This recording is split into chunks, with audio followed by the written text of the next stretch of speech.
Running down and number 12, Sean Vergara, his first one on the rings. 14 seconds on the shot clock.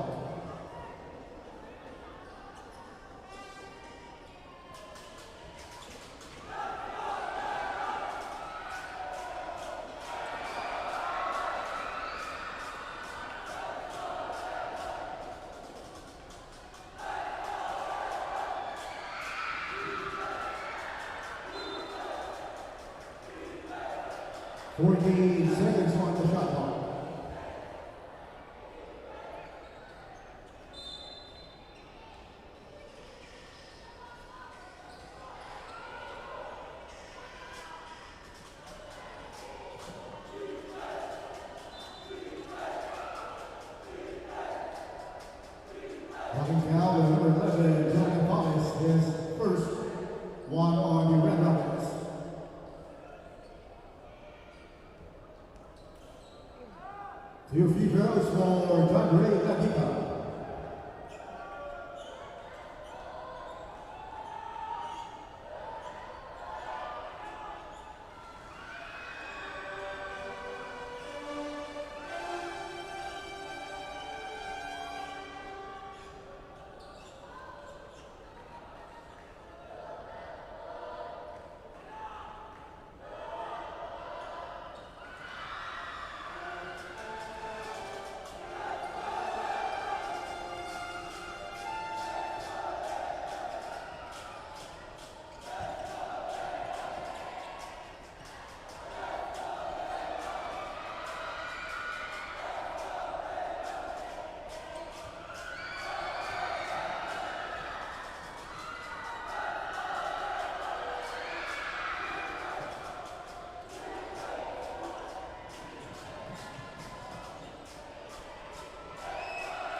Pushing down to number 27, Maxwell Mendoza, his first two on the rings.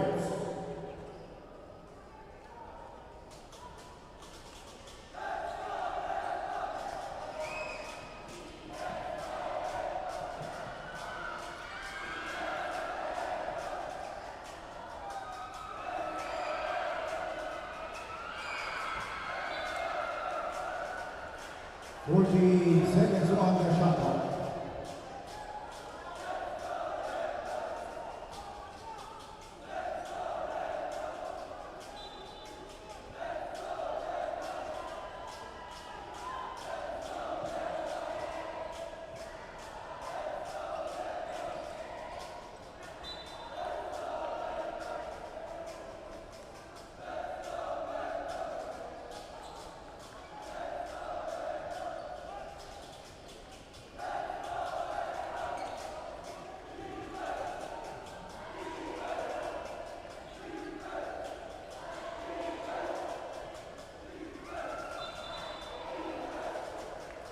Dribbling violation.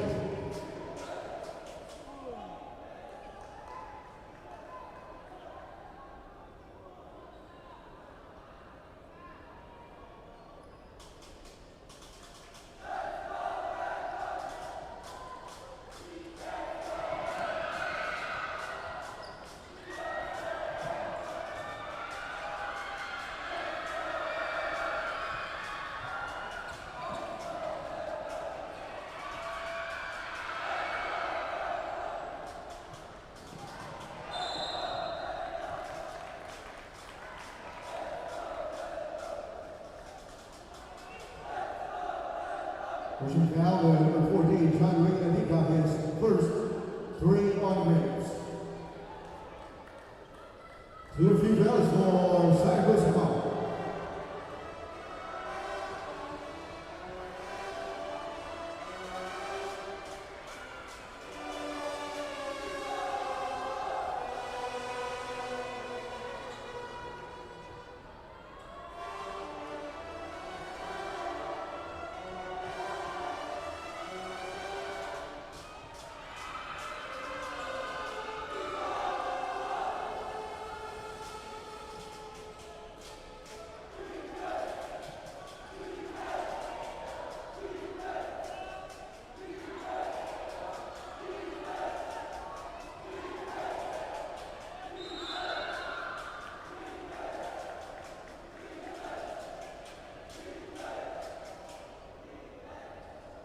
Hanging foul, number 20, Cyrus Cabal, his first 2 on the red helmets.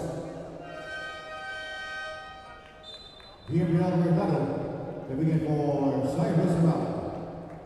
2 free throws, Axel Mendoza.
Traveling.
Hanging down with number 11, Jordan Thomas.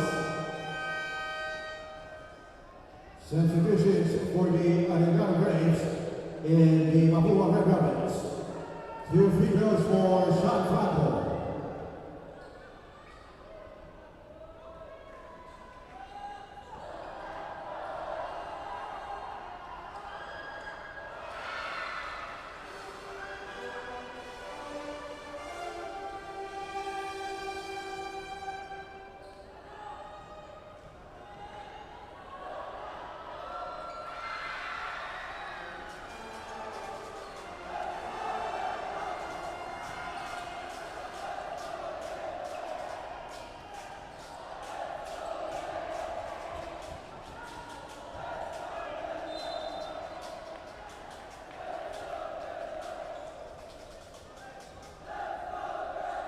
Pushing down with number 27, Axel Mendoza.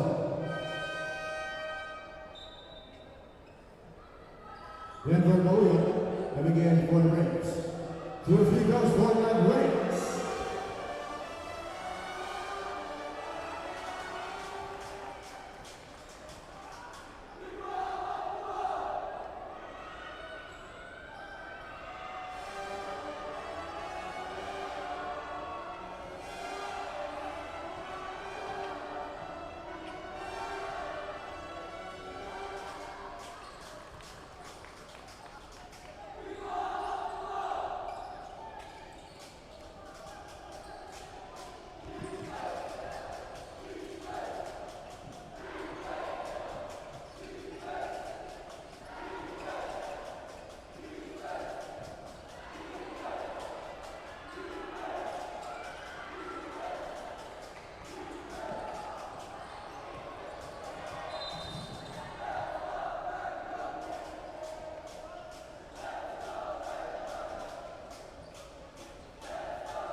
Knocking down the number 3, not integral penalty. First down on not integral. 2 free throws for Floyd Legrand.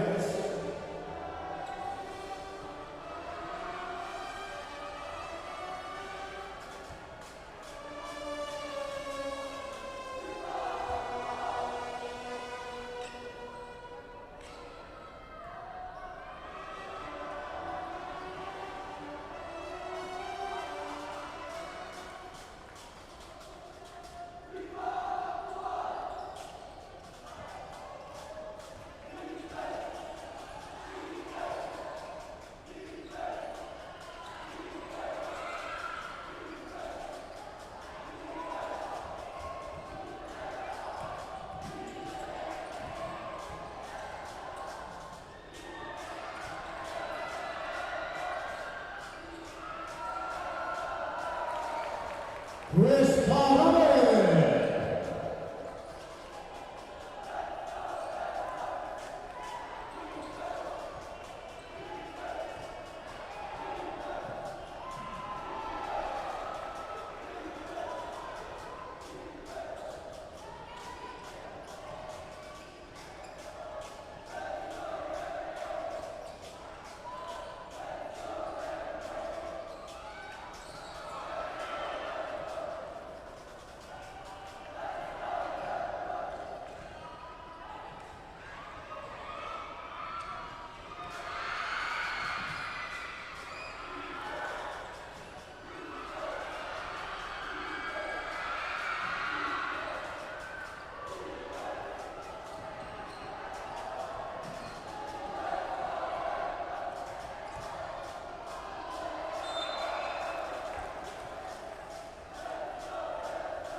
And in now the number 0, Aaron Gonzalez. Tienda Castro, they begin for the Red Numbers. 2 free throws for Mackenzie Burnham.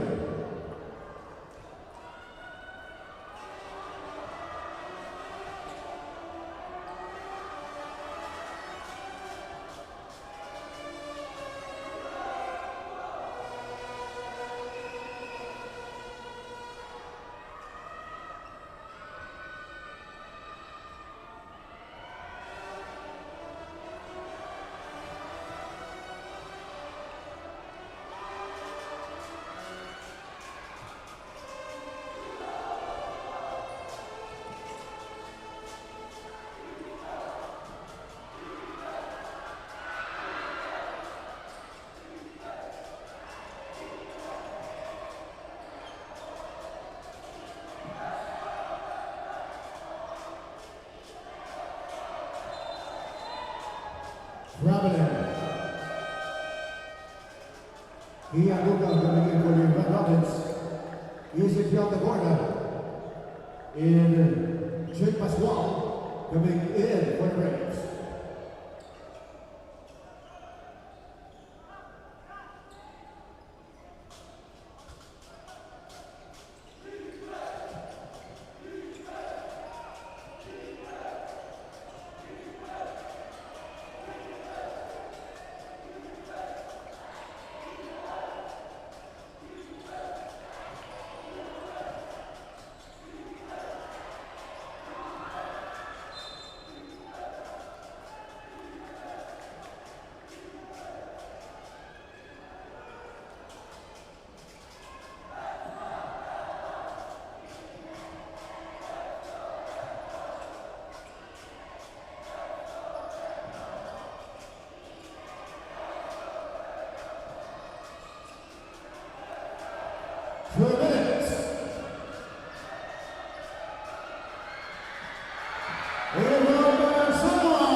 Ben Castro.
At the end of the opening quarter, the score 15 for the Arellano Braves and 17 for the Mapúa Red Robins.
Second quarter.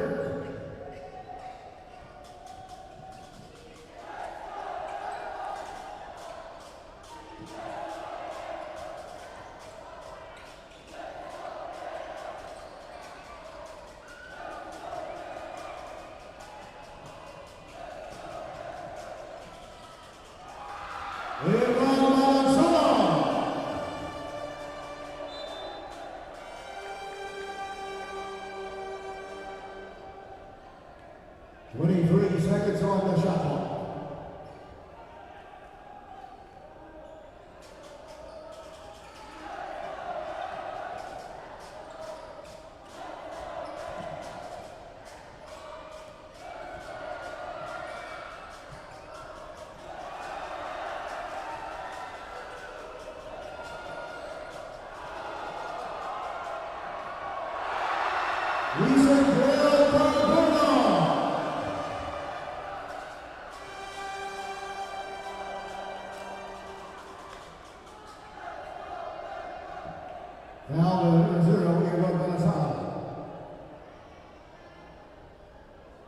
Technical foul on number 0, Earl Manasana.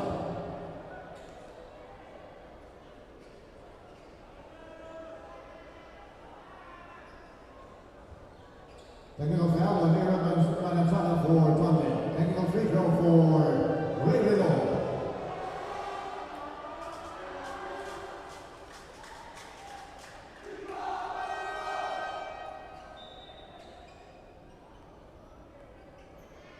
Chris Manave coming in for Mackenzie Brenner.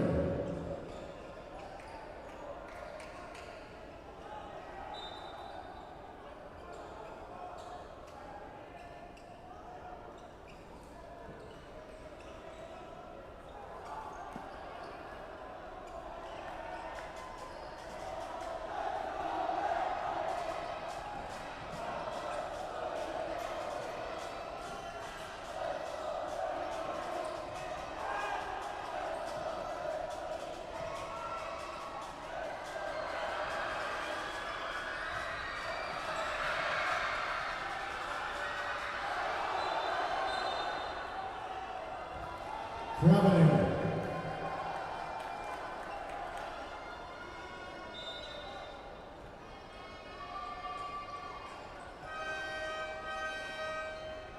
Chris V.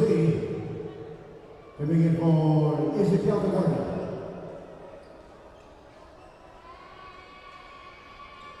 Shot clock at 14 seconds.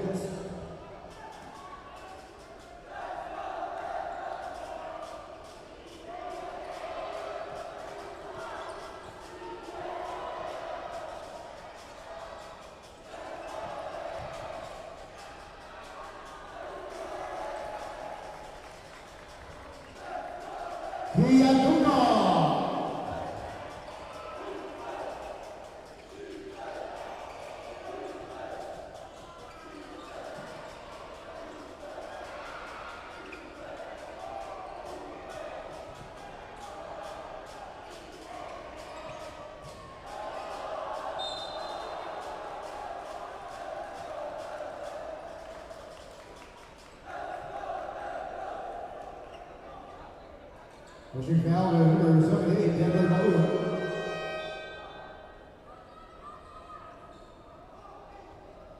Jeremy Summer coming in for the Reds.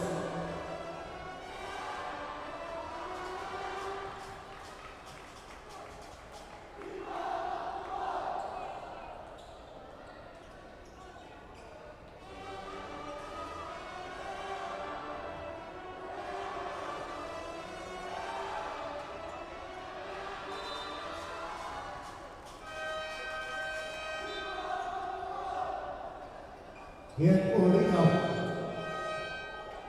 And John Arellano going to be in for the Breakers.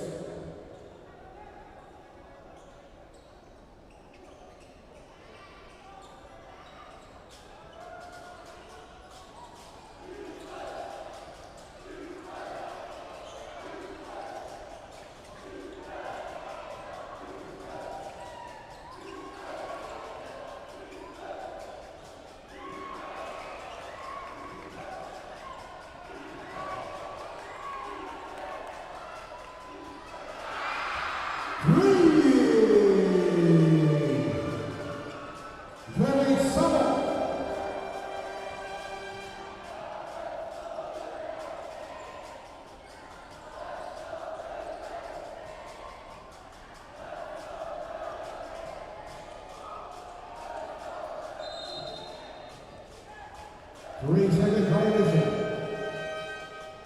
Dylan Thomas and Arellano Reyes coming in for the Red Rockets.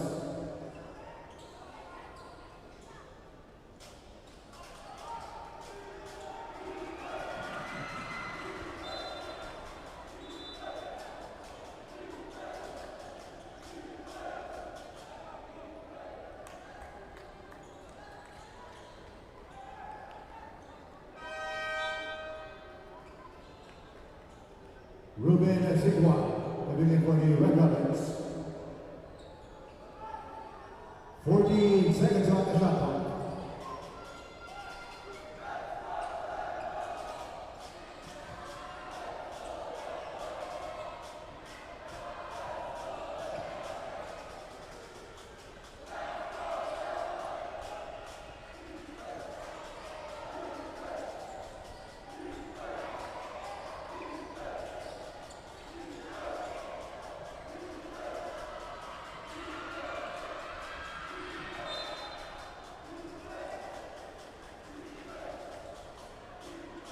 Fourteen seconds on the shot clock.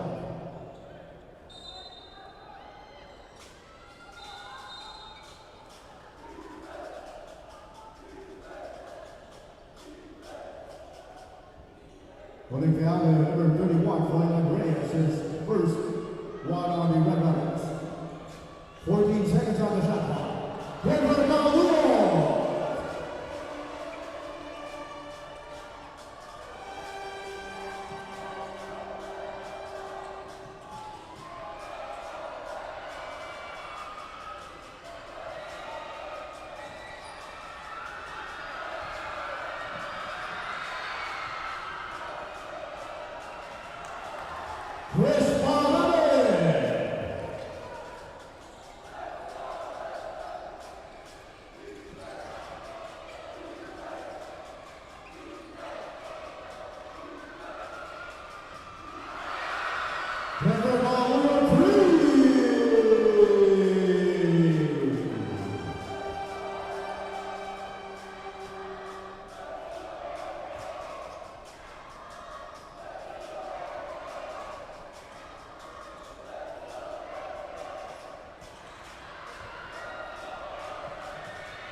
Mackenzie Werner coming in for the Red Rockets.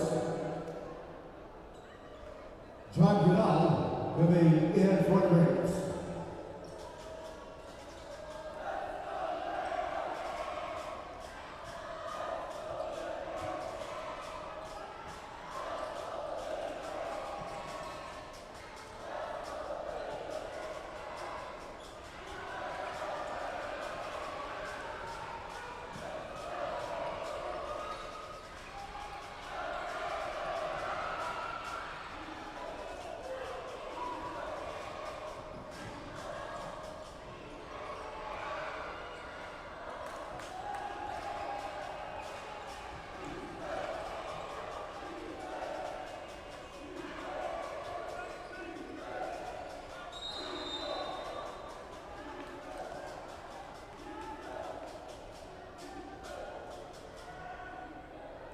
Offensive foul, number 16, John Goodall, his first 3 on the Raiders.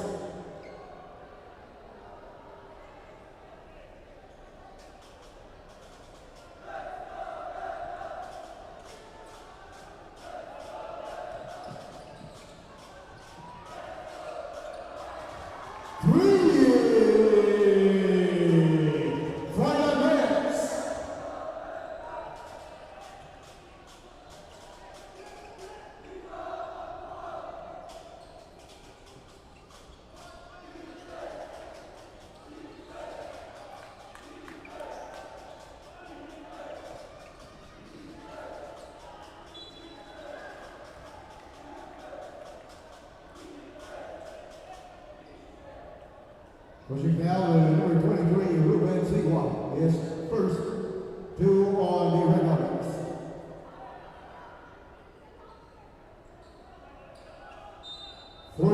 Seconds on the shot clock.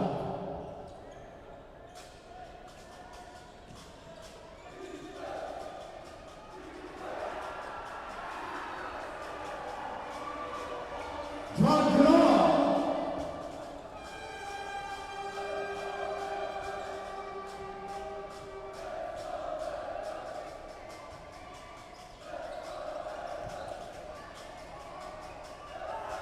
By Tracy Benilde.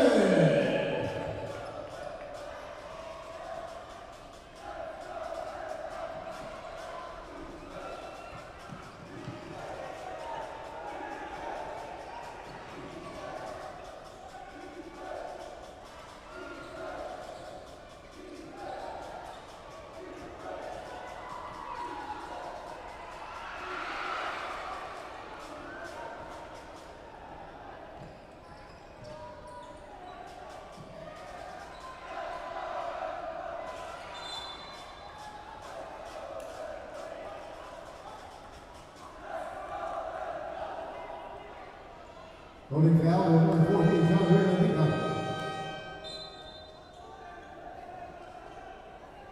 Martin Paganina and Axel Mendoza coming in for the Raiders. 14 seconds on the shot clock.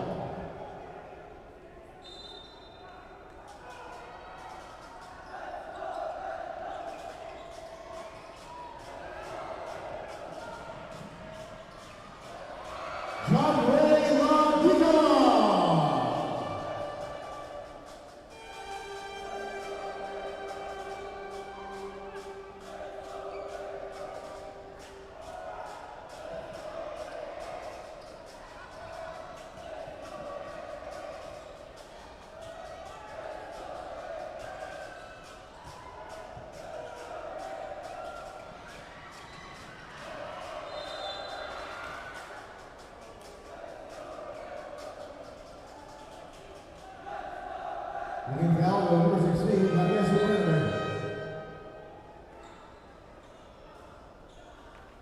Ray Benilde coming in for the Red Rockets. 2 free throws, John Ray Benilde.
Ken Castro and Chris Manami coming in for the Red Rockets.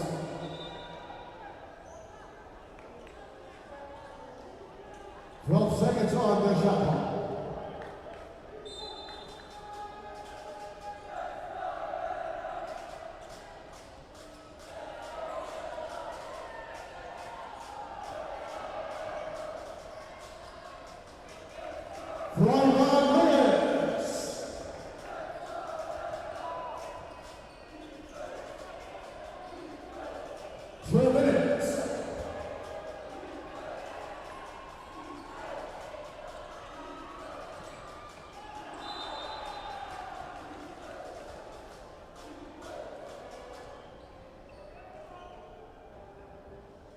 Second foul and number 31 for the Race.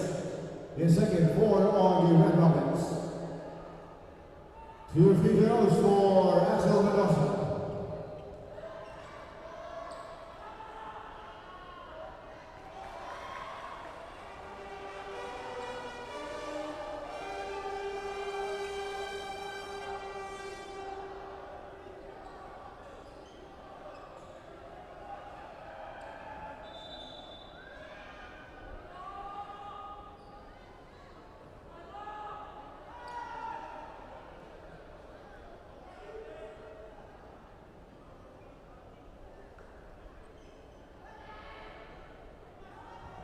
Warning on number 27, Ray Lanoho, and on number 14, John Ray Ladika for unsportsmanlike behavior.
Leave on the time. Coming in for the Braves. Time out Arellano Braves.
Two free throws for Tyree Nagiga.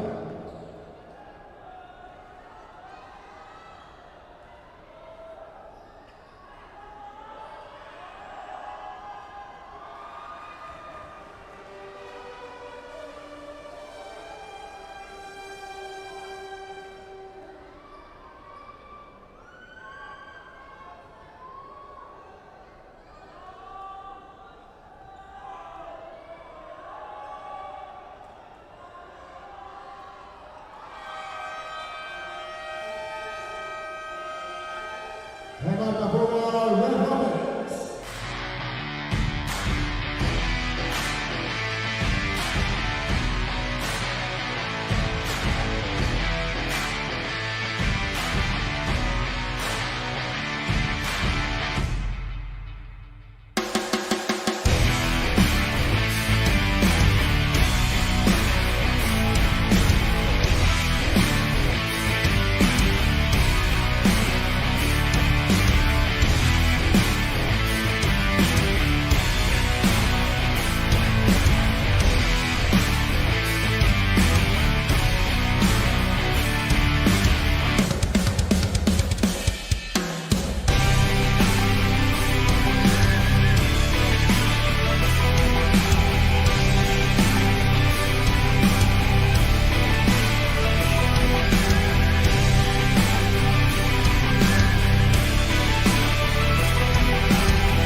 Second foul to number 27, Maximo Mendoza. It's strict personal.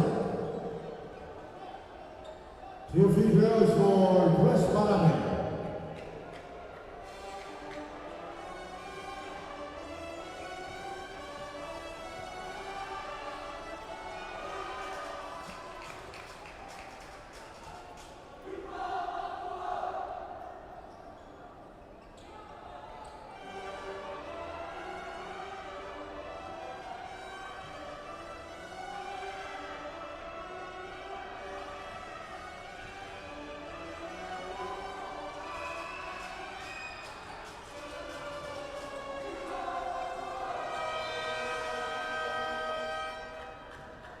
At the end of the half, it's 43 to 35 for the Arellano Braves.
Third quarter.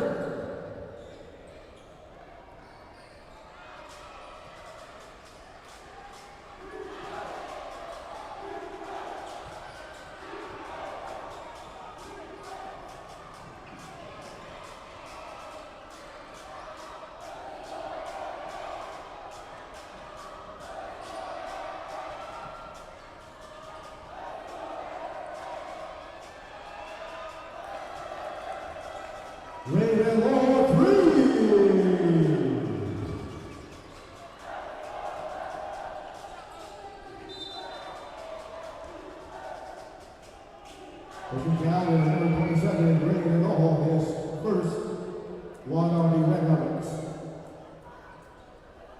17 seconds on the shot clock.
Iaduka, giving it for the Red Helmets.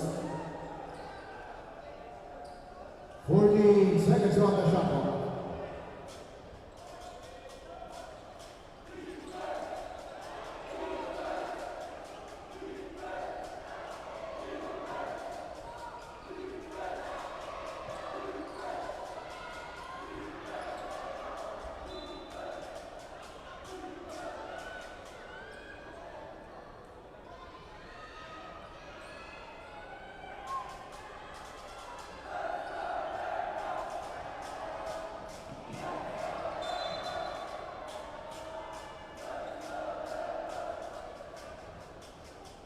Coming down in number 27, Axel Mendoza has his fourth one on the rings.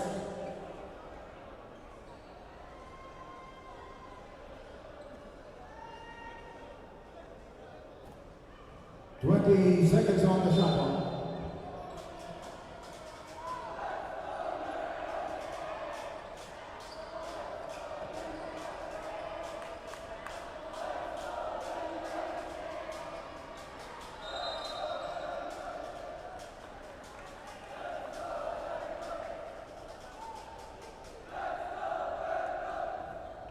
Coming down to number 12, Arellano. Denver Blue coming in for Axel Mendoza. 14 seconds on the shot clock.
Coming in for the Red Rockets. He's in the corner, coming in for the Braves. 2 free throws for Jordan Collins.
Here's the Mapúa.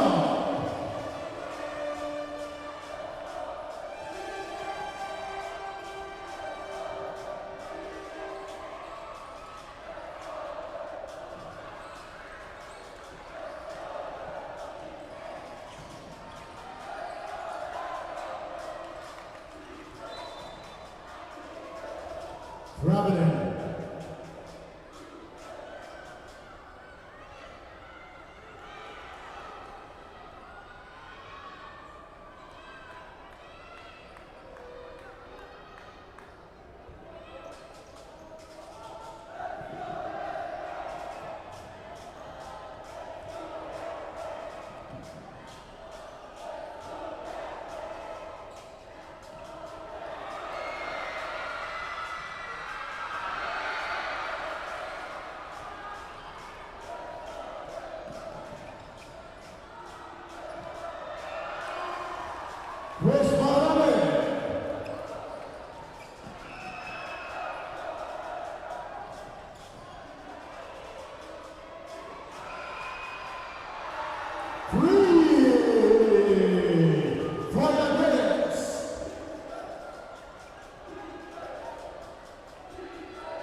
Again, foul, the number 16, offensive coordinator. Substitutions for the Red Rockets and the Braves. 2 free throws for shot clock.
Passing pass for 49 wins.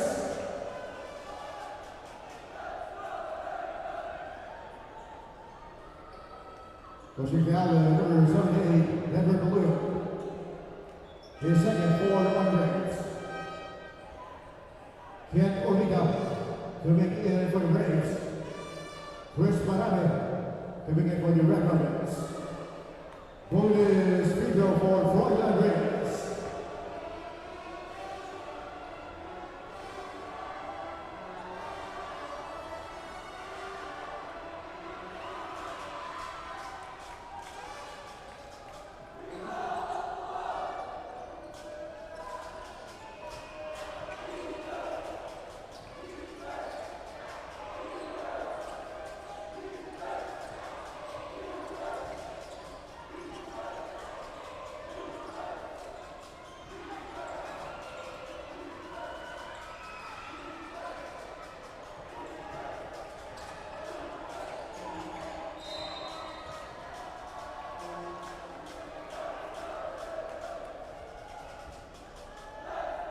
Running foul to number 22, Chris Day, penalty. Second foul on Chris Day. 2 free throws for the Braves.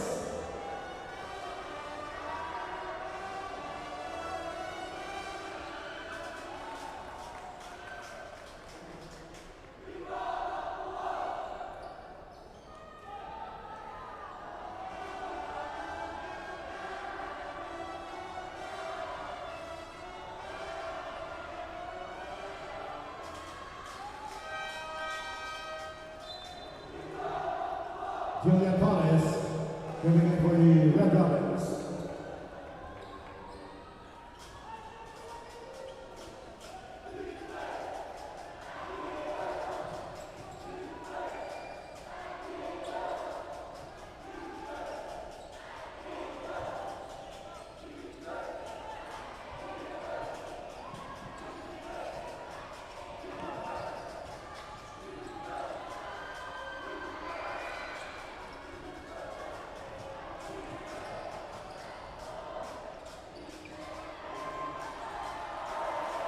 Chris Ballard.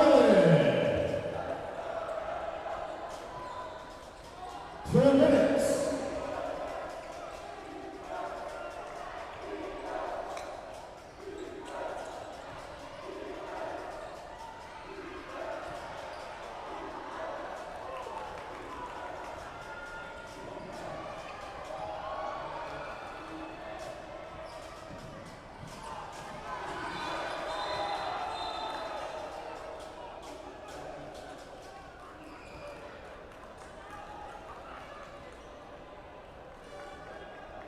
Pushing foul, number 98, Jack Costello.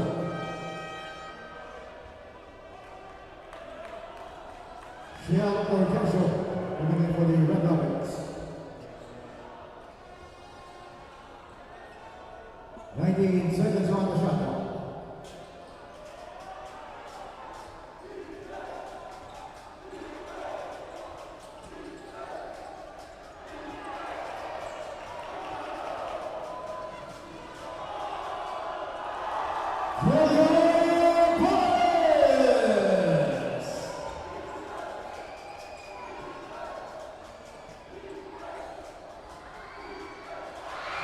Let's move!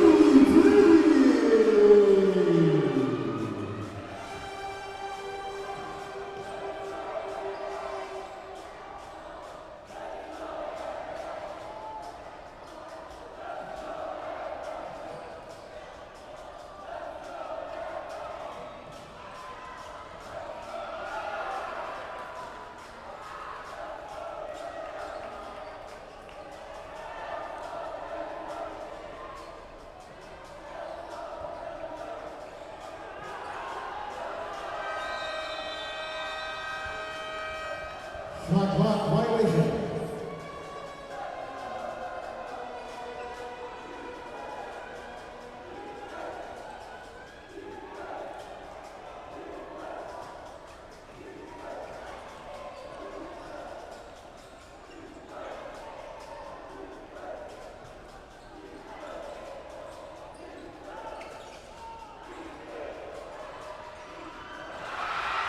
Shot number 3.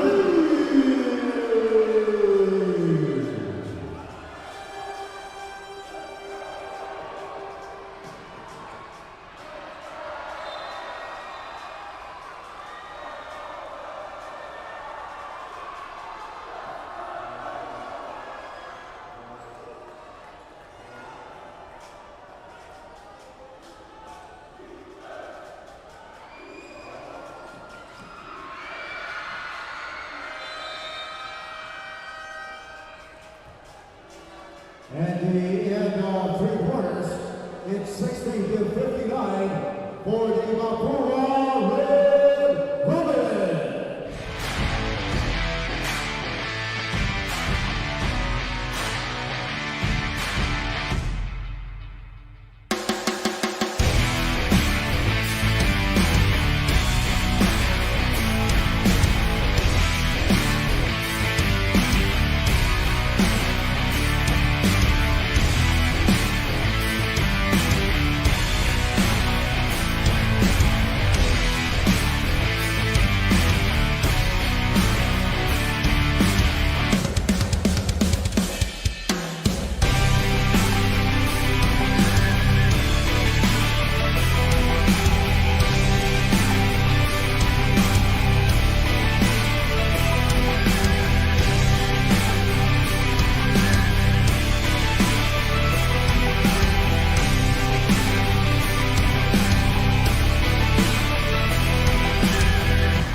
Fourth quarter.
shot clock. 6 seconds to shoot.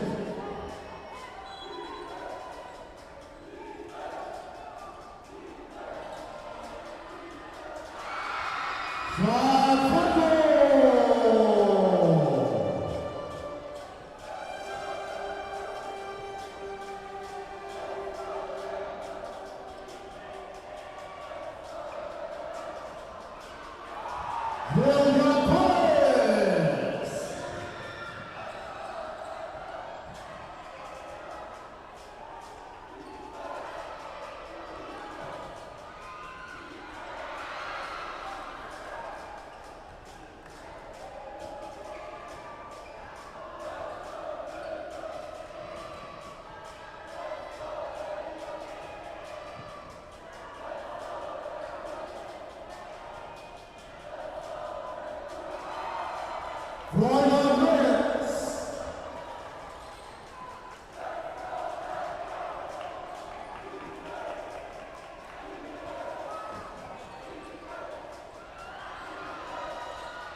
He and Duga coming in for the Red Rockets.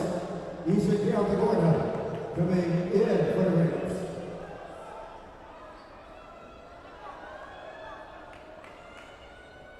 Twenty seconds on the shot clock.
Coming in for the Red Rockets.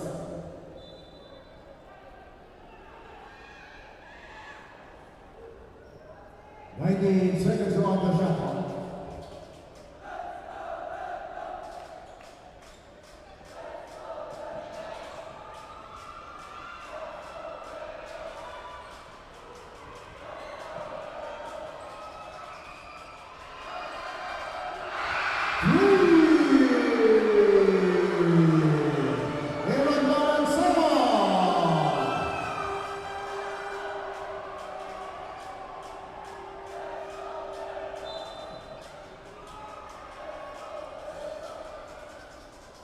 That's a foul, Raiders on front.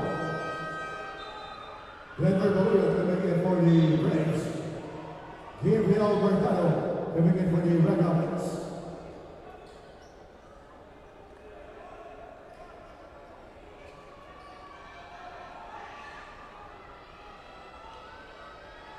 Fourteen seconds on the shot clock.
Running down number 29, Arellano.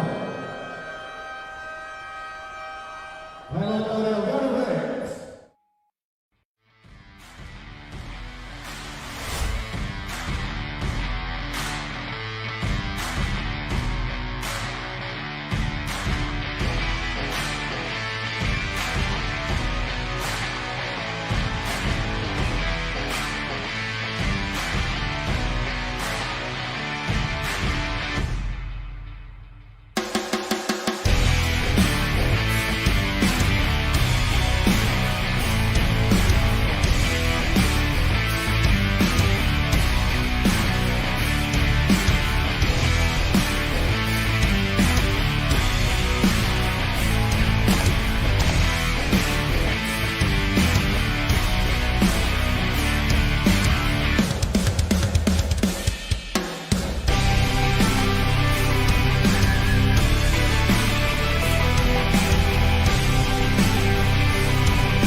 Here is a head challenge by the Mapúa Red Robins on the last out of bounds play.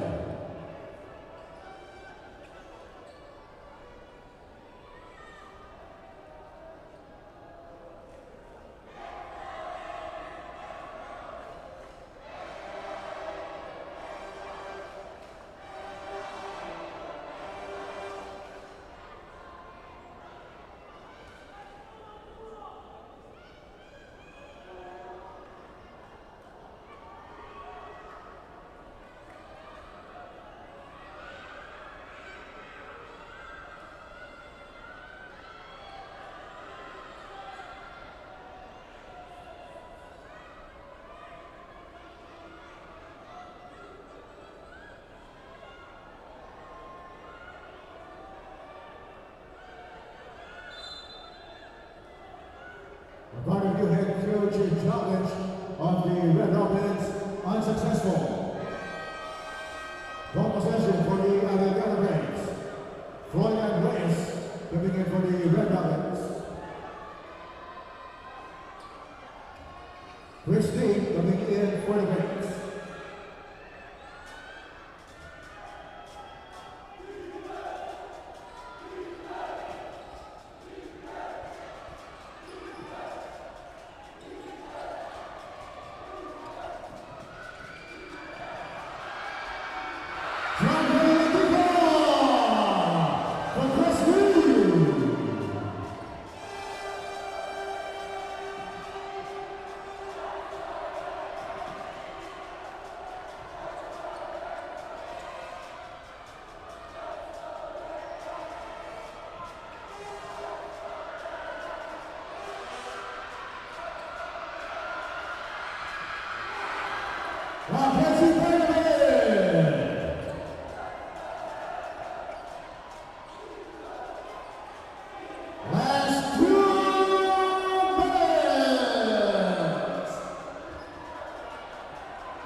And now the 140 category, the league advances 3 on the breaks.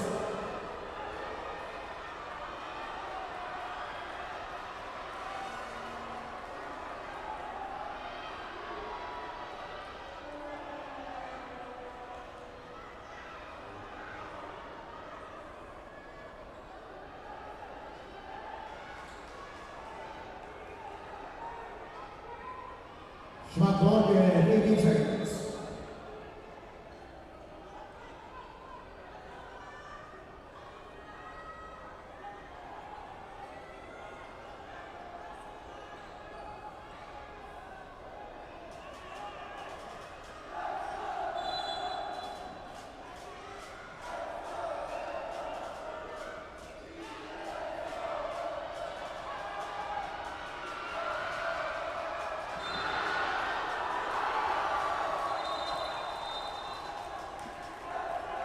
Passive dunks.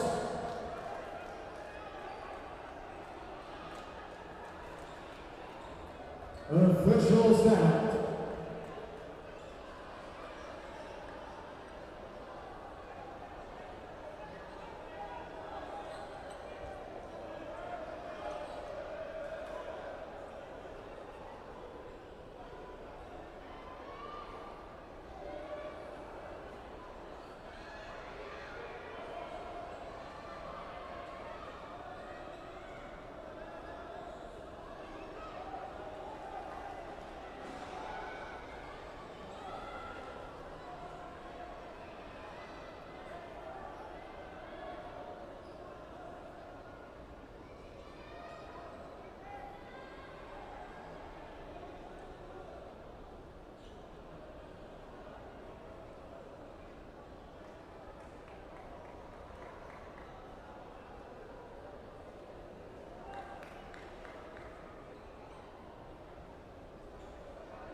Mandatory substitution.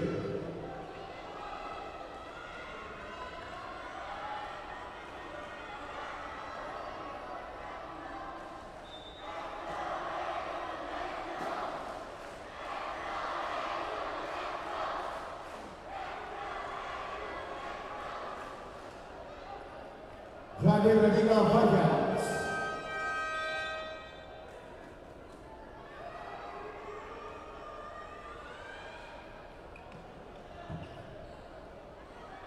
Lawrence Villas coming in for Tadi Radika.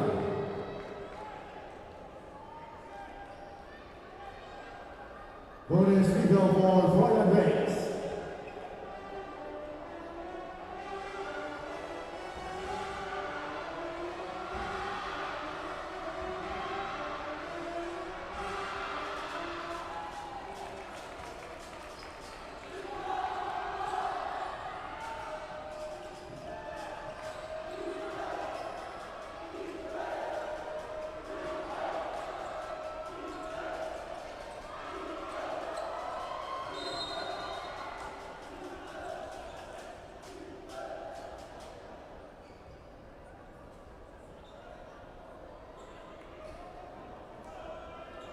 Pushing down the number 27, Arellano, the second. 2 on the red robins. 2 free throws for Mapúa.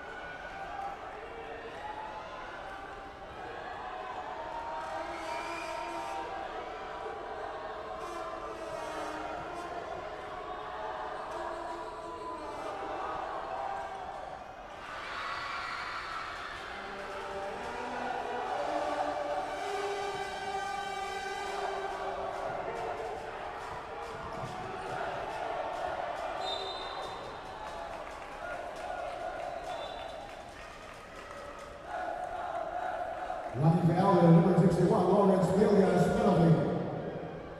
First foul on Lawrence Villas. 2 free throws for Duncan Collins.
the foul number 0, Aaron penalty.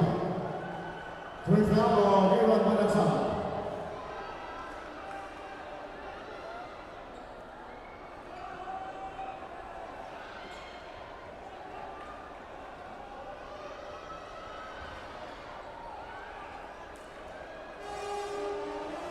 Two free throws for Mackenzie Brennan.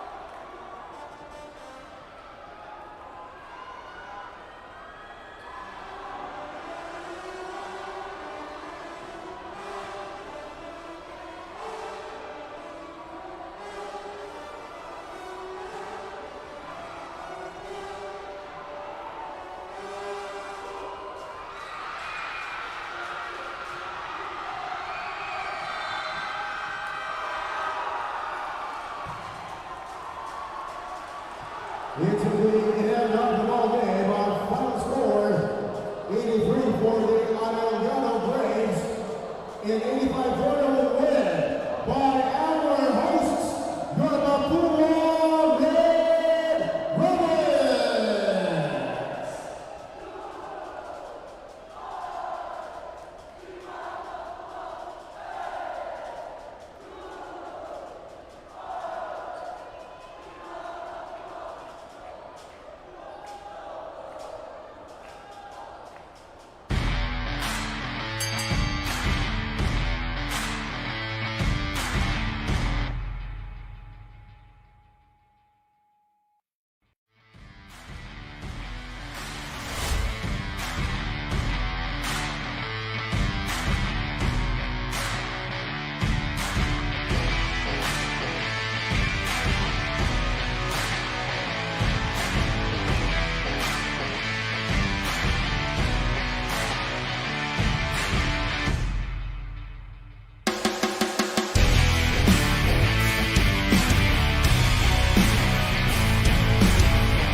It is a Friday game day and the 21st of November inside the Philoil Center here in San Juan. The second to the last day of our classification round. A big day in the competition. We thank you for watching NCAA Season 101, Building Greatness. And we have a Friday doubleheader for you guys, starting off the action with this matchup in Group A. High stakes in this game. Arellano versus Mapúa facing off here in our first offering of the day. Should be a good one. And then in the second game, come 2:30 p.m., we have action in Group B, EAC versus Benilde. Both teams still fighting for position in their group. Mga kapuso, nagpapasalamat po kami sa inyong pagtutok ngayon on Heart of Asia. Thank you for watching on your television screens. Andyan din tayo online everywhere. GMA Sports PH on Facebook, X, and on IG. You guys can also find us NCAA Philippines on Facebook, YouTube, and on Instagram as well. Hello, hello everybody.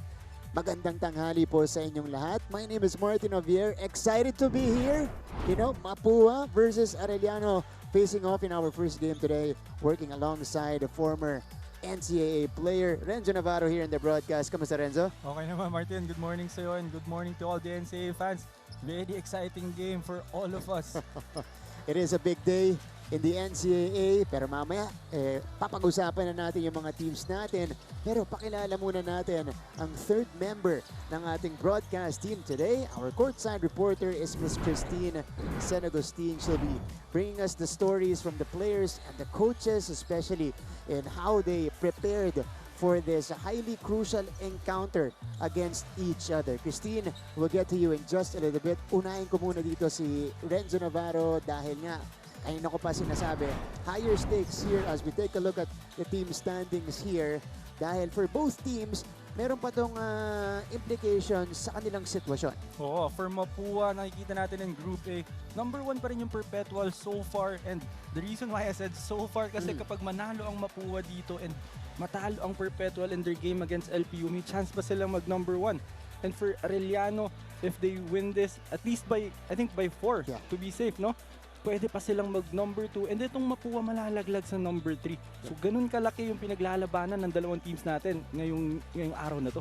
Grabe. And to think that this is one of the rescheduled game days. Nilagay dito on a Friday, second to the last day of the elimination round. Napaganda pa, di ba? Para sa ating competition. This is the situation right now. In Group B, on the other side, mamaya po, San Pedro looking to lock in that number 1 position.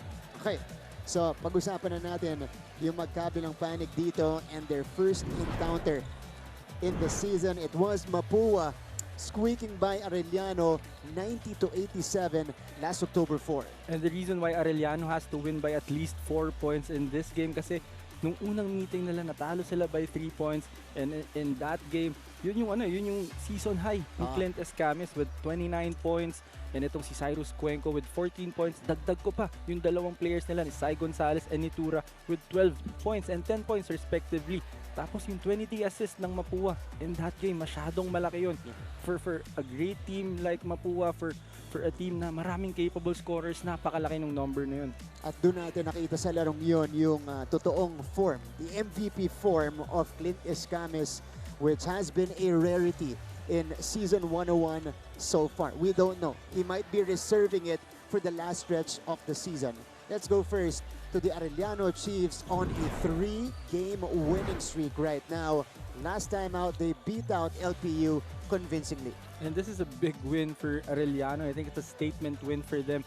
LPU na mas kilala natin na nag-force ng maraming turnovers, nag-score off of those turnovers and in fast break. Pero nung game na yun, Arellano ang gumawa nun against them with 12 points off turnovers, 9 steals against LPU. That's a very fast team, a quick team, talagang running team, pero nasabayan nila.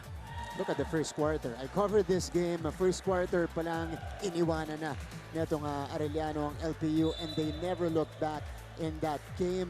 They were led by a streaking warrior as well, a streaking chief. That is T-Mac Ongotan, who had 24 points later on. We'll see his numbers. But Arellano, 3-game winning streak right now They're on a collision course with the Mapúa Cardinals, who is also a team that is on a bit of a roll here. Tatlong sunod din na panalo. Well, in their last game, they controlled the first half. They were in full control actually. They were up big. Pero yung third quarter run ng San Sebastian, 19-8 and scoring, dun medyo dumikit and na-test yung character nitong Mapúa. They contained Juniel de la Rama in the first half very well. Pero nung third quarter and nung fourth quarter, San Sebastian made a run, forced the game into overtime. But in the end, nagpakita ng composure itong Mapúa. They controlled the rebounding battle with 47 and compared to 36 of the San Sebastian Golden Stags. And in the end, talaga sila yung nag-secure ng panalo na yun. That's right. Mapúa was ahead by, look at this, 16 points at halftime. Pero hinabol ng San Sebastian, but the Cardinals were able to weather the storm and take home the W in overtime. Both teams hyped up for this matchup. Their final game in the classification round, and this is for positioning in Group A. Mga kapuso, in just a little bit, makapanood nyo na the Cardinals versus the Chiefs. Let's now turn you over to our Coliseum announcer to introduce the starters. Magandang tanghali mga kapuso! Mula sa Phil Oil Center, San Juan City. Ito po ang inyong NCAA Season 101, Building Greatness. Live ngayon sa Heart of Asia, Worldwide GMA News TV, at may live streaming pa sa gmanetwork.com, NCAA Philippines website, YouTube, and Facebook. This is the first of our Friday's doubleheader in Season 101, Seniors Basketball Eliminations of your NCAA. Let's first call out the starters of your Arellano Chiefs. At guard number 1, Timap Ongotan. The other guard number 3, Ernest Geronimo. At forward number 5, Basti Valencia. The other forward number 14, Mav Vinoya. And at center number 23, Jerbo Demetria. Their head coach is Chico Manabat. Check out now the starters of our hosts. Time to meet the starters from both sides, usual suspects. From Coach Chico Manabat here, again, Demetria has fully solidified that center position for him. In the second unit later on, papagsabayan yung Hernal at Liba. That's the starting unit for Arellano. On the other side, most formidable 5 for Coach Randy Alcantara, Lazarte Escamis, Concepcion Recto, and Igliane. Our 3 referees, these are 3 FIBA International referees. Our officiating crew today, Ricor Buaron, as our crew chief. These 2 teams on a collision course at the tail end of the classification round. 3-game winning streaks on the line. Arellano versus Mapúa to solidify their positioning in the team standings. And first crack at the basket here for Arellano. J. Geronimo is going to be the starting point for them. Mapúa quickly the other way. JC Recto draws first blood for the Cardinals. Well, you really can't afford Mapúa to get that fast break opportunity kasi 4 silang tumatakbo every time they get that basketball. So it's really hard to stop them, lalo pag nakabuelo na sila. Renzo, etong Arellano Chiefs, they're known for fast starts, especially in their 3-game winning streak. As we see Recto here get super aggressive. 2 baskets right away for JC Recto. And the reason why they can go fast is because yung guy na naglalaro ng 4 spot sa kanila, which is JC Recto, can also handle the ball. Parang guard din siya. It's just he's playing a big role for Mapúa. Kaya nakakatakbo sila ng mabilis. Demetria knocking down the mid-range jumper for Arellano's first 2 points. Escamis. It has been an up and down season for him. Beautifully ran play. Igliane going to Concepcion. So Mapúa off to a quick start here as we pass it on to our courtside reporter, Christine San Agustin. Christine, go ahead. Today is about enjoying the game and all the experiences that got us here. Yan ang sabi ni Coach Chico Manabat when asked how they plan to face the Mapúa Cardinals today. Dagdag pa ni Coach, they spent their one-day preparation to just rest and recover holistically. Dahil more than their physicality, sinabi ni Coach that this game will really test their character with this. Coach Chico mentioned na kung ano man ang mangyari ngayong araw, ang importante isipin nila is that they need to close their last game at the eliminations on a high note, as this will really ground them as they face new challenges in the quarterfinals. All for now, balik sa inyo. Thanks, Christine. Well, that's what they're hoping for here, and that's the bigger challenge now for the Arellano Chiefs rather, because you know they just played 2 games ago, diba? Granted na tinambakan nila yung kalaban nila, as we see J here score underneath. They were able to rest for a day, pero hindi sila masyado naka-game plan.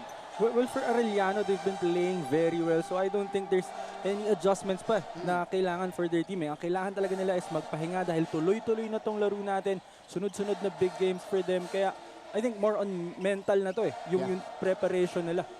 And again, they're battling the defending champions today. Oh. Passes stolen. Ongotan way ahead of everybody.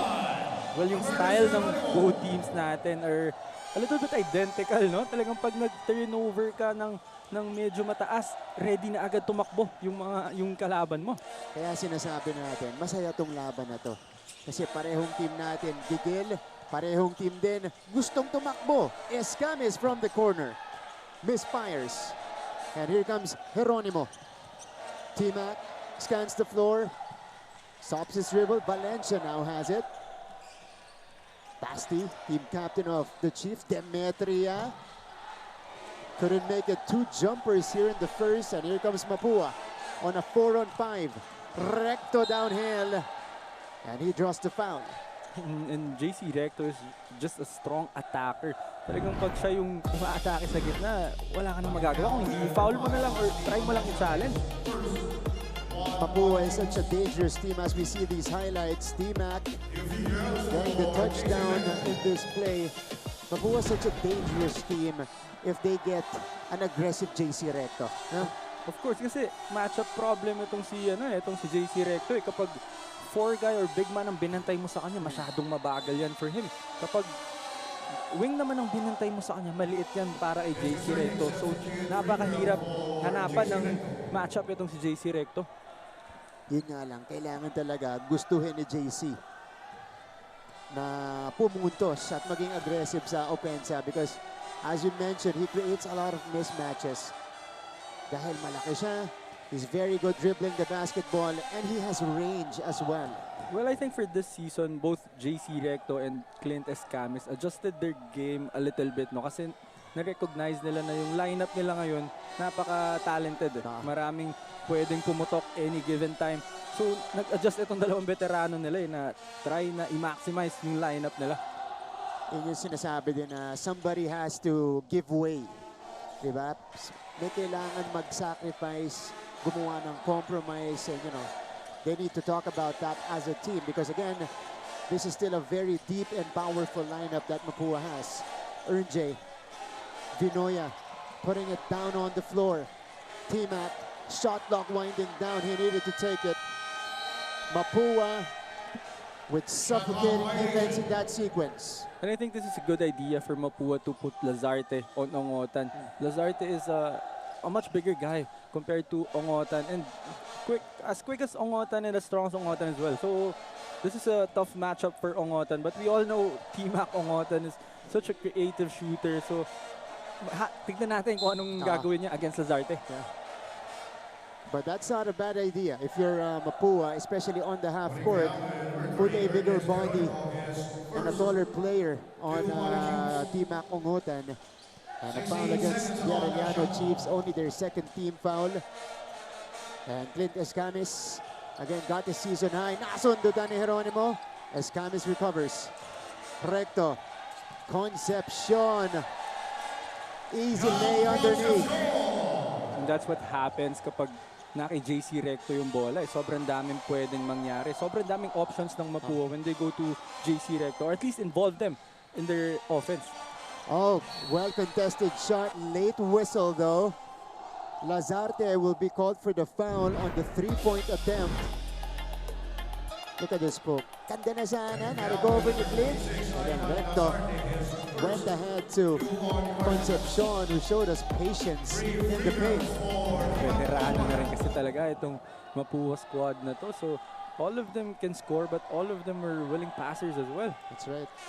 This is Tima Ongotan in a bit of a zone, his own zone in the last 3 games. So 3-game winning streak. No surprises na si Timac din maganda yung pinapakita niya doon. 24 points, 22 points, 25 points in his last 3 games. And this is something na hindi mo pwedeng ibigay kay Timac Ongotan eh. Yung mga foul on a jumper like that, yung free throws. Kasi masyadong madali yan for Timac Ongotan. Yun yung may challenge, yung may resistance. Kayang-kaya niyang gawa ng paraan eh. Paano pa itong mga libreng tira na to? And you're allowing him to get into his rhythm. Diba? Makuha yung shooting niya. So, 8 to 10, 2 out of 3 for Timac. Over 4 minutes going by in the first quarter. Escamis against Demetria. He's got the big guy on him. Escamis left it short. Concepcion collects the board. Second chance for Mapúa. Recto. Uy! Tinamaan si Concepcion. Escamis back outside. Ilalapit ng Recto. Natapikan. But there's a foul on the floor. And itong Mapúa, napakaganda mag-execute on offense. No? So hindi mo sila pwede bigyan ng multiple chances. Eh. Kapag tumira sila, you really have to find a man to box out para hindi na sila magkaroon ng isa pang chance. Yun ang i-instruct niya ito ni Coach Chico Manabat in this timeout. Mapúa ahead by 2.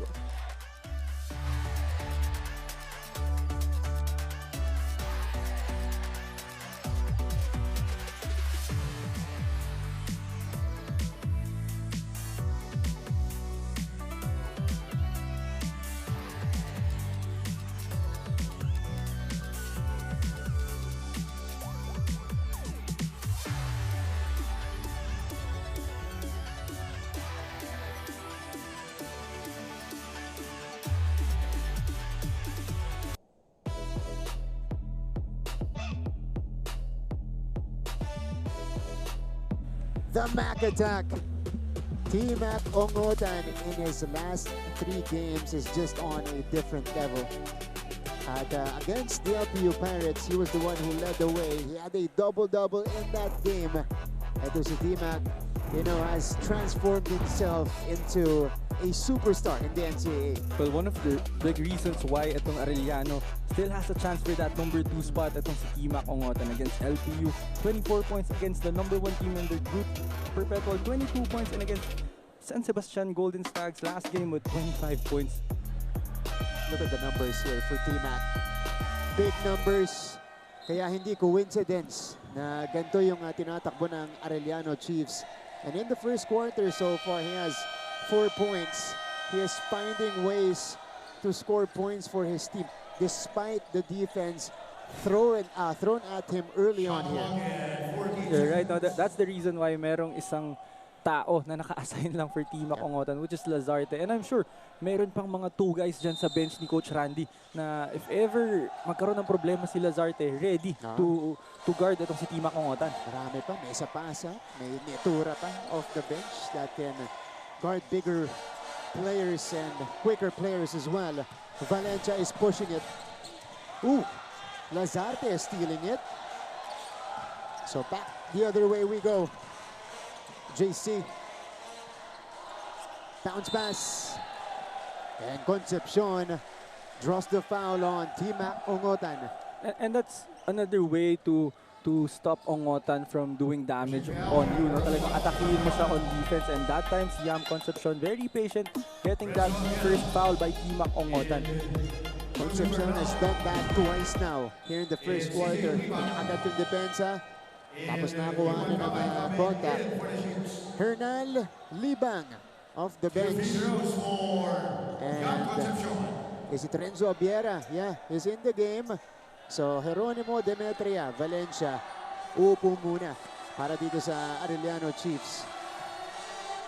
And that's a quick sub for Coach Chico kasi nga alam niya kung gaano kabilis and gaano ka-action itong laro na to. And usually, ang diskarte ni Coach Chico, papasok niya si Renzo, lalabas niya si T-Mac. Dito, maintain si T-Mac. Sabay sila.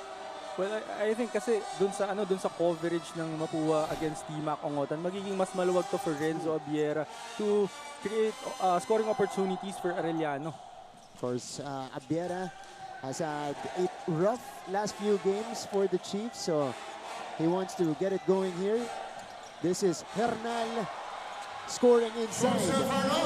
And this is one guy na pwede mong i-match up against JC Recto. He's a little bit smaller than JC, pero yung katawan nito ni Hernal and yung willingness niya to chase for those basketball, talagang napakataas and kayang-kayang i-match up yung kay Recto. Yeah. Lato rin athleticism nito. Yuan Kamay, oof.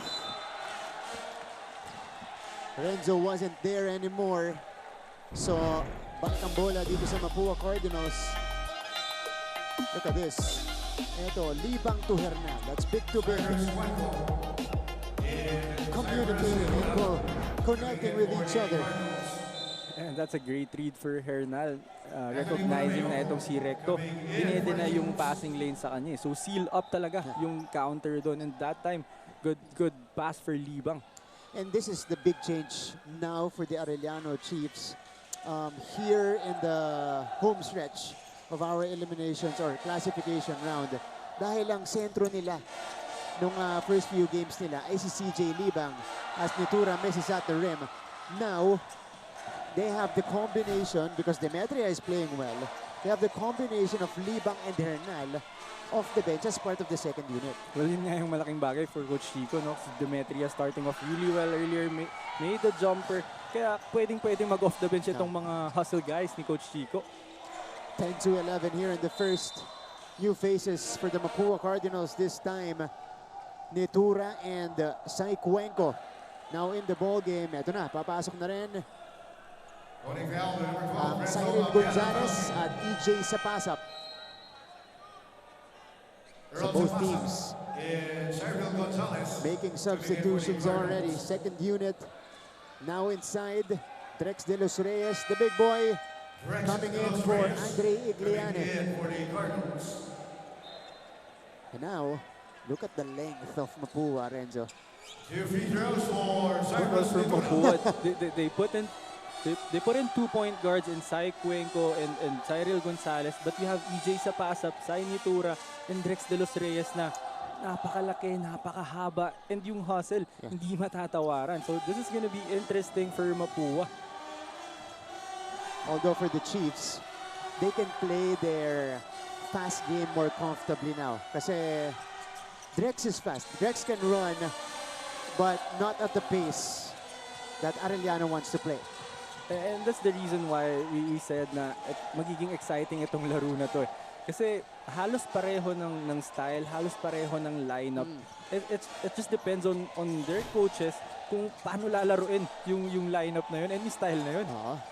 Hernal misses, pulled down by De Los Reyes. Niyapos yung bola. This is Sapasap. Had 11 points in the previous contest.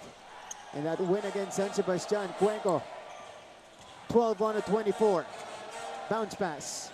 Inangat kay Reyes. De Los Reyes scores underneath. And that's a great way to break that zone of Arellano. Just move the ball around, wait for the defense to move out of their area, and then just look at Drex de los Reyes in the middle. Nobody else reaching for the ball. Abiera misfires. Rebound is tracked down by Kamay. Ganda nung interference ni Cuenco. Gonzalez scores. And again, if you turn the ball over against the Mapúa Cardinals, you have to be ready to run back on defense. And in the early goings here in the first quarter, Mapúa looks like a well-oiled machine. Diba? Parang solid na solid yung galawan nila dito as a unit. And here, there's a leak out. There's a leak out. Gonzalez with yet another layup. And again, yung defense kasi ng Mapúa, they have so much confidence in Drex de los Reyes na kahit may isang guy na mag-leak out, which is that time si Cyril Gonzalez, alam nila na masesecure nila yung bola eh. That's right.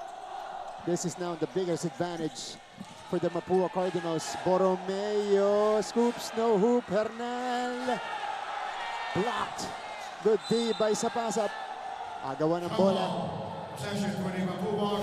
Mapúa will have it. Two players coming in now for Arellano as we see this play. De los Reyes.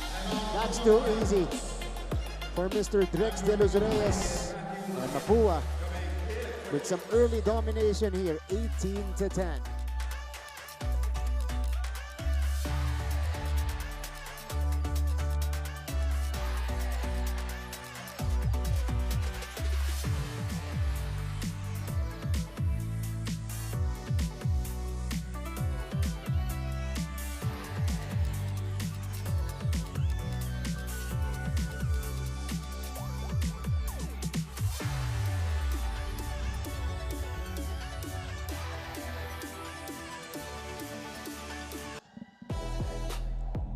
Balik sa ating laban, EJ Sapasap had 11 points against San Sebastian. More importantly, Renzo, siya yung nagpakita bandang dulo against Baste. And again, that big shot by EJ Sapasap in the crucial moment of that game. Of course, with 11 points, 5 assists, 2 steals in just 21 minutes. But he was one of those guys who defended itong si Juniel de la Rama. Kaya na-contain nila ng maayos nung first half. Nakakuha sila ng malaking lead. So yung run nung Baste nung second half, hindi na masyadong nakasakit para sa Mapúa. And just a rookie. Itong si EJ Sapasap, rookie from Tarlac. But he has shown his wares here in the collegiate ranks, and he has shown that he belongs in this league. Ito siya, nagbababa ng bola para sa Mapúa Cardinals. Anjord Kabutahe now in the ball game alongside MJ Langit for the Chiefs. Gonzalez has the basketball. Cyril lost it. Libang. Hail Mary.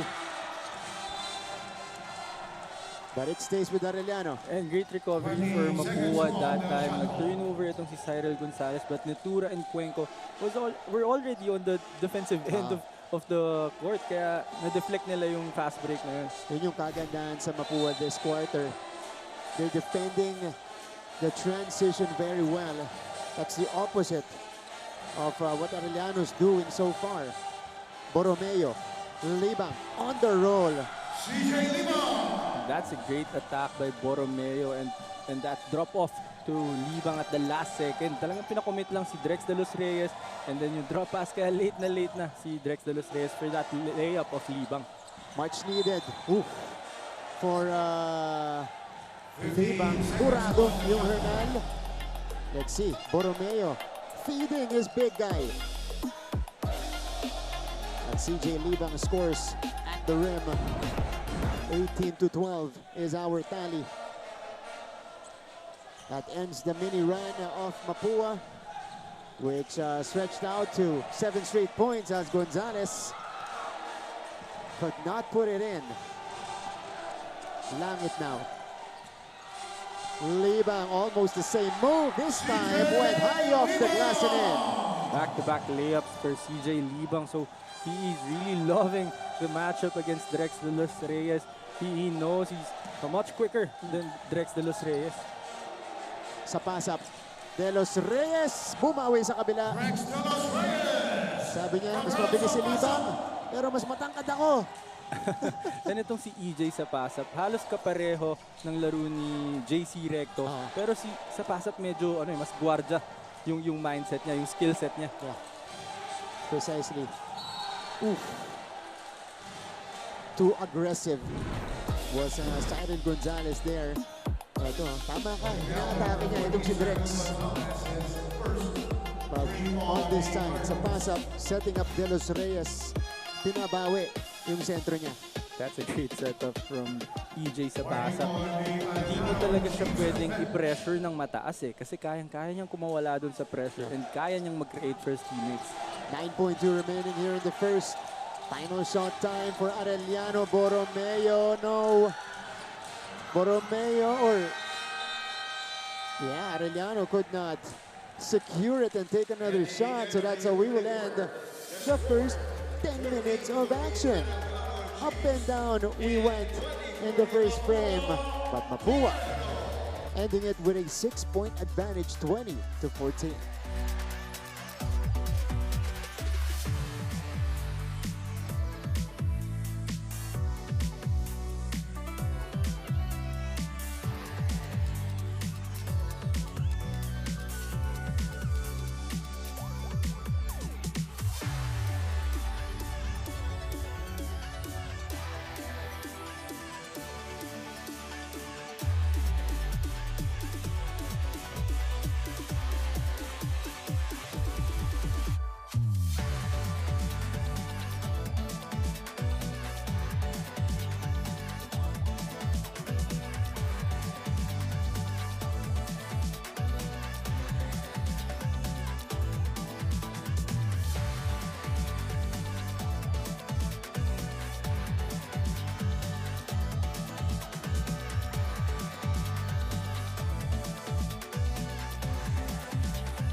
Welcome back to the coverage. Sir Frank Lucy Jr. of Perpetual is here at the VIP box. And Dr. Dr. Alan Paul Laico, PhD. Again, paulit-ulit ang sinasabi, bossing ng bawat pirata sa NCAA. The boss pirate. That's what they call him in LPU. Sir Melchor Divina, the chairman of the NCAA Season 101 Management Committee. Of course, Mapúa University is the host for Season 101. Meantime, we continue with the second quarter, and that's a good start for Arellano. Set up by Ongotan to Hernal. And that's what T-Mac should do, especially in this game, that he's gonna be heavily covered. He has to keep attacking that basket, pero kailangan niyang hanapin yung mga teammates niya. Just like that. Hernal scoring underneath. Renzo, what was the key for Mapúa in that first quarter? Kaya abante sila doon. Well, for Mapúa, they had 9 assists in that quarter and turned the ball over only 3 times. Kaya kaya sila yung mas maraming good shots, sila yung mas maraming possessions, and they forced Arellano to 6 turnovers. Kaya sila yung may hawak ng kalamangan nung natapos yung first quarter. And you saw it also in their body language. You know, this is looking like a different team, a team that's ready to make a push once again for the championship. Oh, De Los Reyes got denied. They send it back out. Netura. Gonzalez got it. Pressure by Siren Gonzalez as we go back to our courtside reporter. Here's Christine. San Agustin, Christine. Thank you, Martin. During the huddle, Coach Randy Alcantara reiterated how this game is a battle of effort and energy. And as he mentioned, na hindi biro ang effort na ipinakita ng kalaban, especially during their last games. At hindi daw porket sila ay lumalamang ay hindi na sila mababawian. With this, Coach Randy challenged the Cardinals na hindi lang basta tapatan, kundi lamangan ng efforts na ito dahil ika nga ni Coach, it's not a walk in the park trying to outgame a team that's at their peak unless you show them that you're always on that level. All for now, Martin and Renzo. Thanks, Christine. Usually against Arellano, that's easier said than done. But Mapúa has done a fantastic job so far in outworking Arellano in the first half. Well, yung game ng Mapúa against San Sebastian last game, that was a character-building game for them. Kasi they were up by I think 16 or they were up big during the first half. And then San Sebastian made a run. And yun nga, they were able to secure that win despite that big run of San Sebastian na nag-overtime pa. So malaking bagay yun for them. Games like that would wake you up. It was a win. But yun yung panalo na sabi mo, character building and a learning experience for the Mapúa Cardinals, and they're looking like a more cohesive team. At least so far, that's what we've been seeing as Cuenco commits the foul. So Cuenco is actually another guy that's been a missing link for Mapúa, and it was also the keys to their championship a season ago as T-Mac finds the bottom of the net on the 3. And that's what T-Mac Ongotan needs, he just needs a little space, just enough time for him to calculate his shot, and wala na. Sure na yan para kay T-Mac. T-Mac has 7 in the first half. Stolen away. T-Mac is ahead. Gonzalez preventing the transition play. Ongotan, that rims out. De Los Reyes secures the rebound. Drex is draped by 2 Arellano players. Nitura. And Gonzalez restores order. Cyril floats it up and in. And this is one guy na hindi mawawala ng kumpiyansa. Even if he missed a shot, mag-turnover siya, next possession, atakihin ka lang ulit ni Cyril Gonzalez. That's why they brought him back dito sa Mapúa as Libang. He's been playing very well here in the first half. Ang ganda lagi nung posisyon sa ilalim ng Libang. Well, I think ito si Libang nung pahinga nila, pinanood si Drex de Los Reyes, no? Para alam niya kung paano ka-counterin, and he's doing a great job so far. Meantime, there is an exchange of baskets here between Ongotan and Cyril Gonzalez. That's good scouting by CJ Libang kasi alam niya talaga ang makakatapat niya sa second unit, si Drex, ano? Oh, in-expect niya rin yun, and that's just great for Libang, no, to take that initiative na scout yung makakatapat niya. And this is the downside of playing physical. 3 team fouls already for the Mapúa Cardinals. Langit blowing by. Escamis, scoop, no. And Recto secures it. Clint Escamis back in the fold for Mapúa, had 14 previously.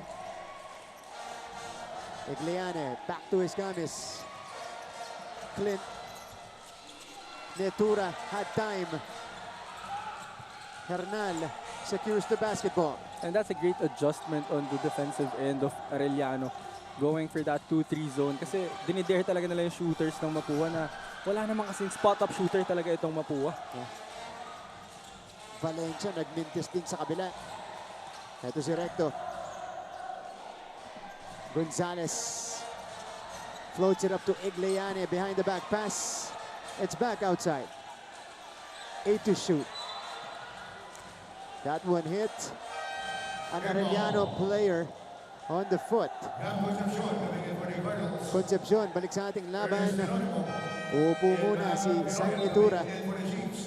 Cuenco rin, babalik. Papalitan naman si Cyril Gonzalez as we see this play.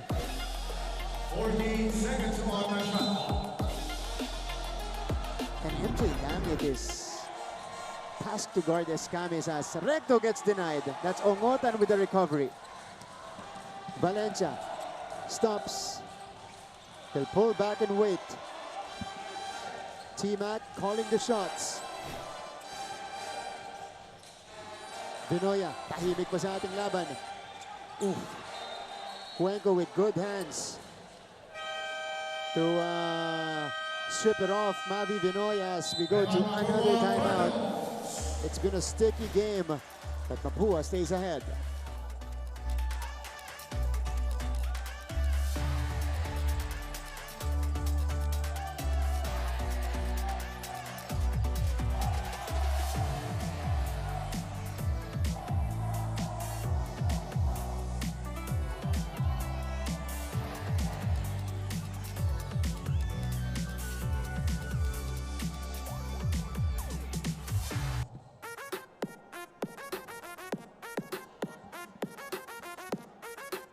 O, diba? Nagbabalik yung Cardinals headgear sa ating tropa cam dito. You know, I gotta get one of those. Cute. And whole crew is here. They know what's at stake in this Friday game day in the NCAA. And we thank you for watching our coverage here in San Juan. Sino kaya si Bohorst? Kayo ng jersey yun. Yung pangalan niya. The fans of the Mapúa Cardinals in attendance. Kayo din po ang Arellano.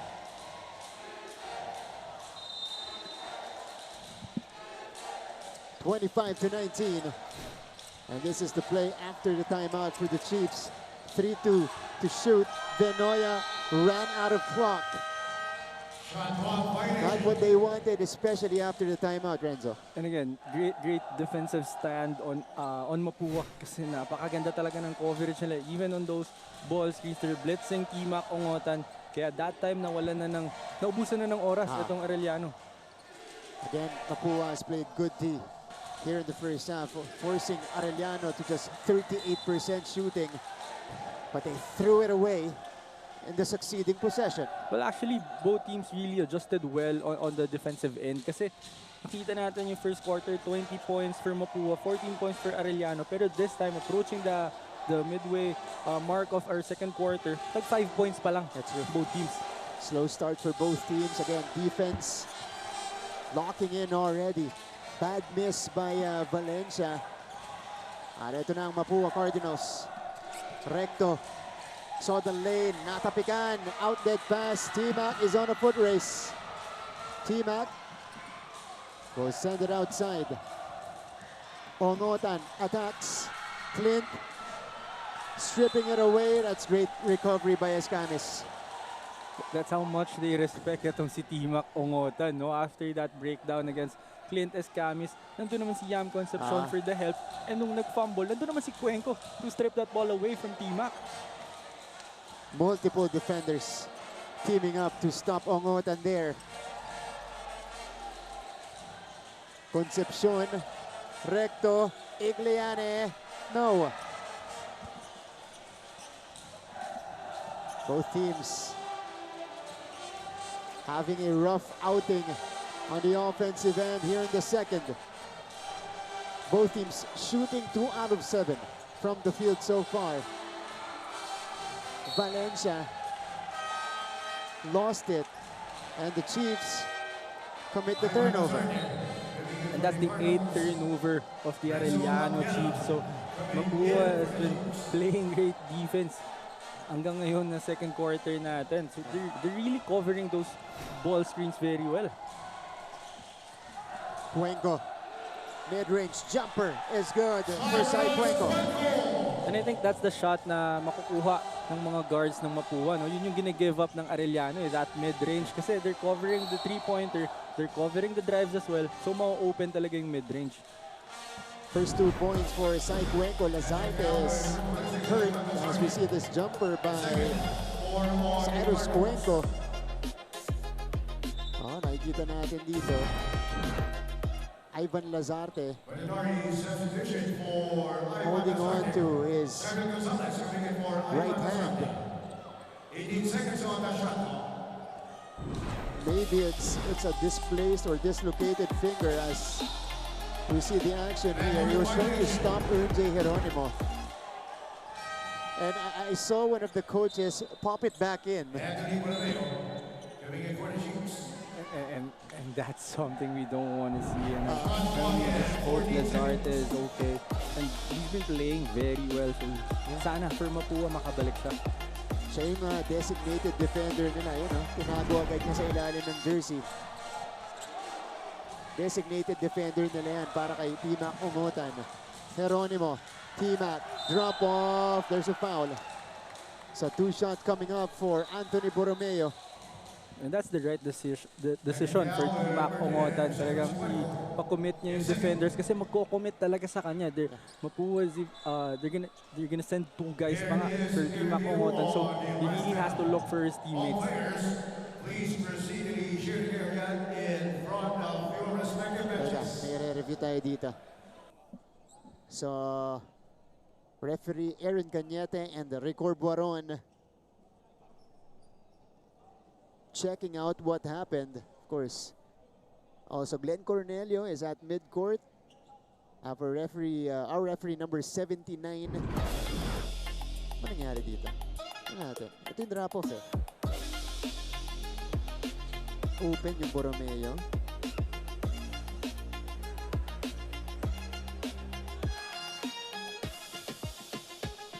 So I think they're trying to review if yung foul ni Cuenco, if he was going for the ball kasi tinamaan yung ulo ni Borromeo sa play na yun. Foul was graded to a sportsmanlike foul, criteria 2 on number 10, So Cuenco is now going to be called for the unsportsmanlike foul.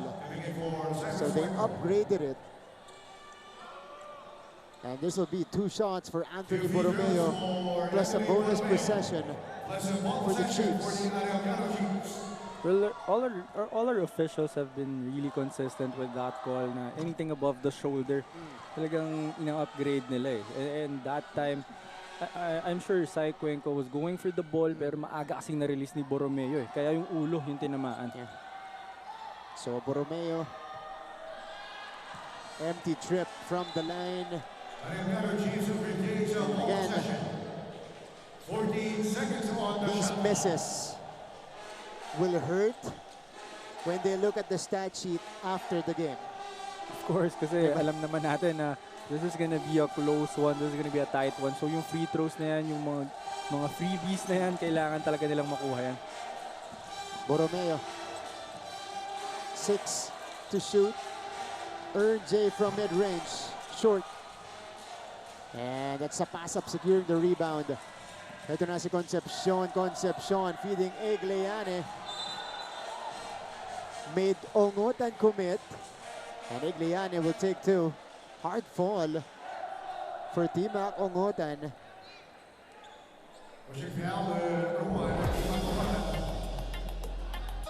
But Yam Concepcion driving it and then dishing to his center, Andre Egliane. And that's the second foul of Timac Ongotan. So they're making it hard for Ongotan dun sa opensa niya. Talagang kino-cover nila ng maayos. And on the other end, they're attacking him. They're making him commit fouls.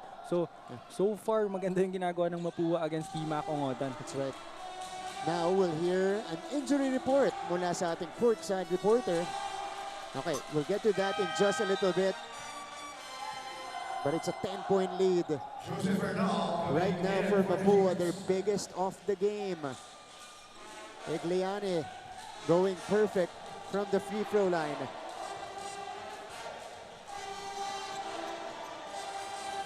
Abiera is back in the game. Ongotan has it. T-Mac hounded by Clint. Sending it out. J pulls the trigger. Nothing there. Ongotan with the offensive board. Extra pass. Buenaventura. Wala pa rin. Hernal gets another crack at it. Geronimo. Pump fake. Abiera for 3. And 3 misses for the Arellano Chiefs. Those are actually good shots for the Arellano Chiefs as they recover that basketball. Pero yun nga eh, maganda yung defense ng Mapúa pero nakukuha pa rin naman ng Arellano yung shots na gusto nila. Oh! Buenaventura releasing and making from the outside. Well, if it's open, you have to take it. Buenaventura not really their best three-point shooter but that time he was wide open so tinira niya, pumasok for Arellano. That's a shot for Buenaventura. That's only his, that's his first 3-point take and make as Sabasab slashes and finishes with the left hand. Mapúa countering each punch here in the first half. They're still ahead by 9.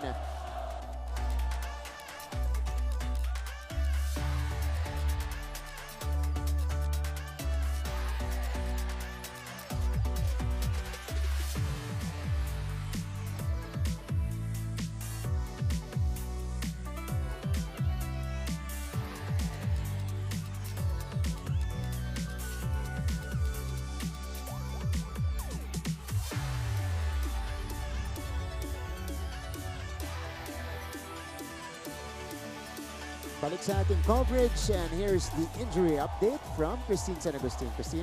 That's right, Martin and Renzo. An update on Ivan Lazarte. Nakausap ko ang team PT ng Mapúa Cardinals sa si Sir Kevin Olito-Quit.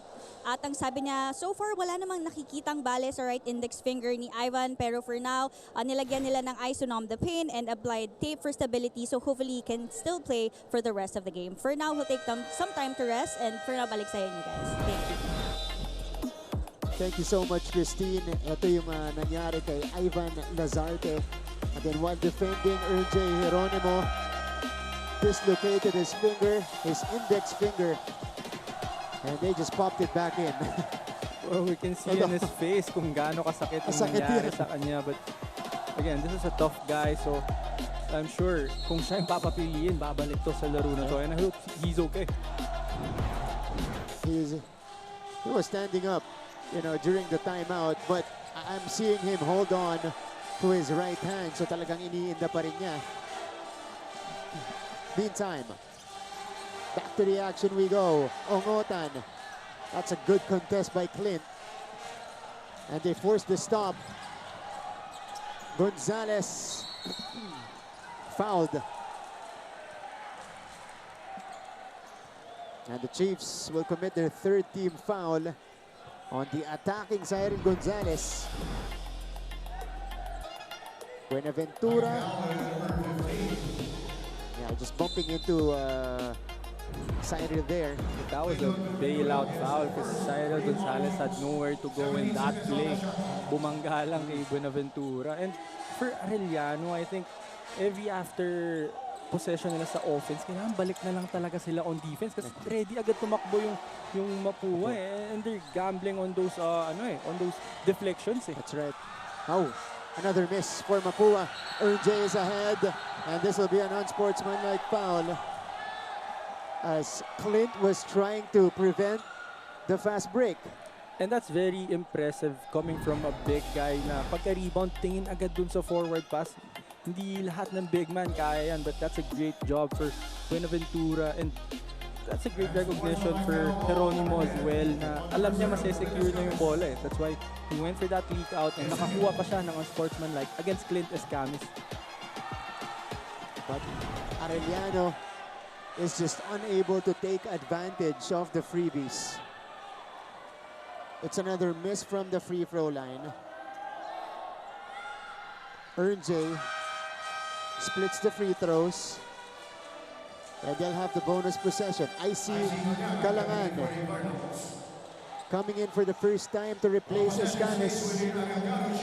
Part of that Perpetual Junior Altos team that won the championship in the juniors division a season ago. Tima.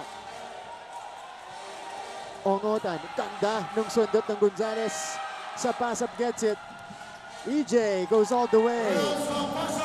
And I believe Cy Gonzalez is one of those guys na kayang-kayang tapatan nito si Timac Ongotan even without a help defender. Yeah. Kasi napakagaling bumantay nito ng on ball.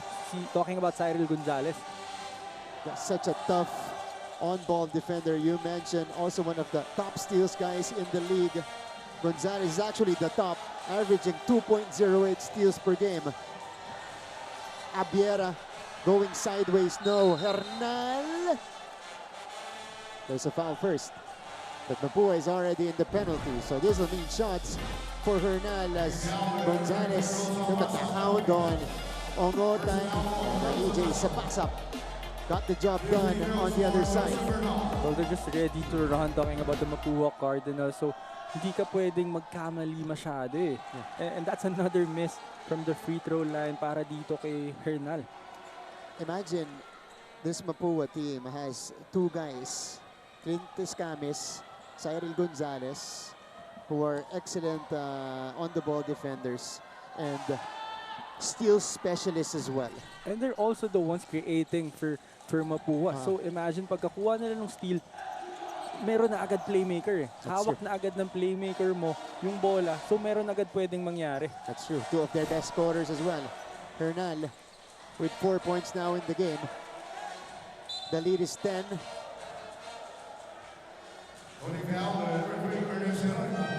That's the last round to give for Arellano before they enter the penalty. Coming in for the Chiefs.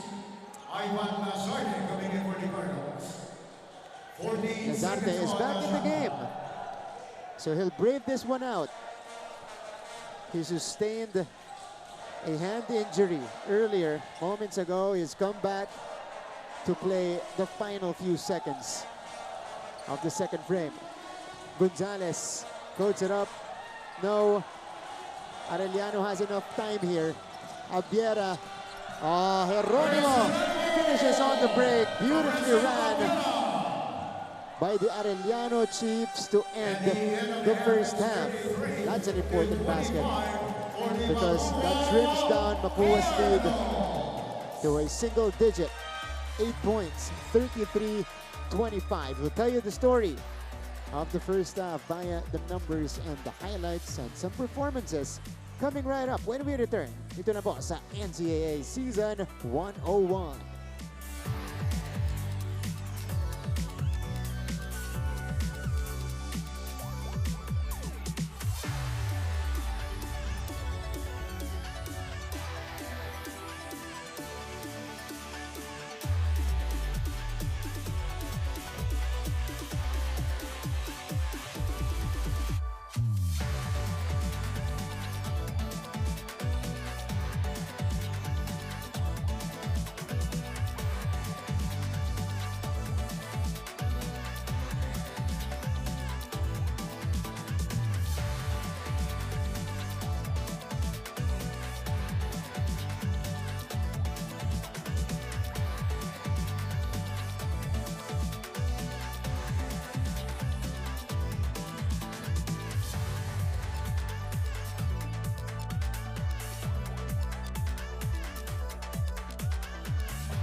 the only 5-peat champions in the NCAA's cheerleading scene, the AU Chief Squad, performing at center court. At the half, it is an 8-point advantage for the Mapúa Cardinals. Martin Javier, kasama po si Renzo Navarro dito sa ating coverage. And now we take a quick scan of what happened in the first half. Let's begin in the first quarter. Renzo, ano yung naging kwento dito? Well, it was a quick start for both teams offensively and defensively. Hindi masyadong maganda yung execution kasi maganda yung depensa ng both teams. They're forcing each other to a lot of turnovers, a lot of fast break points. But yung control kasi ng Mapúa, especially yung execution nila on offense, mas maganda kasi mas marami silang assist that first quarter. Kaya natapos yun with a 6-point lead for Mapúa. They were just a well-oiled machine. And this is almost what they did against San Sebastian in the first half of that game. But Arellano fought back. They fought back, trimmed the lead down to 6 at the end of the first. Doon si Drex de los Reyes also scoring inside was a factor. Sila yung nagtatapatan doon. Ito ni CJ Libang in that second unit. It was actually the second unit of Arellano who has done a lot of damage for this game, especially yung run nila during that second quarter. Talagang doon sila nakahabol, and as we see that Tima Kongotan assist, I think that's something na pwede niyang gawin, especially in the second half, dahil maganda yung depensa sa kanya. He has to involve his teammates para ma-open up din yung driving lane and yung scoring opportunities for him. Dito naman sa second quarter natin, both teams tightening the screws defensively. It was a low-scoring affair. They only scored a total of 24 points in that second quarter, with Mapúa with a slight edge. Well, again, yung adjustment defensively ng both teams natin, talaga mas pinahigpit pa nila. Yung Arellano, maraming 4 shots. Yung Mapúa, napakadaming turnovers. So yun yung naging story ng second quarter. All about defense. As we see that steal by EJ Sapasap on the best player of Arellano and Tima Kongotan, finishing off in the fast break. So yun yung naging kwento in that second quarter. And now, we check out the numbers at the half here, and a 46% shooting for the Mapúa Cardinals from the field. Well, yung 46% and for Mapúa, I think the big reason why is that points in the paint. 22, they have 22 points in the paint. So mostly, atake, mostly on Drex de los Reyes, and yung mga turnovers nila turnovers ng Arellano na nako-convert nila into points. That's right. Turnover count natin, Arellano with more 11-8. But again, the Chiefs, they've had chances to come back in this game, especially from the free throw line. Dun sila medyo nag-struggle. Only 3 out of 9 from the charity stripe in the first half. Bench points, this is big advantage, big production off the bench for the Mapúa Cardinals. Well, Mapúa Cardinals has a deep lineup, kaya yung second unit nila, hindi mo rin siya matatawag na second unit kasi pwede rin yung mag-start for them. And for Arellano, imagine turning the ball over 11 times and missing 6 free throws, but you're only down by 8. Yeah. So meron ka pang chance yung mga pagkakamali mo ng first half para all within your control. So pwede mo siyang baguhin coming into the second half para makahabol. 9 of the 20 bench points nanggaling lang po sa isang player. Cyril Gonzalez is the leading scorer of Mapúa in the first half. Recto, 6 points. Most of the production came in the first quarter. Jan Concepcion contributing as well. For Arellano, it's Tima Ongotan with 7, Ernje Geronimo with 5, and Joseph Hernal with 4.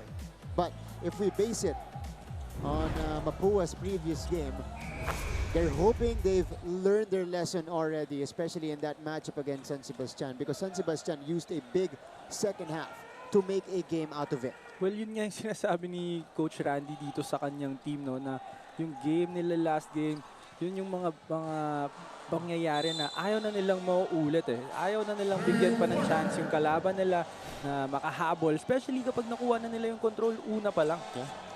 Ang Arellano naman masusubukan dito sa ating third quarter. We'll see if they can still come back. Second half is now underway. Thank you for tuning in. This is NCAA Season 101. And Mapúa throwing the ball away. Arellano will start with a basket from Basti Valencia. And that's what you should do if you're T-Mac Ongotan. You have to attack that basket. Kapag wala, atakin mo, madadrag mo yung defenders eh.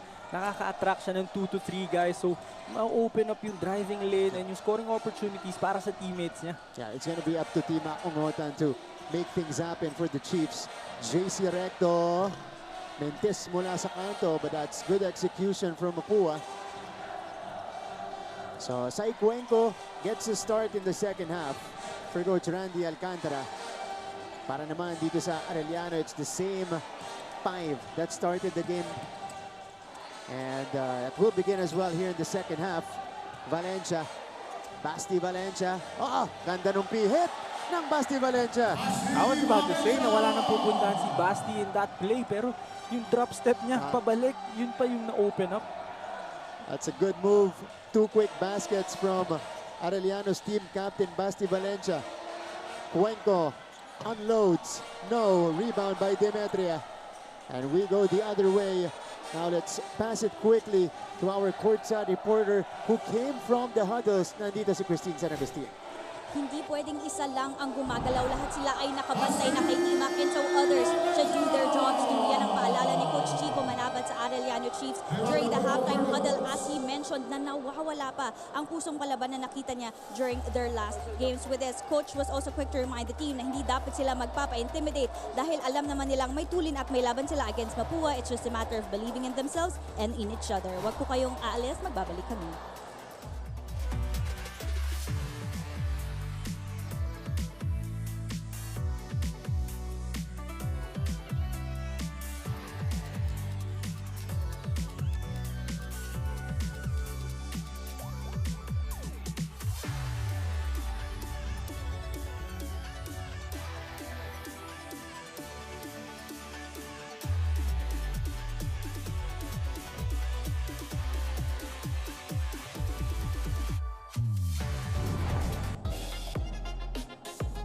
Nagising na sa ating laban ang kapitan ng Arellano Chiefs, Basti Valencia, with 6 straight points for Arellano. And what a way for them to start the second half. But you also have to give credit kay T-Mac Ongotan na talagang nagdadrag ng buong atensyon ng Mapúa. They're really deploying mix-up defense on T-Mac Ongotan. Kaya nagkakaroon ng openings itong si Basti Valencia, which is a capable scorer as well for Arellano. That's right. At sinabi ni Christine din sa kanyang report that Arellano believes that they have the tools, they have the speed, and the talent to beat the Mapúa Cardinals. So that belief is being led right now and being inspired by their team captain, Basti Valencia, who has scored all of his 6 points in the first 2 minutes of the third. Wala na naman para kay Sai Cuenco. Ito na si T-Mac Ongotan. Demetria feeding his captain, who had possession. Good strip. Now they're helping on Valencia. Escamis. Cuenco from closer range, still off. Rebound collected by Valencia. So for Basti Valencia this time, I believe na yung timeout na yun ng Mapúa, ang pinag-usapan lang nila doon is si Basti Valencia. So it's up to Basti Valencia right now to involve his teammates naman. Kasi magko-collapse naman sa kanya ngayon yung defense ng Mapúa. And they have other weapons on this Arellano lineup, just like Mavi Vinoya, a guy who can score in double figures. Hasn't taken a shot so far, so you expect him to look for his shots here in the second half. Well, especially when they're covering T-Mac Ongotan and Basti Valencia heavily, Mav Vinoya and Geronimo or those guys for Arellano who can create more chances for them. That's right. And put some pressure off T-Mac Ongotan. Vinoya takes care of the first. Don't look now. It's just a 1-point game. 7-0 run for the Chiefs to begin the third quarter. And we're all tied up. Perfect from the line. Mavi Vinoya. Second deadlock of the game. And this is exactly what happened in the previous game of Mapúa against San Sebastian. They had full control in the first half, and then San Sebastian made a run, tapos nakahabol. And now it's up for Mapúa kung ano yung magiging answer nila. As we see that attack by Clint Escames. So I think this is the perfect time for Clint to step up for Mapúa offensively. Clint Escames, first shot made from the field. Demetria sticking with the play. And yun yung sinasabi ko para dito kay Basti Valencia na marami siyang pwedeng gawin eh. Especially pag nakuha niya yung bola sa post. Pag one-on-one lang yung depensa, marami siyang opening na nakikita.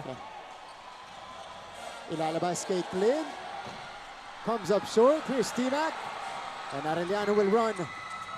Ongotan lost the basketball. Recto could not get a handle on it.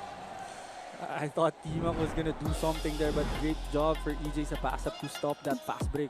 But how about this drive and the squeeze it by Clint, making something happen for the Cardinals. Pero si Demetria showing us why he is now their starting center. Here's the breakaway by J. Geronimo. And that's a great Spain action for Arellano. Yung ball screen na yun, pag gamit ng ball screen, may backpick from Timac Ongotan. Hindi nila pwedeng iwan si Timac Ongotan sa top of the key for that three-pointer. Kaya open na open yung drive ni J. Geronimo. 7 points now for Geronimo. Gonzalez missing badly. By the way, this is the first lead of the game for the Arellano Chiefs. Well, I'm sorry, that was Mav Vinoya who gave that back pick on that Spain action, which is a great shooter as well for Arellano. Kaya hindi nila pwedeng iwan basta-basta. And that's a great action for Coach Chico, and it's something na pwede nilang balik-balikan from time to time. Drex de los Reyes at the free throw line has been playing well, especially against the bigs of Arellano. But the Chiefs have turned it around here in the third quarter.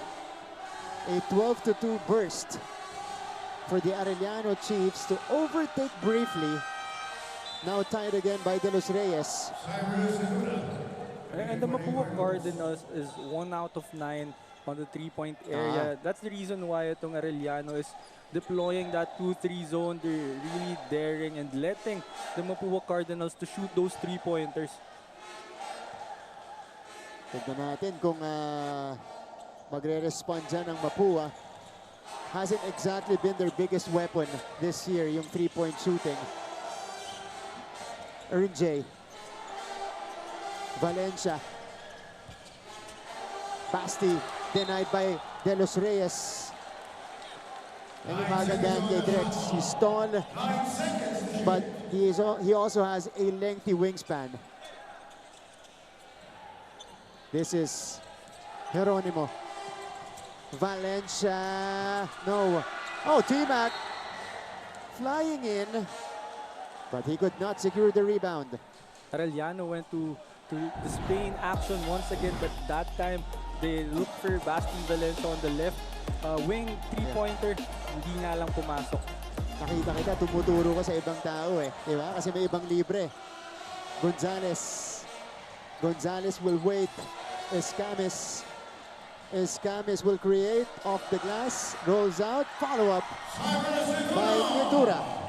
And again, for Arellano, it's hard to get that rebound kapag dadaanin mo sa talon eh. Kasi yung lineup ng Mapúa mahaba, very athletic. So really have to box out yung mga rebounders nila.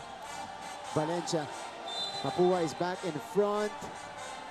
2 players on the floor. This is gonna be a turnover. An offensive foul on Timac Ongotan, and that's number 3 on Timac. Oh yeah. And it was Clint Escames who sold that offensive call foul on Timac Ongotan. So there's Clint Escames for you doing it on both ends of the floor. That's right. Gonzalez looking to lead Mapúa's recovery in the third. Sapasap off the hop. Gorgeous move by EJ Sapasap. That's just a great move coming from EJ Sapasap. He had He had no space at all to attack that basket. Pero nagawa niya ng paraan with that high gather. Tapos yung scoop layup. We have to see it again. We will definitely see it again. Valencia fading away. It's good. He has 8 points, all in the third quarter. That was a tough fadeaway for Basti Valencia, but was able to make it. Let's see this move by EJ Sapasap. This is a Donovan Mitchell hop and gather. And then squeezing that one through 2 defenders. Again, itong si EJ Sapasap is just a great attacker for Mapúa. Too strong for Gonzalez. They get it back. Cyril, EJ, well covered this time. Could not get it from the other side. De Los Reyes, wala pa rin. Sapasap gets it back. It's a recycled shot block for Mapúa, stolen by Valencia. Here comes Arellano. Helter Skelter. Basketball. Oh, that rejection by Netura. Javiera knocks it down. And that's just a great recovery for Arellano. Hindi na nila nakuha yung initial na attack nila on the fast break, but what a way for Abiera to be at the right place at the right time for that jumper. What a game. De Los Reyes. Easiest 2 for Drex today. A miscue on the part of Demetria and Vinoya that time. You can't leave Drex De Los Reyes wide open under the basket. Abiera. Closely guarded by Escamis. Vinoya from the top of the key. Doesn't get it. And here comes Mapúa again. EJ Sapasap running downhill. Ooh, di nga rin na ipasok, but again, Drex De Los Reyes with a cleanup job. He is in double figures, and he reaches a new season high with 10 points. Timeout on the floor.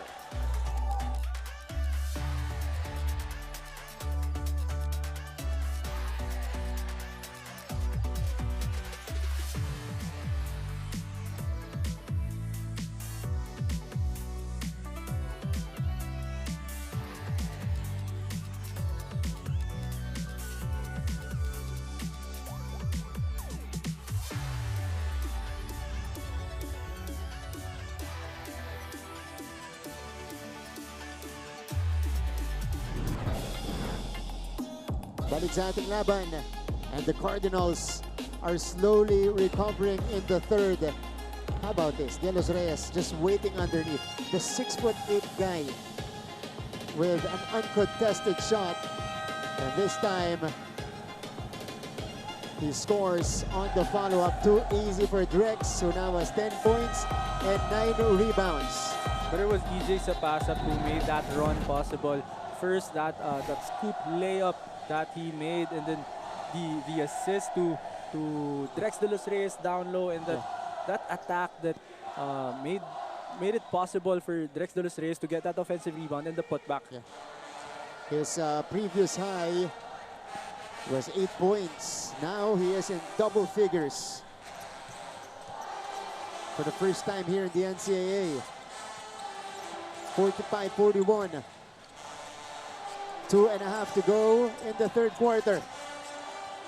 Sticky defense by the Cardinals, and they force the turnover. Netura doesn't have the numbers, so he'll wait. Gonzalez. Sapasap. Basang-basa ni Abiera. Pero umapak sa labas si Renzo Abiera. Great recovery for Renzo Abiera that time. That was a wide open pass to Drex De Los Reyes. Pero nakatapak naman siya dun sa linya. Cuenco. Recycled clock for Mapúa. 6 to shoot. Netura couldn't handle it, or that's Cuenco rather, throwing it away. But that was a great backdoor coming from Sai Cuenco. Medyo masikip lang yung pasa that time from Gonzalez. And Arellano has to be really careful dito sa lineup ng Mapúa right now, kasi lahat ng action dito sa switch lang nila. Yeah. Kasi defenders to lahat eh. Kayang-kayang mag-recover, kayang-kayang mag-contain. But that three-pointer by Renzo Abiera made Mapúa pay for deploying that kind of defense on him. So only the second triple for Arellano, but could be big, especially for Renzo Abiera. Gonzalez, no. Hernal couldn't secure it sa pass-up. Taking it away. 10 to shoot. Cuenco against Borromeo. Nietura attacks. Nietura too strong. Renzo Abiera gets it quickly to Kamay. Yuan stops his dribble. Hernal. Hernal. No. Follow-up. Abiera. And you're right, Martin. That three-pointer by Renzo Abiera woke him up. Yeah. Kaya nakita mo yung defensive rebound on the other side of the floor. And then pagbaba naman niya dito, offensive rebound and that put back. You saw the energy shift for Renzo Abiera as they call a foul underneath. Ito, Abiera left with slight daylight. Pulled the trigger and knocked it down. This time showing the hustle. Hernal missed. Came out of nowhere. Renzo Abiera placing it back in. And for Mapúa, I think that was the 6th attempt on the three-point area. Itong third quarter pa lang. So they've been shooting those three-pointers and Arellano has been letting them shoot those. Yeah. Kasi nilalaro ng Arellano yung numbers. I think it's 1 out of 9 for Mapúa in this game. So that's something Arellano could live with.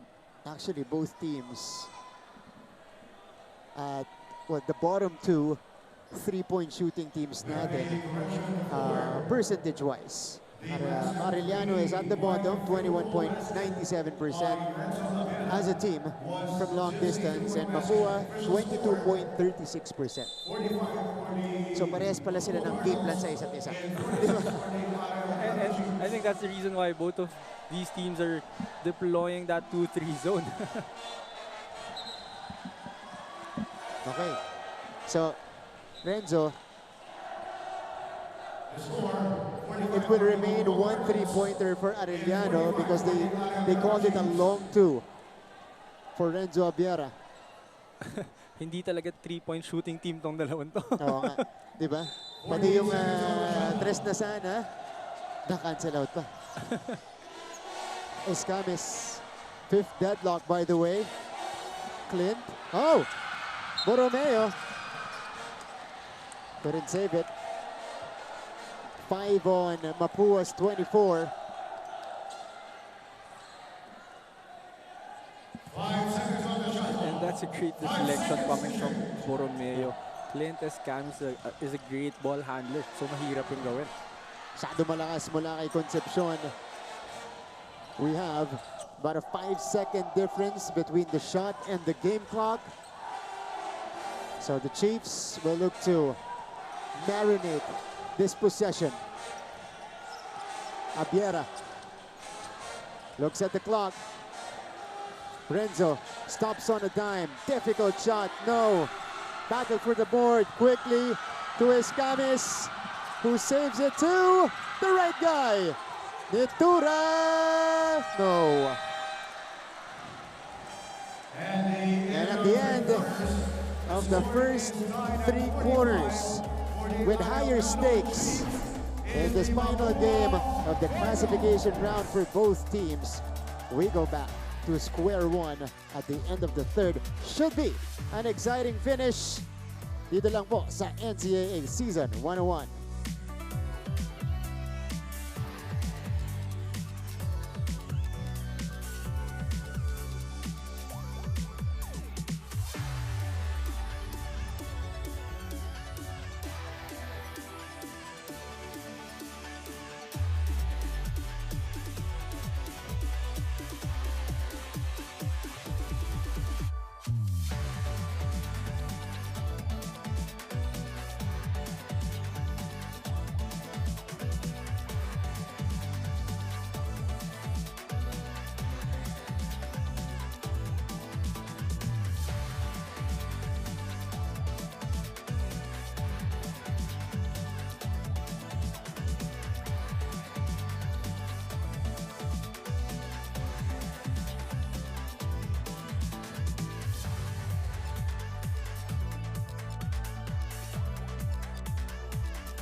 We're back to our coverage. On your screens is former Arellano chief and former Rookie of the Year and two-time Defensive Player of the Year in the NCAA, Justin Arana.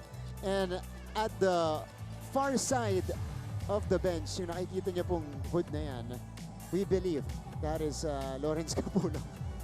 There is a strong belief that it is Capulong. He's a big guy, so I don't know why he's hiding. Hindi siya pwedeng magtago. That's former. Actually, those are two former Arellano main men. Well, imagine Martin kung nag-abot yung dalawang yan for the Arellano Chiefs. Ang lakasana nila kayo. Lalo, di ba? Yung Lawrence Capulong, ang nakakatawa doon. Pag nakatayo na siya, alam mo na siya na yun eh. Kasi laking tao, di ba? As we see the quarter scoring here, and you know, we mentioned at the start of the second half kung natuto na ba yung Mapúa after that game against San Sebastian, allowing a second half comeback. We got our answer. You know, they didn't let it happen, but Arellano made the adjustments to come back in the third quarter. Yes, I was about to say na we also have to give credit to Arellano for making the necessary adjustments coming into that second half. Kaya maganda rin yung pinakita nila. Yeah. A steal for Recto to begin the second half. 45 all. Sai Cuenco, the feed. Clint Escames. Nitura, the push. Wala pa rin. Concepcion, wala pa rin. Sino ang makakakuha? It's still with Mapúa. Look at these teams. Go for the basketball. Escames, got it! And that's the third try for Mapúa. They got 2 offensive rebounds in that possession. And again, if you're going up against a great team against like Mapúa, you can't give them multiple chances to score the basketball. Only Clint's second field goal today. It's a long 2. But again, if you guys just tuned in, we'll give you the context why these two teams are playing this hard. Abiera. Shot clock violation on Mapúa. All right, we'll give the context after the report from Christine San Agustin. Christine? Coming into the fourth quarter, Coach Randy Alcantara reiterated his main and number one reminder to the Mapúa Cardinals heading into this game, and that is to beware of their opponent's energy. With this, Coach Randy quickly reminded the team that they need to absorb that energy and turn it into their advantage while staying as composed as possible with morale up high till the last second. All for now, Martin and Renzo. Thank you so much, Christine. They were, or he was warning his players about this Arellano energy as Cuenco drops it in from long distance. That's a badly needed 3 for the Mapúa Cardinals. Well, it's that simple for Mapúa. Katulad ng sinabi ni Cristino, yung energy lang yung hinihingi ni Coach Randy eh. Kasi hindi naman sila yung nag-execute ng mahaba na plays. Ang style talaga nila, they're forcing a lot of turnovers to the opposing team and they run. So kailangan nila ng mataas na energy. And for Arellano, ganun din yung case eh. So kailangan lang nalang higatan yung energy na yun para ma-secure nila tong panalo na to. Especially here in the fourth quarter, magkakaalaman kung sino ang mas may gusto manalo dito sa ating laban. Arellano is on the move. Abiera, late drop-off. Libang, good hands by Netura. Geronimo, Abiera, no. And Mapúa somehow gets to stop. Arellano opted out of the closer shot. A little too unselfish for Abiera that time. No? He already had the shot. Hindi na sumabay si, I think it was Cuenco or Escames, pero pinasa niya pa kay Ongotan. Escames. Ball movement by Mapúa. Recto scores inside. And Mapúa playing tic-tac-toe in that possession. That pass of Clint Escames to the roller and the drop-off of Yam Concepcion to JC Recto under the rim. Cardinals duplicating Arellano's start, doing it in the payoff period. 7-0 run. Step back 3. T-Mac could not put out the fire. Hernal. And again, active hands for the Mapúa Cardinals. Just to give you guys a bit of context on what these teams are playing for, as we see this play. Yeah, flip out. Cuenco drops in the second triple for Mapúa today. And then, ball movement. JC Recto scores inside. If Arellano wins by 4 points, they secure number 2 in Group A and the twice-to-beat advantage. If Mapúa wins, not only do they secure number 2, but they still have a chance to go for number 1 at the end of it all. Yun yung ating sitwasyon ngayon. Abiera, that's a difficult shot. Again, no open looks given by Mapúa. All contested. Cuenco. So that's a foul on Renzo Abiera. And Marta, just to follow up on your point earlier, the reason why you want to secure that number 1 spot is pag nangyari na kasi yung crossover, ang makakatapat mo sa kabilang grupo kung hindi St. Benilde Blazers, Letran Knights, or either JRU or EAC. That's Na right. napakabigat na rin na makakaharap mo during the first round. Yeah. Well, that's a situation here, and that's why if you're in Group A, you have a chance to go for number 1, you take it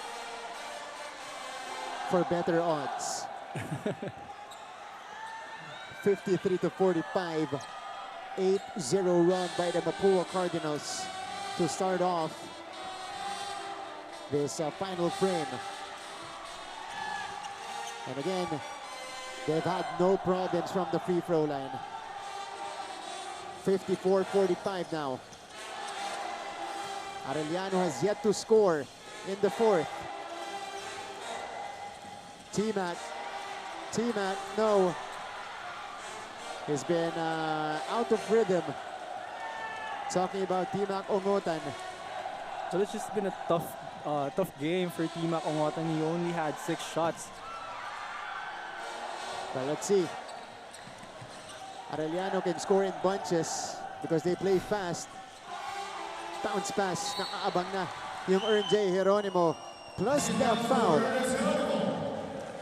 Well, I've been mentioning it the entire game. Every time T-Mac attacks, 3, 4, or 4 guys are all looking to T-Mac Ongotan. Kaya pwede siyang maghanap ng iba. And it's up to his teammates as well na hanapan ng butas yung opensa nila. RJ is now the leading scorer of the Chiefs with 9 points. It's a low-scoring affair, as you guys can see. Some playoff basketball being played by both teams as RJ completes the 3-point play and puts out the fire. Well, you also have to commend yung Mapúa for coming out strong itong 4th quarter natin. No? Meron silang konting breakdown during that 3rd quarter.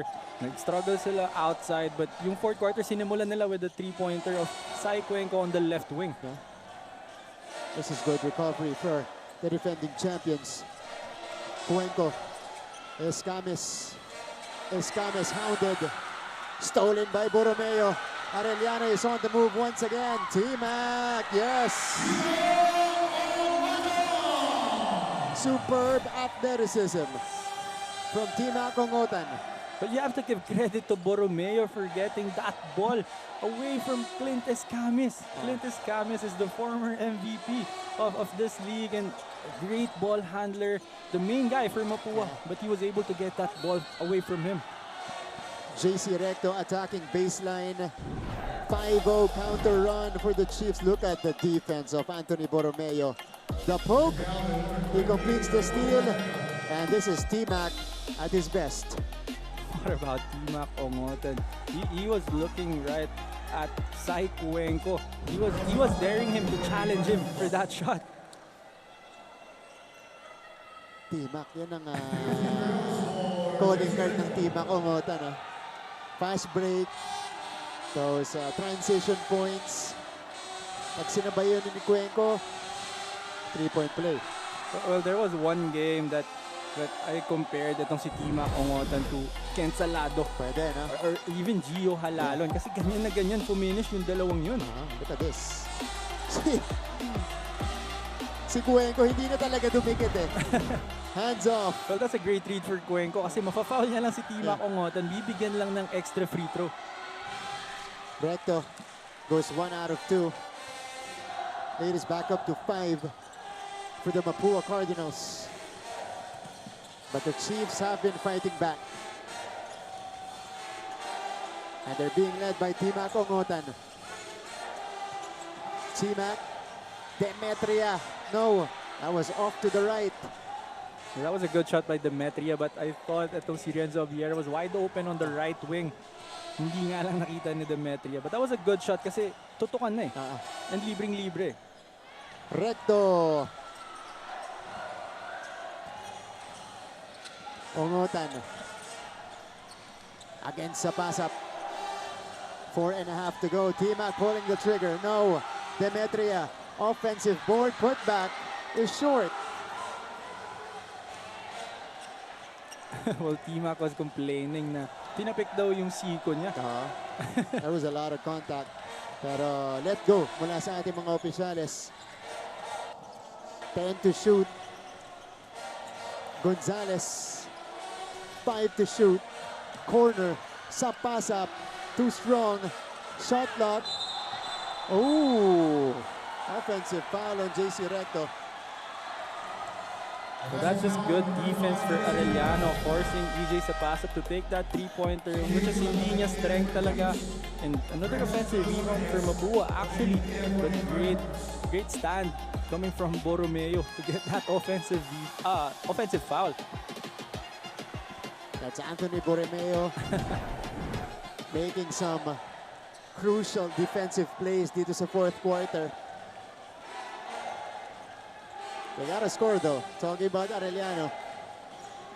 Angel! No! But there's a whistle.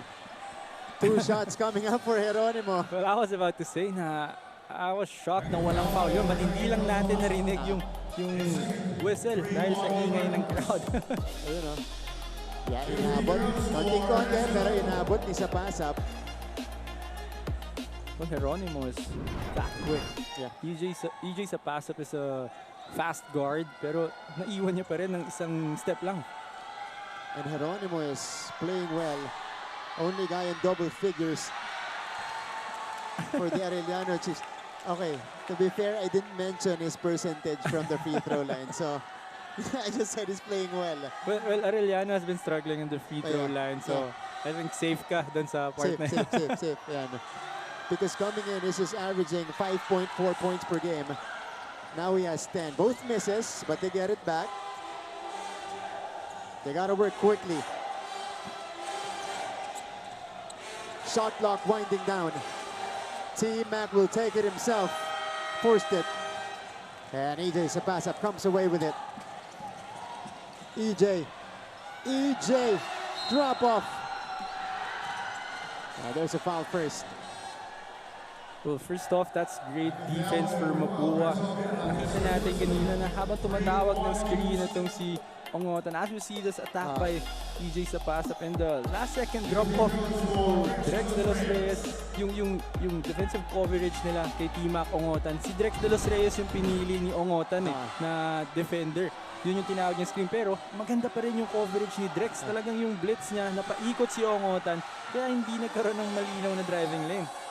And for Drex de los Reyes, this is a new situation for him. 3 minutes remaining, he's still on the floor, and he's taking free throws. Went too strong on the first. Again, he has put up a season high today. 10 points, 1 out of 2 from the line. Drex de los Reyes is our leading scorer. 56-50. Borromeo. T-Mac. Borromeo, they swing it. Abiera is open. Kaboom! That's a three-pointer for Renzo Abiera. That's a great attack by Borromeo on the baseline, locating itong si Jeronimo. And good recognition for Geronimo na nag-close out yung defender from Mapúa. That extra pass to Renzo Abiera, making that three-pointer. Cuenco could not answer, but he stuck with the play.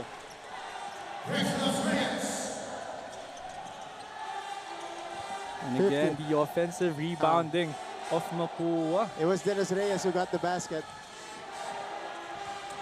Drex with 13, and Borromeo stepped out of bounds.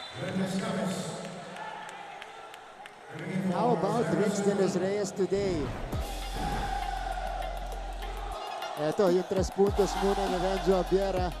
But Sai Cuenclo going the other way, attacking, missing. But Dennis Reyes credited with his basket. Cuenco against Abiera. Sapasap attacks. Sapasap almost. Rebound for Ongotan. We go deep into this one. The final 2 minutes. Somehow, Ongotan makes it work. Wow, Timac Ongotan finishing with a lot of contact coming from Clint Escamis. Oh my God, Timac Ongotan. Whew. Timac has 11 to lead Arellano. Drex backing down. De Los Reyes missing at the rim. 1 possession game, and Arellano has it. T-Mac stepped through, and he draws the foul. What about Timac Ongotan coming alive in the clutch? What? What? Slipped, flipped it up. Pumasok pa. Para sa Timac Ongotan. What control. That's just Timac Ongotan for you. I have no words for him anymore.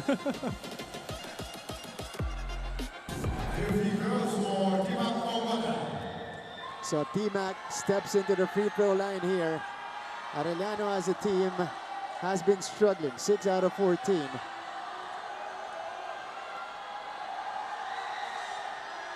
Calmly sinks the first.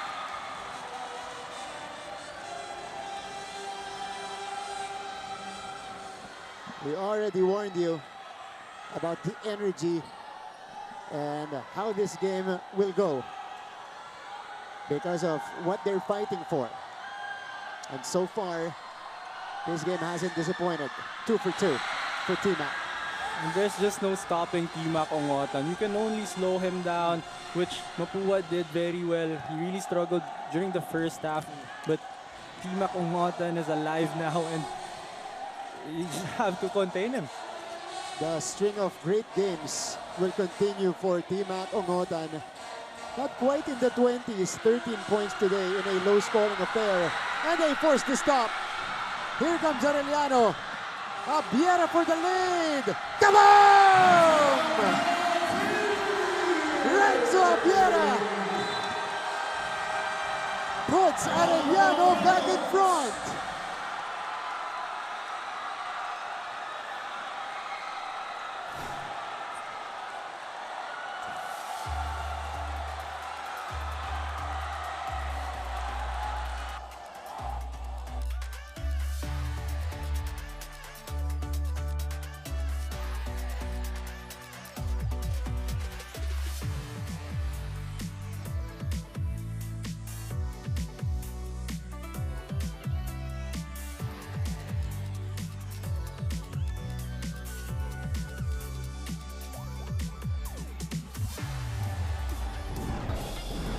This game just got more interesting.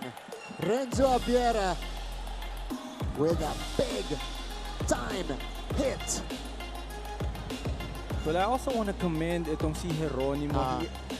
Borromeo had a slight opening on the left wing na pwedeng-pwede sana ibigay, but he decided not to kasi si Clint Escamis was chasing just right behind Borromeo, and that was a great decision for Geronimo to give the ball to the hot hand, which is itong si Renzo Abiera. That is Abiera's second triple of the game, and he is now up to 12 points. in the contest. Fourth triple in total for the Arellano Chiefs, who are trying to secure number 2. To do it safely, they gotta beat Mapúa by 4. 1:04 remaining. How will the Cardinals counter? Let's see, is this a 3? They're checking if he stepped on the line. Okay, di natin kita yung right foot.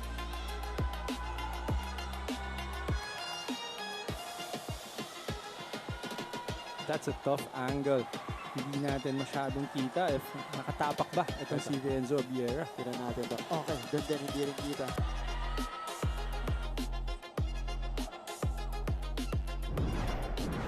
Okay.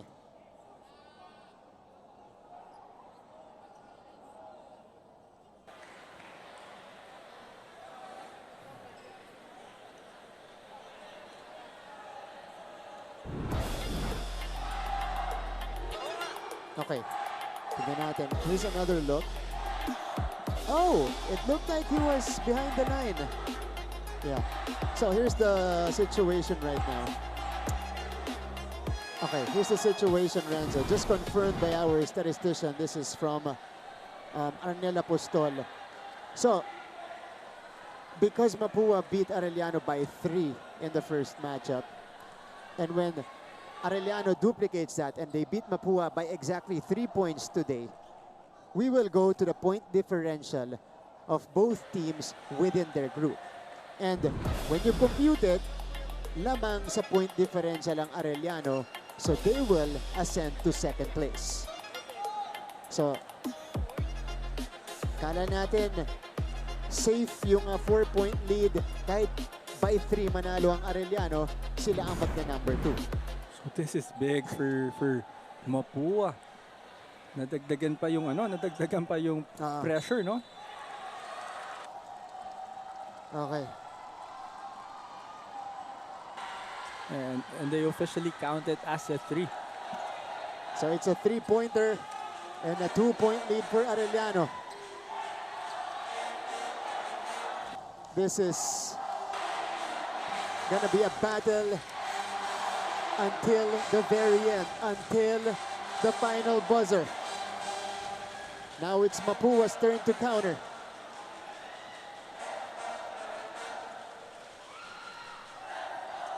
Some ball pressure applied by the Chiefs.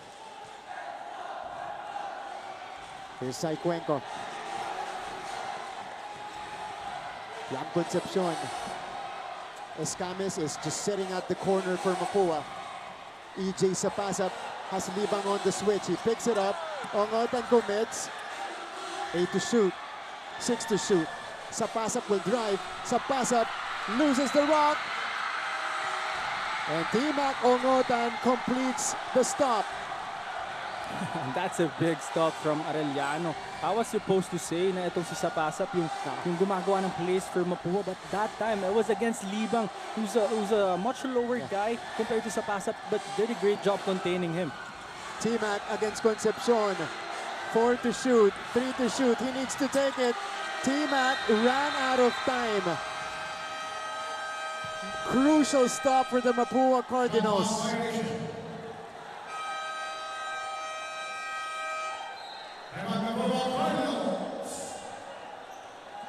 Timeout.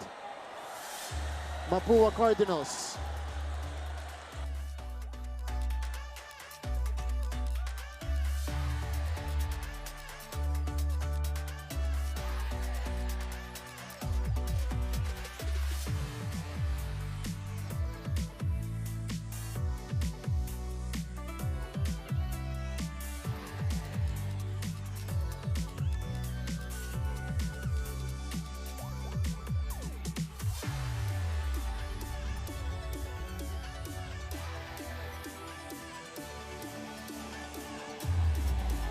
We're back to our coverage.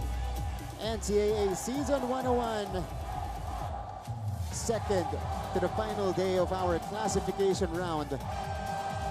And it's going down the wire. Arellano versus Mapúa. Okay, para po mas madaliin yung padaliin natin ang sitwasyon. Mapúa, if Mapúa wins, Arellano third place. Number 3, yes. Okay. Arellano wins by 2 or 1 point.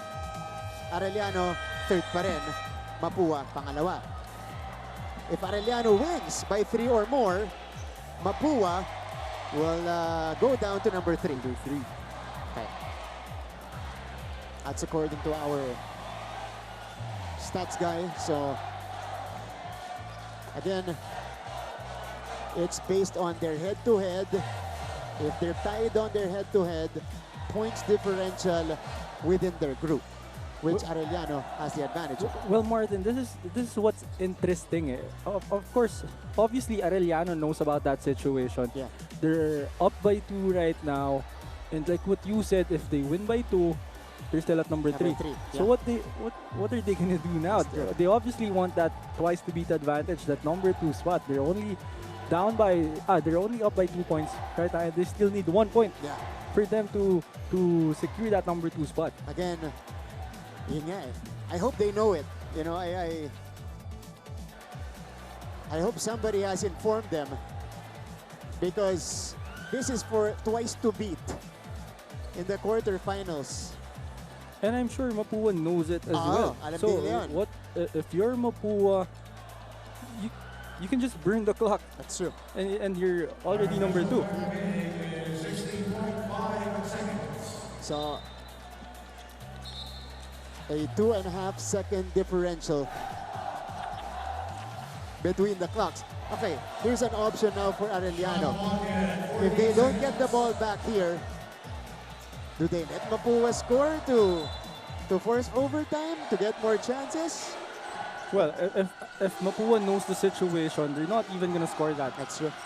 And Arellano needs to foul. Oh, they steal it! T-Mac is trapped, and there is a foul.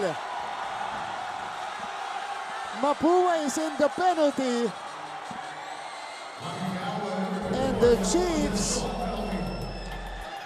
have a chance to seal the deal, and the twice to beat advantage at the free throw line.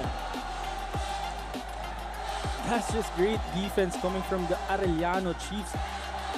Very disciplined defense, not fouling Yam Concepcion on the right side of the floor. Pressure-packed free throws for T-Mac. No problem in the first. That's what, 1 foot in the door already for Arellano. Second shot to make it more convincing.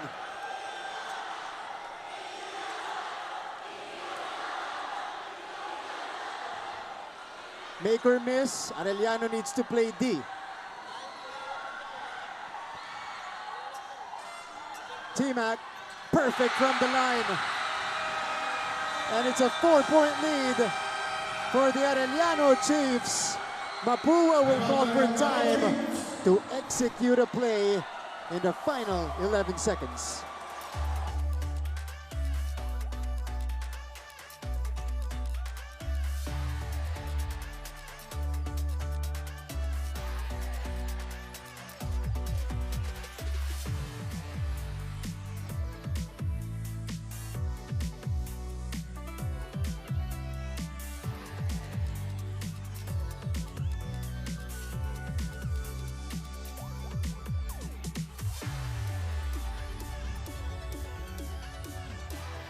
All right, we're back to the coverage here. We're checking out the updated team standings here. Here's the situation. Arellano is just behind Mapúa by a game. Okay. Mapúa won the first matchup by 3 points. If Arellano wins this one by 4, sila na. Clearly, yung makakakuha ng number 2 spot. If they win it by 3, we'll go to the points differential. Within their group, Arellano has the advantage on that. Therefore, they will ascend to number 2. So Mapúa needs some points if they want to lock up number 2. And that was the reason why itong Arellano was already up by 2, but they were pressuring. They were trying to force Mapúa into a turnover, which they did. Yeah. And Team Ongotan was able to secure those free throws para makuha nila yung 4-point lead na kinakailangan nila to secure that number 2 spot. 11.3 seconds remaining.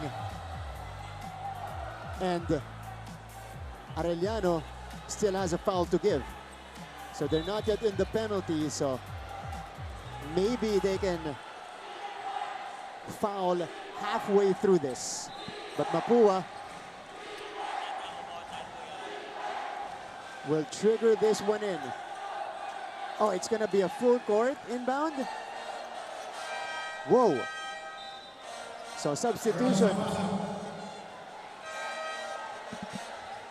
I think Coach Randy prefers na mas malawak yung Okay, floor. yeah. I think they're gonna attack right away and get that 2 points.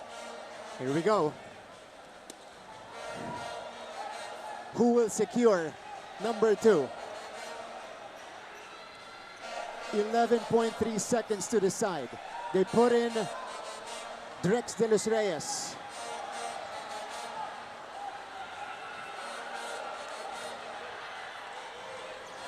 Arellano has a foul to give. EJ sa pass up. Ilalabas. Gonzalez papasok.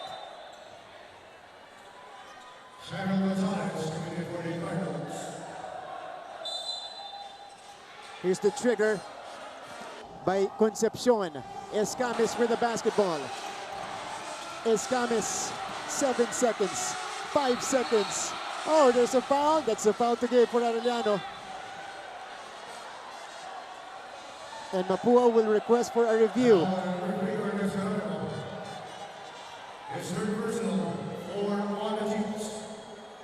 Mapúa is seeking for an unsportsmanlike foul. Ito, tignan natin. RJ. There's a case. Well, the reason why Mapúa is arguing that call is Geronimo wasn't even going for the ball. Yeah. He just pushed itong si Escamis. Tulak. Okay, they just call it a push. Just a regular foul. So Arellano is not yet in the penalty, but Mapúa will still have one last chance here. They need a basket to secure number 2. Clint will do the inbound. Borromeo in front of him. They get it to Cuenco. Cuenco attacks. Cuenco! No! Concepcion, no! And Arellano secures the twice-to-beat advantage. And that's just a big defensive stop coming from the Arellano Chiefs. That was a wide open lane for Cuenco. That's his shot. He's been doing that the entire season. But that time, very important stuff for Arellano. They delivered. Wow. Season 101 is one of a kind. I think that's the first time in a game na nagmamatter, manalo-matalo, yung points differential yung kino-consider natin, and we still needed a basket until the very end. Our best player of the game, the man who delivered in clutch moments for Arellano, especially at the free throw line, is T-Mac Ongotan across the board production. But how about T-Mac Ongotan? Struggled almost the entire first half, but coming out alive during that crucial moment. Just no words for T-Mac Ongotan. What a game. Whew. We need a few seconds to breathe. Let's listen to Arellano's school hymn.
The final score is 62 to 58. Arellano safely ahead and safely secures that number 2 spot in Group A. Mga kapuso, we're not yet done. Only the beginning of our post-game coverage. Will return with our winning head coach.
Mga kapuso, nagbabalik tayo sa ating coverage of NCAA Season 101 and the final score here in our first game between Arellano and Mapúa.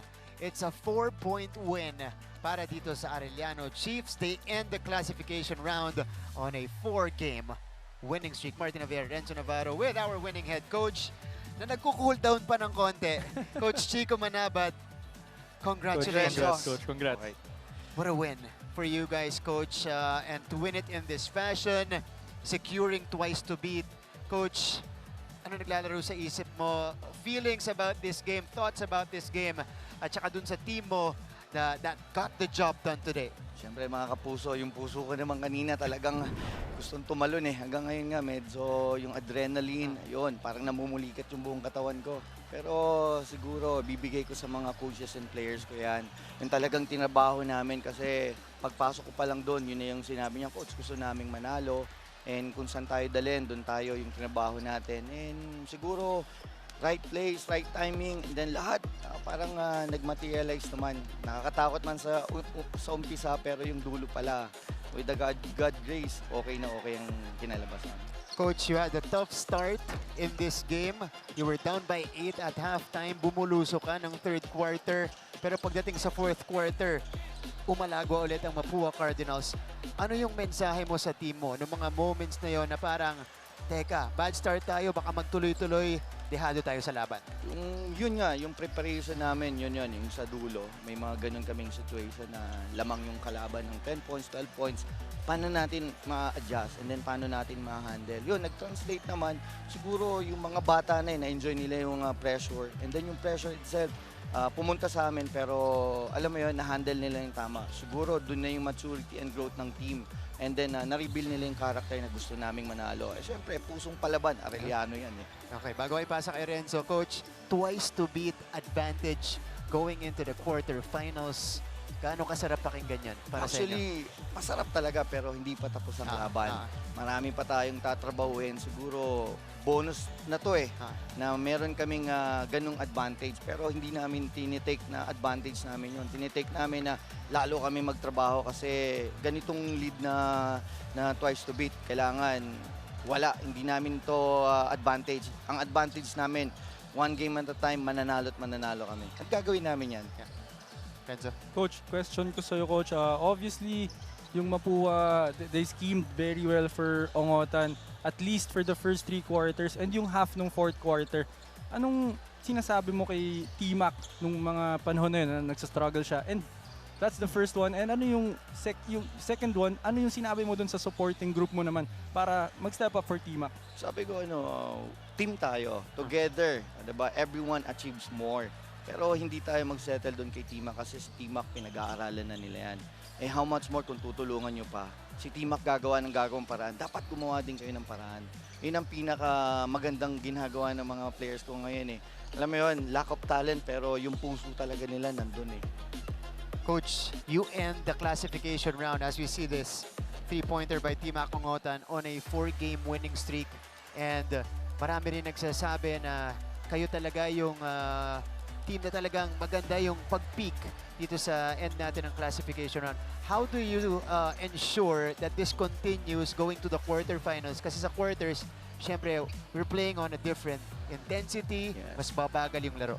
Siguro ang pinaka-maganda dito is continue to play our system. Yung consistency doon namin makukuha yan. Pag ginawa namin yung system namin defensively and offensively. Kasi sabi ko sa kanila yung system natin, pag ginawa natin, lahat magiging tama yan. Medyo may mga hindi tatama pero ang importante doon, togetherness tayo, naglalaro tayo sa system natin. Coach, I remember one game, tinanong ko itong si Renzo Abiera. Sabi niya tungkol sa team nyo na positionless kayo eh. Talagang nagsusmall ball kayo, minsan may center kayo. And ganun din yung Mapúa.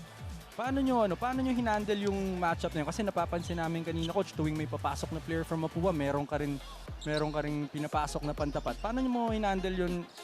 Actually, very talented itong Mapúa lineup. Actually, parang kahit mag-small ball sila, parang bigs pa rin eh. Ang lalaki talaga nila eh. Pero ang pinaka-importante doon, napag-aralan din namin yung mga matchup namin. Sabi namin sa kanila, kung maipapasok tayo, basta ready lang kayo lahat and stick to the system. Yun ang pinaka-importante, nasa system lang tayo and everything's gonna be okay. Okay. Coach, I think we'll show the updated team standings here. Okay. This is now our situation going into the quarterfinals. Arellano leapfrogging over Mapúa to secure number 2. And Coach, hindi ito naging madali para sa inyo because you were majority of the classification now, nandito kayo sa number 3. Nandyan lang kayo, steady lang kayo. Now, in the second to the last day, umangat kayo. Oo, sinasabi ko sa kanila yung Philippines numbers na gusto ko yung 430 na we can do all things through Christ who's strengthening us. Yan. Nangyayari yan siguro by the grace of God. And syempre, yung tinatrabaho ng mga bata and then yung mga support sa amin ng Kaiko family, yun ang pinaka-importante rin. Ayun, Coach, pagkakataon mong batiin yung mga nanood sa inyo, sumuporta. Syempre, the Arellano community, maraming salamat. And then walang sawa na pasasalamat sa inyo kasi sila yung bumubuhay sa amin din. Talagang nagme-message pa sa amin ng mga good luck. And then yan ang nagiging lakas din namin. Sama-sama kami as a family and pusong palaban. And of course, my wife na talagang nandyan. Kagabi, hindi ako nakatulog kasi talagang sabi niya, matulog ka naman. Pero ito pala yun, lahat nag-payoffs naman. May daughter Chloe, Mama Kato, Papa Kato, may sister Chessa, Bayo, Lowell, good luck sa new beginning mo. And then all my pamangkins na nasa abroad, Dubai, nandun sila lahat. Tawag ng tawag sa akin. Caloocan and Nueva Ecija. And lahat ng family ng nandito ngayon na umuwi pa na ibang bansa ng mga coaches ko to support us. And thank you all. Thank you all. Coach Chico Manabat, congratulations. Thank you, Enzo. Big moment for the Arellano Chiefs today. They secured twice to beat here in our competition. Okay, let's go first to our endgame stats here. And this is how Arellano did it, Renzo. Well, obviously, nung first half natin, nakita natin kung gaano ka laki yung struggle ng Arellano scoring that basketball. Pero nung second half, talagang ginawa nila ng paraan yan. Yung perimeter points, nakakuha sila ng 18 points dyan. And yung starters nila na nag-struggle during that first half, talagang nag-step up para sa kanila. What a game. For the Arellano Chiefs today, using a big second half to secure this important win. At mga kapuso, ngayon naman kasama natin ang ating best player of the game, T-Mac Ongotan. Sino pa ba? Thank you po. Congrats, Okay. T-Mac. 15 points today. It broke your streak of 20-point games. Pero naka-15 ka pa rin to lead your team in a low-scoring affair like this. T-Mac, describe mo muna sa amin yung naglalaro sa isip mo. Kasi yung buong team yun nagsastruggle from the free throw line pretty much the entire game. You had 8 misses already and you sank 4 crucial free throws para ibigay sa inyo yung abante. Ano po ang naglalaro sa isip mo dun sa mga moment na yan? Yun nga na yung panalo namin dahil sa free throw yun. Yung nasa isip ko lang naman doon papasok ko to para sa team namin. Yun nga. Pumasok naman yun. And lagi ko sinasabi every time pa nag-free throw ako, lagi kong sinasabi na bago ako tumira and sinasabi ko lang lagi para sa iyo Lord. And yun nga. Natupad nga yun yung lagi kong sinasabi. Grabe. Na shumut. Oo. Nanalo kami. Sumut, napaganda po para sa inyo. Twice beat advantage. Teka, familiar kayo dun sa sitwasyon, ano? Kanina, dun Opo, sa opo. kailangan yung gawin. Oo. Win by 3, win by 4. Familiar four. kayo. Okay. So, you had a rough start today. Lahat yata ng klaseng depensa, dinaanan mo. At Yes. itinapon sa'yo ng Mapúa Cardinals. How did you get through that dito sa ating laban? At kasi nung endgame namin, nakakatuwa kasi yung composure mo, nandun ka pa rin. Kumbaga steady ka pa rin, nahanap mo pa rin yung mga numero mo. Yes. Yun nga, first quarter pa lang. Una-una pa lang pagpasok ko pa lang dito sa Philo, alam ko na yung presensya na ibabato sa akin din ng Mapúa. Ganon! Yes. Okay. Yun naman sinasabi sa akin ng coach din eh. Alam naman eh. And yun nga, every time na pumapasok ako, yun nga, pahabaan ko lang talaga yung pasensya ko talaga. Pahaba, yun nga yung. And yun, antayin ko lang yung pagkakataon na makakatira ako, makakapag-create ako. And yun nga, nakatulong naman ako sa team. Okay, we'd love to buy more time for T-Mac Ongotan here, but unfortunately, we have to wrap it up. T-Mac, maraming sumusuporta sa inyo. Pagkakataon mong batiin. Una-una, nagpapasalamat po ako sa AO community and sa Kaiko family and sa mga sumusuporta sa akin, yung mga pinsan ko ngayon, yung mga andun nanonood sila. Ate ko, kuya ko, yung tita ko, yung mga pinsan ko doon, and sa Bulan Sorsogon, yung mga kapitbahay ko na nanonood, si Papa Itong, and sa Baba, and sa Kuya Jandro, and sa mama ko, and sa pamangkin ko, si Zoe, si Faith, si Yan, and si Kurt, and sa kay ate ko nasa Taiwan, ingat ka lagi ate, and sa girlfriend ko kay Christine Lane, and sa family, and sa dati kong school kay Ma'am Leslie and kay Sir Renzi. T-Mac Ongotan, across the board production today. Congratulations and twice to beat para sa Arellano. Thank you po. Ayan po, 15 points today for T-Mac Ongotan. But again, we're not yet done. Meron pa tayong ikalawang laban ngayong araw na to. EAC versus Benilde in Group B. This is gonna be for better positioning for at least the Benilde Blazers to continue to solidify that number 2 spot. Yes, kaya talagang malaking laro rin tong paparating. Halos kasing laki lang nung kakatapos lang na laro. So this is gonna be an exciting one as well. And I'm seeing Sean O'Malley in street clothes today. Allen Liwag also in street clothes. So, oh no. Allen Liwag is warming up, mga kapuso. So, that's a big development here for the Benilde Blazers. Kaya kailangan nyo pong abangan yung susunod naming laban. Renzo, thank you. Thank you, brother. Thank you, Martin. Thank you. On behalf of the entire team, my partner Renzo Navarro, Christine San Agustin, our courtside reporter, floor director. We have Roy Tulio Pacasenya, panel director, game producer Manny Gabutina, and at the helm is Derek Abit Ramos. This is Martin Vieira saying thank you for tuning in. But don't go away. We'll be back for our second game between Benilde and EAC. Dito lang po sa NCAA Season 101.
Yeah, number 1 na.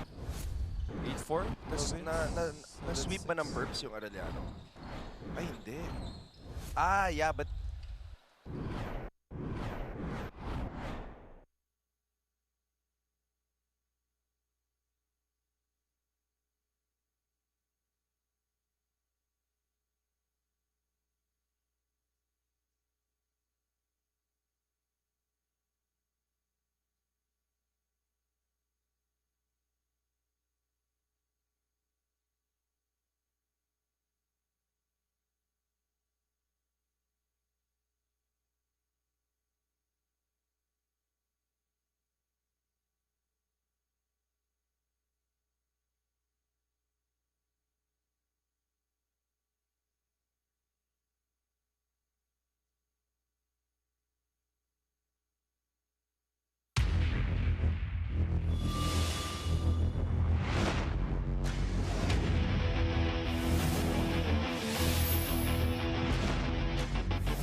we are back here live inside the Phil Oil Center in San Juan City, where the biggest plot twist of the season just went down as the Arellano University Chiefs took down the defending champion Mapúa University Cardinals 62-58. And because they won by 4 points, they have overtaken Mapúa to attain the number 2 spot at the end of the classification round. So we already have the top 3 teams in Group A and Group B moving on to the play-in tournament. Team Mac 15 points today.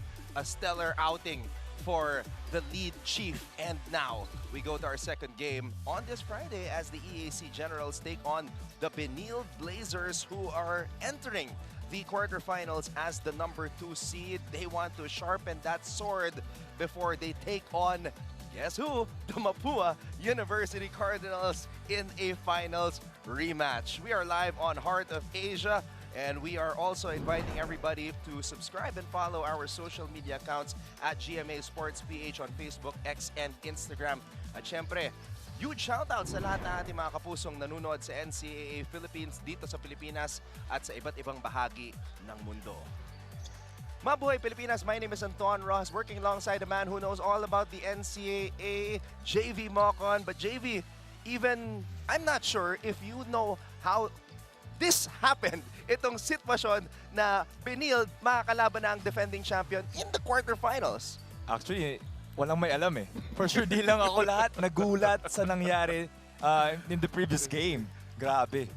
The biggest plot twist of the season. Nobody saw this coming. People said Arellano was the dark horse, and they just overtook Mapúa to take the number 2 spot. They will have a twice-to-beat advantage in the quarterfinals. And of course, joining us to complete our broadcast team for our second game on this Friday, we have Tati Austria, and she will tell us who's available, who's not from both sides. Babalikan natin si Tati in the first quarter for her report. But JV, let's go to the team standings right now. Nayanig ang ating tournament as Arellano overtakes Mapúa and gets that twice to beat. Nayanig talaga. I think that's the proper term, Anton. Nayanig yung buong liga natin dito sa Arellano Chiefs. Before yung LPU they won a game, malapit na sila to take that number 2. Pero number 3 spot. Pero itong Arellano, they kept winning. Now they got that twice to beat advantage dito sa season natin. And now they're facing off itong EAC Generals.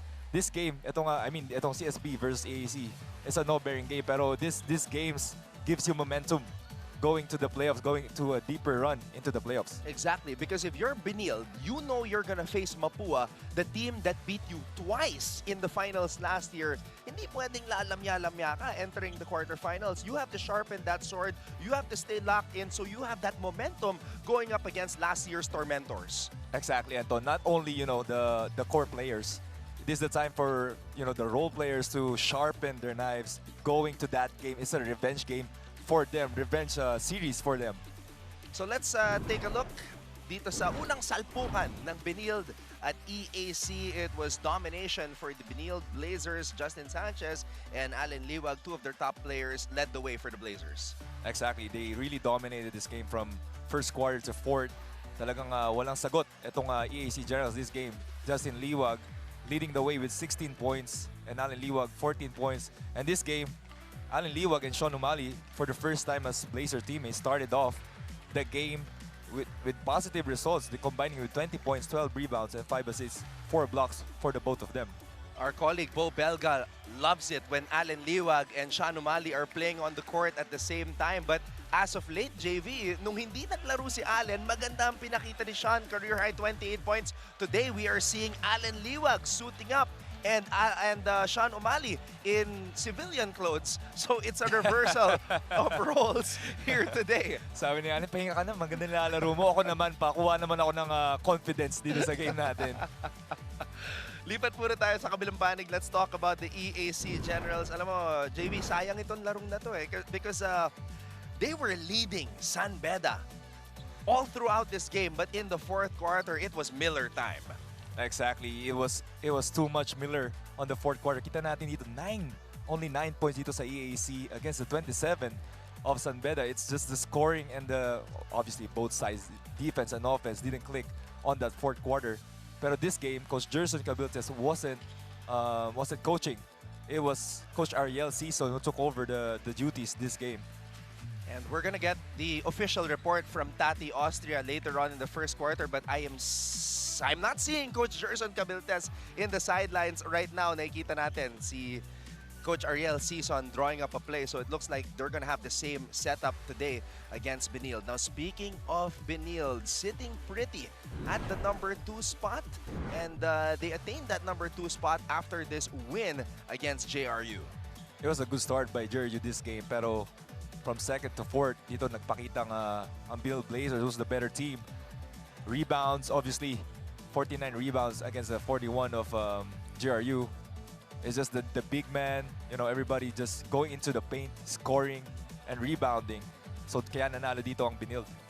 And we mentioned the career performance of Big Sean Umali, 28 points.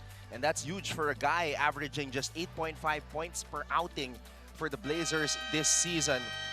And it looks like Allen Liwag, the reigning MVP who's been out with a shoulder sprain for 3 straight games, will return to the lineup. Nakikita natin nakabalot yung kanyang kaliwang balikat. Let's see how that will affect Allen Liwag. But of course, they want to get a run-in for Allen before they play in the quarterfinals against Mapúa. Ito yung mga break-in games para dito kay Allen Liwag, Didn't play for 3 straight games. Sobrang daming challenges. Na-derail. Yeah. Ito si Allen Liwag dito sa season natin. He got a dengue and now, the shoulder injury. But, his team is still a competitive team without him. So you add Allen Liwag to that mix, mas malakas lalo itong Benilde. It's crazy, JV, how you say that it's a break-in game and we're already towards the end of the classification stage. Ngayon pa lang nagbe-break-in. Oh, it happens talaga in a season. All right, let's turn it over to our Coliseum announcer para makilala ang mga starters. NCAA Season 101, Building Greatness. Live ngayon sa Heart of Asia. Worldwide GMA News TV at may live streaming pa sa gmanetwork.com, NCAA Philippines website, YouTube, and Facebook. We continue on with the elimination round and today's main game in Season 101 Seniors Basketball of your NCAA. Let's first meet the starting 5 of your EAC Generals. At forward, number 3, J.R. Roland Obandap. At guard, number 8, E.J. Castillo. At center, number 12, Christian Oda. At guard number 30, Joshua Tolentino. In the other forward, number 81, Jude Bagay. Their head coach is Gerson Cabildes. Acting head coach is Ariel Sison. Here now is the starting lineup of your Benilde Blazers. At forward, number 6, John Morales. At guard number 9, Alain Cahucom. The other guard number 17, Jomel Ancheta. At center, number 34, We're Allen taking a look Liwag. at the starting unit In the other of forward, the number EAC 35, Generals, Rafi who will Celes. once again be led Their by head coach Coach is Ariel Charles Sison. Liu. You've got EJ Castillo, Officiating is Tolentino, Paul Jude Martinez, Bagay, Vector Jacob Villanueva. Shanoda, and Oman Omandak reactivated today after being on the reserve list against San Beda. At ito naman ang mga mahuhuna sa koponan ni Coach Charles Liu. You've got Jomel Ancheta, Cahucom, Rafi Celes, Morales, and the reigning MVP, Allen Liwag. Our officials, Hector Villanueva, Kenny Regino, and Dennis S. Caros. And we are ready for this matchup, our second game on this Friday. This is season 101, seniors basketball elimination. Liwag wins the tip. Ancheta gets the basketball. And the first possession goes to Liwag. Liwag cross-court pass. Celes pulls up for three. Allen Liwag. Rebound agad for the MVP. Liwag setting up his teammates. Morales. John Morales. And that's how you really break in this guy. Si Allen Liwag, Coach Charles Liu going to Allen on the post straight away. Allen just being patient, looking for the open guy. Nakuha pa yung offensive rebound and an assist there. Well, that's a good sign for Allen Liwag. And he was banging bodies with that left shoulder. Castillo, umaatake. Oman gets the ball. Omandak, carving space. Linabas ang bola. Bagay for three. What a bailout shot by Jude Bagay there. Nowhere to go on the post. Pero nakita to si Jude Bagay in the wing three. Kung ang Benilde, Mapúa makakalaban, EAC will be playing JRU in the play-in on Tuesday. That's a tall task for EAC. We all know JRU can really play with those young core. They will be facing off against the Heavy Bombers in the second game on Tuesday. Oman Omandak short on that triple try. Rafi Celes swings it to Jomel Ancheta. Ancheta, oh! That's a strong pass by Ancheta. Good cut by Cahucom, just really didn't convert there. Now, based on that exchange that we just saw, it looked like Coach Charles wanted Jomel to shoot it. It was an open three, yeah, definitely. Castillo contra Cahucom. Castillo has come alive as of late. He had a recent 23-point outing. Something that one on the Blazers. his hordes of fans on social media have been waiting from him. I'm actually a fan of this dude too. You know, we know he can play. This is si Castillo. He needs more experience dito sa NCAA natin. Bagay. Baseline jumper is good. That's a great start by Bagay. 5 points on his name. All right, let's get that courtside update right now from Tati Austria. Thank you, Anton and JV. Nakausap ko si Allen Liwag prior to the match at nagpapasalamat siya sa lahat ng sumuporta sa Benilde sa kabila ng shoulder injury niya. Handang-handa si Allen sa kanyang comeback game today, saying he needs to regain his rhythm on the court in preparation for quarterfinals. Ayon naman kay Coach Charles Liu, mahalaga ang recovery for playoffs, kaya we will be missing Ian Torres, Tony Lunod, Justin Sanchez, and now while he dedicated his last game to Liwag, Sean Umali will also be sitting it out today. Naikwento niya na kahit tinapos nila ang laban sa JRU, hindi may tanggi ni Sean ang sakit ng kanyang kaliwang tuhod dala ng hyperextension. Grade 7 out of 10 on the pain scale sa tuwing tumatakbo siya sa ensayo nila kahapon, kaya ang payo ni Coach Charles Liu ay huwag pilitin ang katawan nila. Hopefully, we'll be seeing a complete Benilde lineup once more sooner than later. Anton and JV? And they hope that that will happen in the quarterfinals against Mapúa, because they're going to need all hands on deck to exercise their demons from last season. Exactly, Anton. But we can see here, Allen Liwag looking really good here dito sa game natin. And Tati was saying that ang goal ni Allen this game, as we see, Bagay score on the fast break, 7 points early. Rhythm, yun ang kailangan niyang ma-discover. Yep, rhythm, confidence, Ma-rediscover. game reps, yun yung kailangan niya si Allen Pero what a luxury for Benilde to, sit out, yung core players nila. When you have the lead dito sa standings natin, you can really do that. And that's a luxury not any team can have. Tolentino to Shanoda. Shanoda fakes. Shanoda fires. Liwag with the rebound.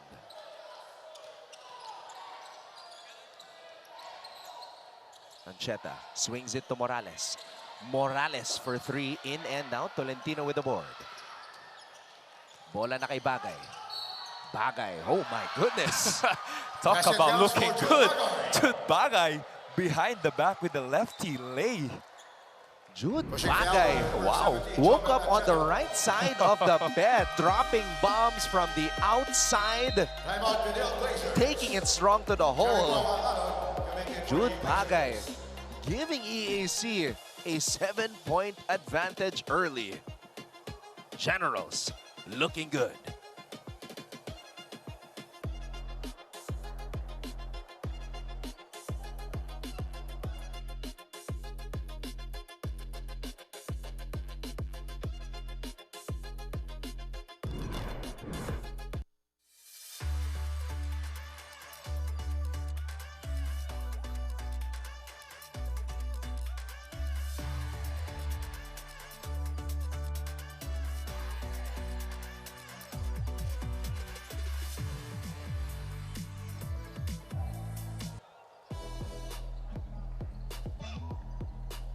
Deo Lucero had an aggressive start against San Beda in the first half, JB. He had 12 points. Kaya lang the rest of the way, he was shut down. Just 2 points after that hot start. Definitely the adjustments na ginawa ng San Beda University against this guy. Starting off 12 points, that's really alarming for any team. Pero Deo Lucero, angas ni Nobi, 14 points, 3 assists in 12 minutes. You would think he should have played more minutes with that type of production. Exactly. Pero ito si Lucero, start of the season, he wasn't very aggressive, He's just being a vet dito sa yun naging role niya. 21 seconds on the shot clock. Against the previous season, he was the go-to guy, the scorer for the EAC. Now we have a surprise entry here. Jericho Halalon. Yes, familiar name, the younger brother of Gio Halalon, making his second appearance dito sa NCAA Season 101. Coach Charles Shu giving other players a break sa game natin, an opportunity for them to show off what they can do.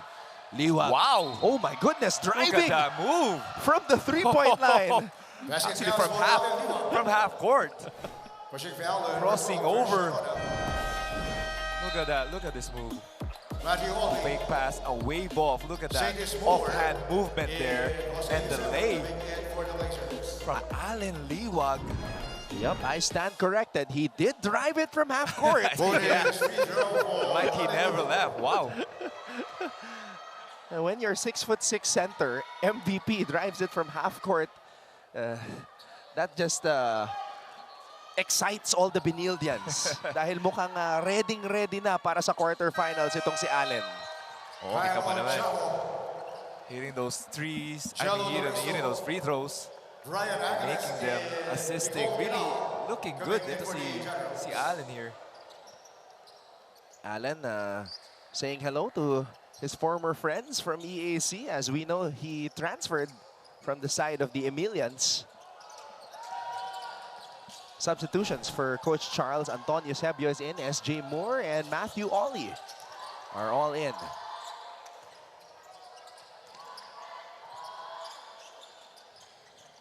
Loristo.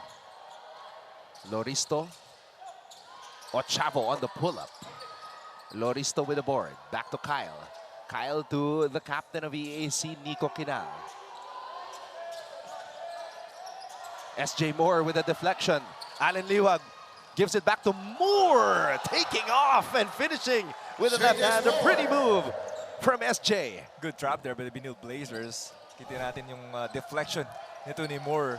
And being the point center, dito si Allen sa game natin, just doing everything. I like that point center. He's leading this comeback right now. for Benilde. And what about this? Even guarding the smallest guy, 6'6".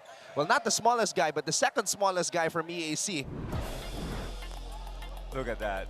No look pass to SJ Moore. And that's the biggest guy on the floor. 14 seconds on the shot.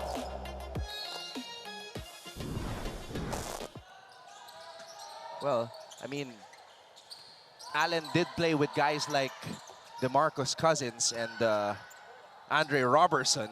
So pagkasama niya yung mga yun, he has to know how to handle the ball. Yeah, for sure. Oh, wow. Allen for three. Just a little bit short, but had a good line and good spin on it. And Allen couldn't hold on to the basketball. Loristo binigay kay Ochavo. Ochavo with a fake. Brian Angeles for three. That's a good shot there by Angeles to extend this lead by 6 points. EAC, another solid start.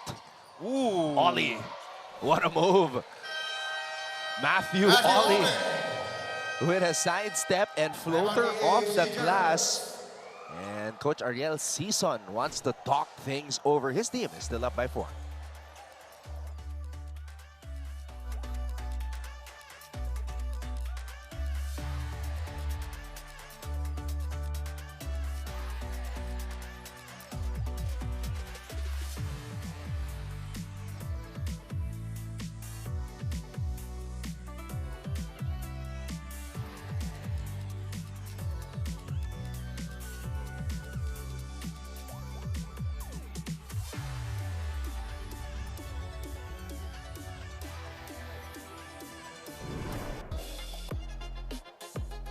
Brian Angeles, libreng-libre, nothing but the bottom of the net on that shot. Matthew Ollie, sidestep, banker is good. 15-11. Tony Inot, another player sidelined. So that's 3 starter-level players just enjoying the action here. You know, they have their drip, the jewelry, and the swag. Yeah. Swag check on point for the 3. Sean O'Malley, Tony Inot, and Justin Sanchez. Kanina may hawak-hawak pang Camera. what's the word? A delicate camera. Yeah. Siyempre, kailangan mo ingatan yung camera. Ang haba ng lens na nung camera na hawak ni Sean eh. Siya pa yung nagpipicture dito sa mga teammates niya eh. So ma-sideline si Big Sean as they prepare for the quarterfinals. Jacob. Ochavo. Ochavo to Kinal. Kinal for 3. Nico Kinal. It's great execution by the white shirts here. Oh, a steal by Angeles. Halalon picks it up. Pero ito, pumapasok tong 3 points ng EAC. Ang ganda ng execution na with the Spain action there. Gaspay is now in for the first time. Oh, what a cut by Ollie and what a block by Loristo. Loristo got up there. That's what you call a rim protector. Eusebio missing for 3. Gaspay trying to save another possession. A wild sequence. Halalon, titira. Halalon, Eusebio with a putback. Coming out of nowhere. Anton here with a putback. Now that's one guy you have to box out. Oh, definitely. So Benilde Blazers getting a lot of extra possessions. This 3-pointer by Kinal, the Spain action. Almost scored there also by Angeles. And Loristo with the block. And then Halalon missing. Eusebio coming up for that putback.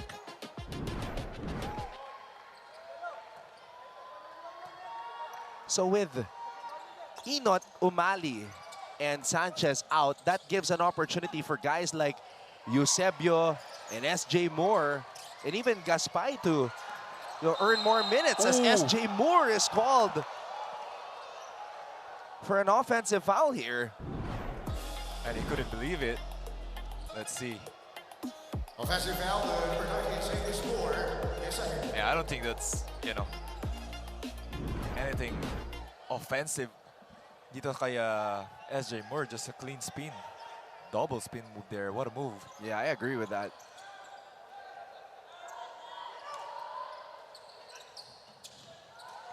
Kinal pulls up over Eusebio. Gaspay with a board. Halalon. Halalon with a fake. Medyo nabitawan na nga bola. Oh, Halalon diving for the ball. Oli! And it's that kind of effort you'd like to see for a guy who's only seeing action in his second game. Definitely. Ito si Oli. Pumunta dito, masok dito sa game natin. Giving the energy, scoring, defending. And now only 4 points ang lamang dito ng EAC. And what about that dive by Jericho Halalon? Yeah. Which led to the Ollie layup. Oh, they have been the more best gear team here itong CSB dito start ng end of first natin. Halalon and SJ Moore were teammates with the Arellano Braves in high school. SJ Moore! That's what happens when you give SJ Moore the ball. SJ was just floating on that lay. Pero he's, Coach Charles, you giving the green light dito kay SJ Moore to really go one-on-one. Angeles. Gaspay. Oli. Gaspay to Halalon. Halalon to Eusebio. Eusebio driving baseline. Coach Charles looking for a foul. And Coach Charles wasn't ready for that pass. Libre sana si Coach Charles eh. I bet you if Coach Charles was in uniform, he would shoot that thing.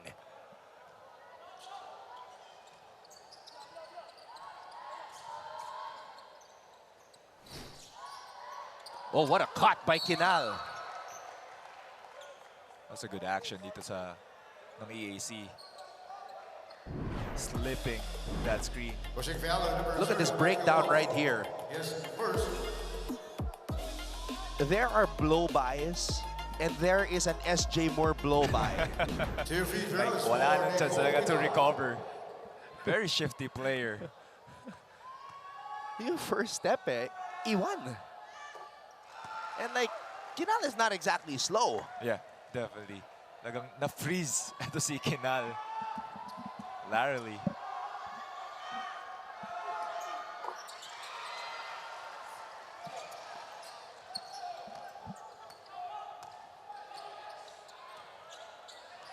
Gaspay. Oh, dribbles off of his foot. Loristo, this could be a dunk. Oh, sumide step. Athletic din si Gaspay. Remember that dunk that Loristo had on a breakaway.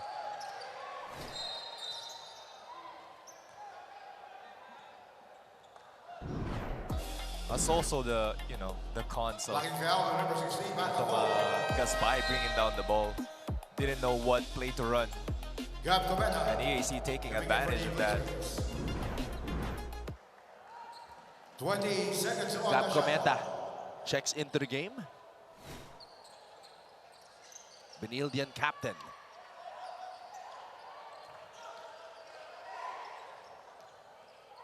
Halalon. A familiar Halalon crossover.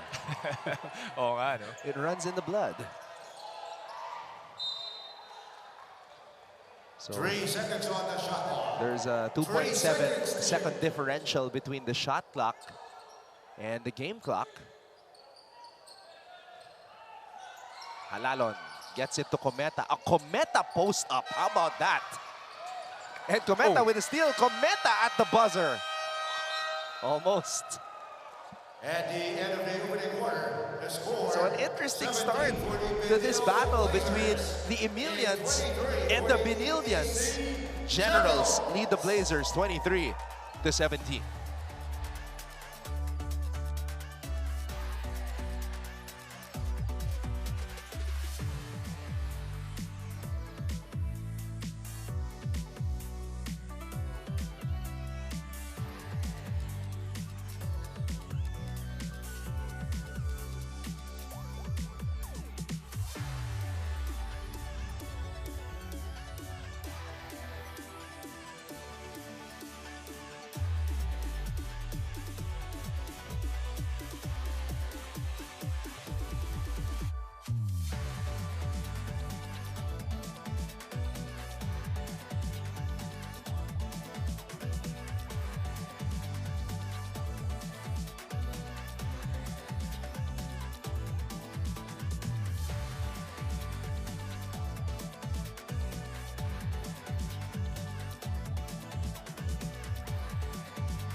Mr. Frank Gusi on hand. Mancom rep from the University of Perpetual Help System, Delta. And we'd like to give a huge shout out to former EAC General, Mr. CJ Kadwa. He's tuned in right now.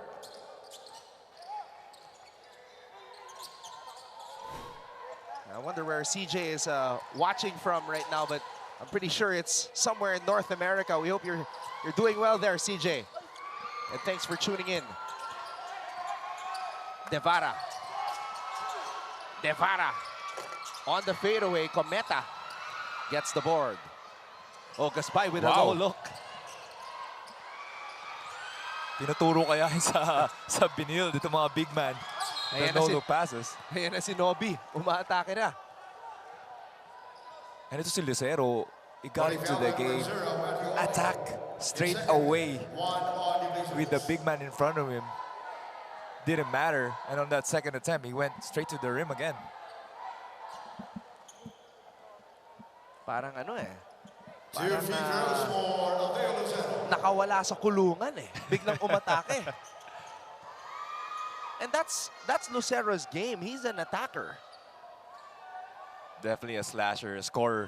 Ito si Lucero, you know, only playing limited minutes, and he knows he's playing limited minutes. So once he gets on the floor, he's gonna go all out dito sa EAC.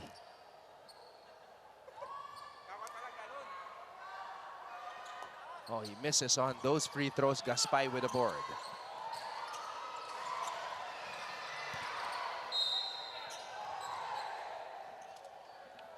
That's a good outlet, but just couldn't really grab onto the ball to see Gonzaga.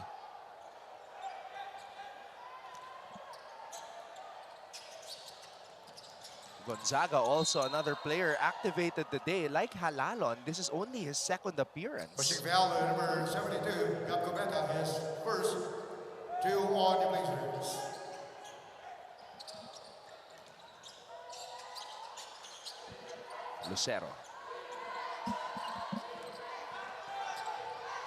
Lucero on the crossover. Dominguez. Oh, Lucero grabs the ball away from Gaspay, and Lucero scores. And this guy, just the aggressiveness. Kita mo naman, offensive rebounds, passing the ball, rejecting the screen, just doing everything he can with the with the minutes that he can get into this game. Cometa spins. Cometa binigay kay SJ. SJ, there you go. Will we see another blow by? SJ Moore gets to the line. That's really a tough task, guarding it to see SJ. Well, he likes this right wing. Yeah, oo nga. Kita mo naman, float, dribble, hesitation going to the right, and high pickup with the finish, and one. All right, makibalita muna tayo kay Tati Austria. On his second opportunity to lead, the EAC Generals coach Ariel Cizon is still overflowing with optimism on his outlook for today's game. Coach Ariel mentioned na bilin ni Coach Jelsong Cabiltes ang pag-rotate ng players nila. It's time to utilize that 15-man lineup now and evaluate each player's performance prior to the play-ins. Dagdag pa ni Coach Ariel na masaya rin siyang makita ang excitement ng Generals for every match, and their undeniable motivation is evident in their dedication at practice. Hiling lamang ni Coach Ariel na maipakita sana nila ang consistent defense throughout today's game. And that's all for now at courtside. Anton and JV. Yeah, the defense broke down in the fourth quarter against San Beda. So that's something that Coach Ariel and the Generals hope to solve today.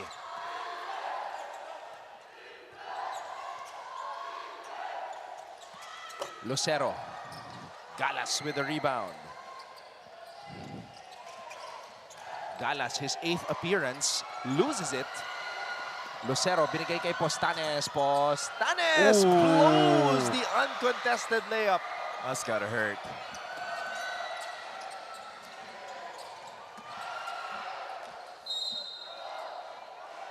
And sloppy couple possessions here for both teams. 16 That missed layup could have been a game changer dito sa second quarter.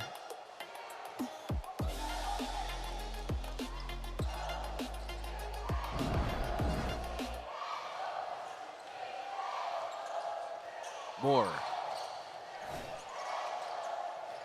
Wild pass by Moore. Cometa. What a shot there by Cometa. Trying to go for the rebound actually. And nakita niya yung pasa ni SJ Moore going to him. That's great presence of mind by Cap Cometa. You know what, Anton? I think SJ Moore has the skills, athleticism, but the only thing missing is how can he get this skills, athleticism into the system of Coach Charles Chu. Paano yung timing niya and how he will get to the basket within the system, not going one-on-one all the time. That indeed is a challenge, especially when you're SJ Moore and you know that you have all the physical advantages. Yep.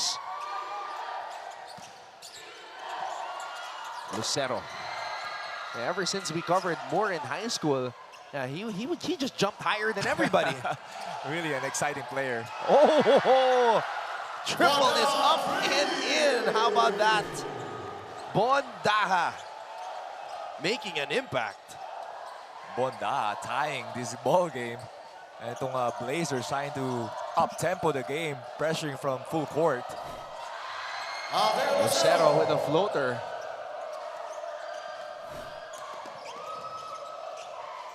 You know, I like what I'm seeing from the likes of Daha, Galas, Alalon. They're playing as if like they've been playing all season. Yeah, exactly, Anton. You know, not playing a lot of minutes, pero this game, they have a lot of confidence. They're making the most out of the chance they've been given today as Daha knocks down that triple. Lucero with a floater. EAC still up.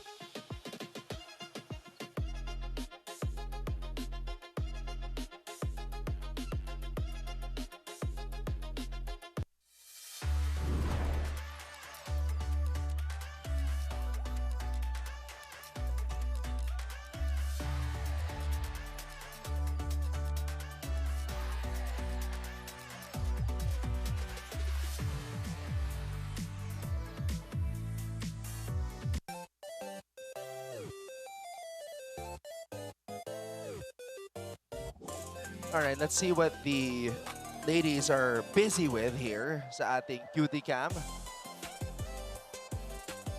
It is a Friday, so everybody is dressed nice. Everybody's trying to have a good time.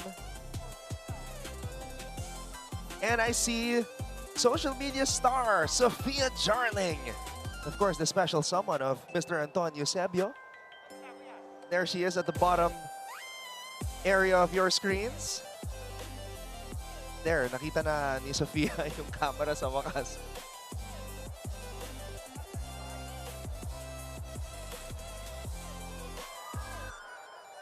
So it's a very interesting contest.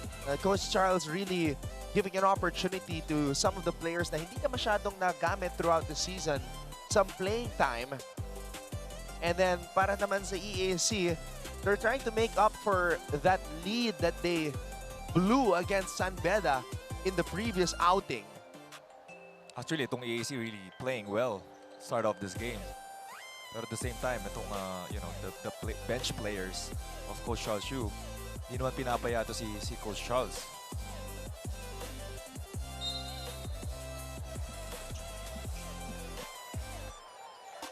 It's a long review here. Play resumes now. 6 minutes and 15 seconds. Time remaining here in the first half.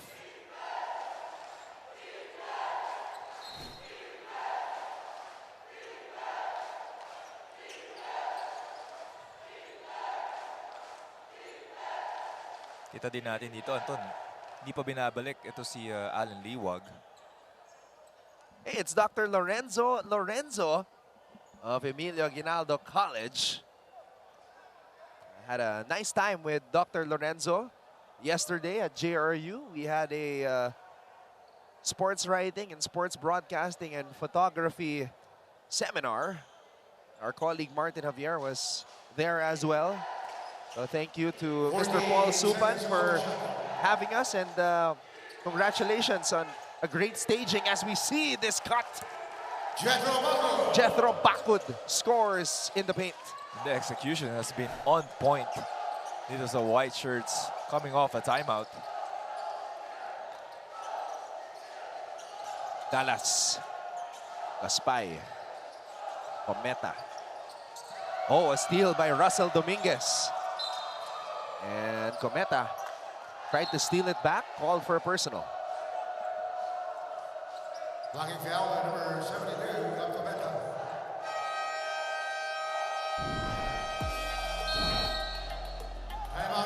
Coach Ariel Season wants to talk things over. We have a timeout.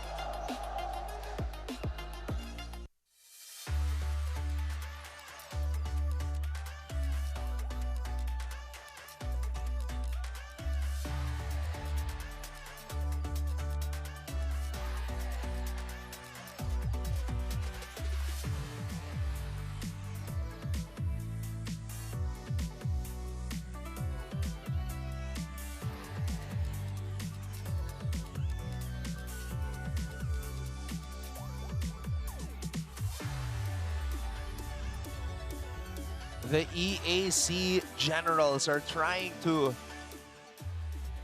sharpen the sword and get ready for their matchup on Tuesday against JRU. So, yan ang schedule natin. Actually, maraming matchups ang naset dahil sa ginawa ng Arellano kanina sa ating unang laro, kaninang tanghali.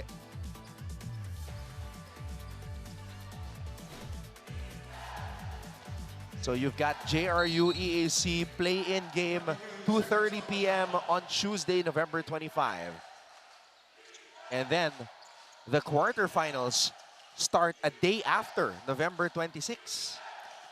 It's going to be Arellano against the Letran Knights. I don't know if pabor ba yun dito sa mga Letranista, the surging Arellano. Letran, the team was here watching that game, scouting. Arellano will have a twice to beat in that matchup. Dallas. Oh, Gonzaga. Just the unselfishness nito ni Ba, passing to Gonzaga.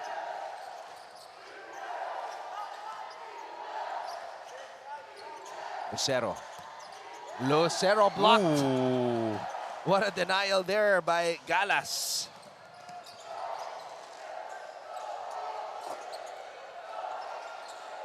Gonzaga throws it out to Gaspay. Gonzaga for three. Daha with a fake, and Daha is playing well. Definitely playing well. Ito si Da. Everyone on the floor here para dito kay Coach Charles really contributing, not only in scoring, rebounding, defending, assisting. Lucero. He wants to post up Cometa, and Nobi Lucero breaks free. He just keeps on attacking. Ito si Lucero. Gaspay. Jake Gaspay. And the ball is on Lucero here. 5 possessions, I think. And that time, final ni Galas itong si Russell Dominguez. Pushing foul, number 42. Look here, the selfishness. Itong Benilde Blazers. And the block on the other side. Alan Liwag is back on the floor para dito sa Benildians.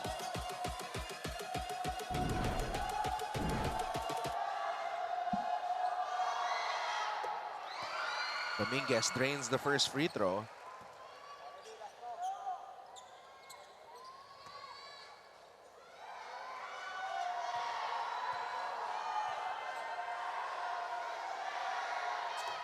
Two for two sa pagkakataon na yon. Rishinoda coming in for the Generals. So I think this is the first 5 of the EAC Generals. Now they're back on the floor here.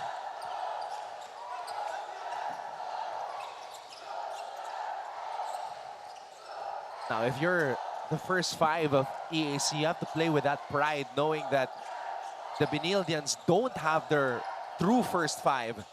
And you have to try to take advantage of that as Castillo gets called for a foul as Daha attempted that 3-point shot. Gio Halalon is here. NCAA legend. Nakalaban mo to sa finals, JV. Oh, naman si Kuya Gio. Supporting his brother. Also supporting itong Arellano last game, definitely. Always nice to see one of the players that made the NCAA great. Oh, yeah. And fun to watch. That was a great season 92 final series covering you guys. Him and Salado is just yeah. very entertaining and hard to guard.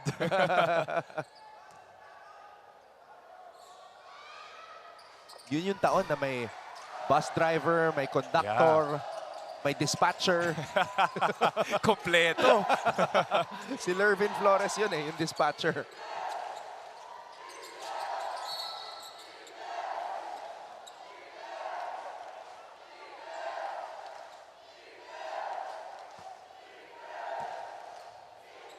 Holding foul on number 2, Jericho Halano, penalty. Second foul on Jericho Halano. 2 free throws for Joshua Tolentino. Joshua Tolentino at the line now for EAC.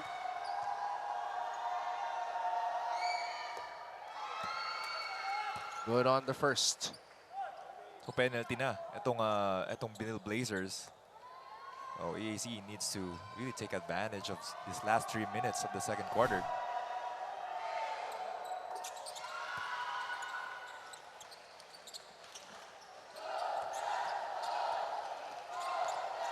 Halalon. Liwag. Faking the handoff. Liwag wants to go to work. Liwag backing down. Halalon picks it up. Gonzaga for 3. Gonzaga drains it. It was almost great defense by EAC, but Gonzaga had different thing in his mind. Gaspay likes it in the post. Double team came. Liwag to Halalon. Halalon to Allen Liwag, driving from the 3-point line. Jericho for 3. You have a deadlock here, 35 all. Omandak in the post contra Liwag. Ooh, that's a good move by Omandak. And no help from the Blazers. As is 1-on-1 against dito kay Allen Liwag. Bigat din ni Oman. Napapa-atras niya si Allen. As you see that triple by Gonzaga. Pinawian ito ni Omandak kasi pinostehan kanina ni Allen. Oman will shoot 2 free throws when we return.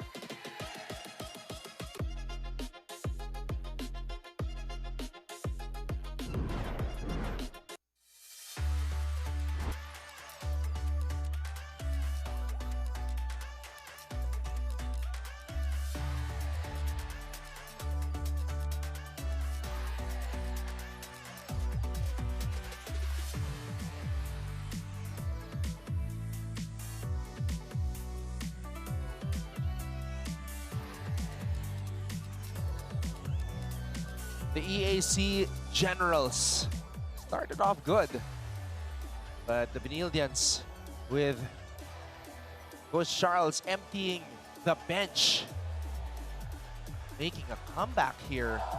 And the likes of Daha, Gonzaga, and Halalon have made a significant impact. So you've got those guys playing alongside the likes of Liwag, as we see a very focused head coach, Charles Tew. Shooting 2 free throws. Really analyzing this game. Pero grabe, sobrang lalim itong Benilde Blazers. Imagine 3 of your core players not playing, and we still have a tie ball game here. Mandak good on the first.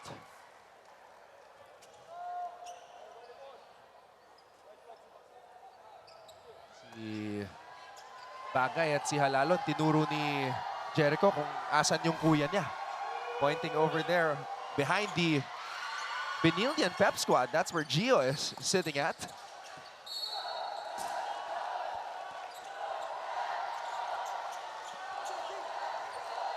"22 seconds on the shot clock."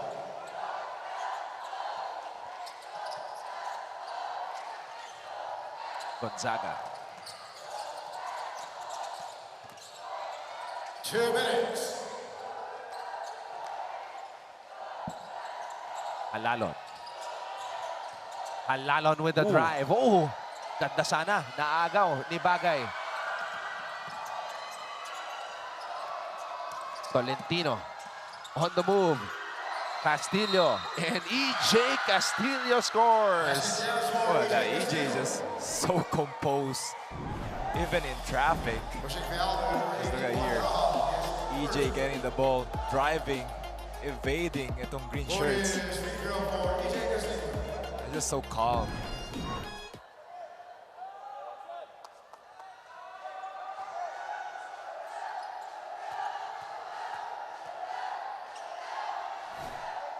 So it's a 4-0 run for the Generals after that free throw by Castillo.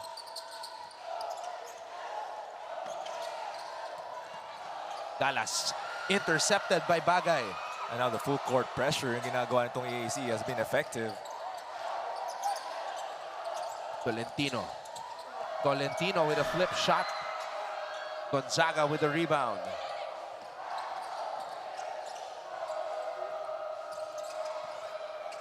And Halalon scores. How about that? A very shifty Halalon, like his kuya. And EJ Castillo spins and scores. The 19-year-old gets it done. Now we have both teams trading buckets here.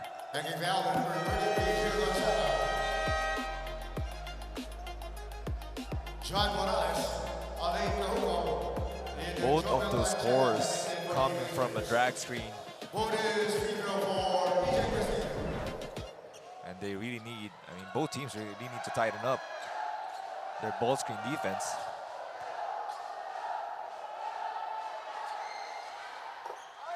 Castillo completes the three-point play.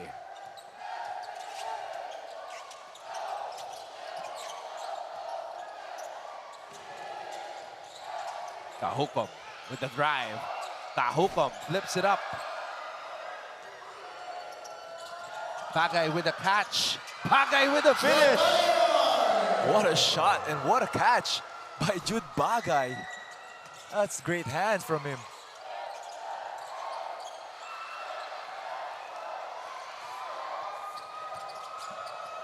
Castillo mid-range. EJ Castillo.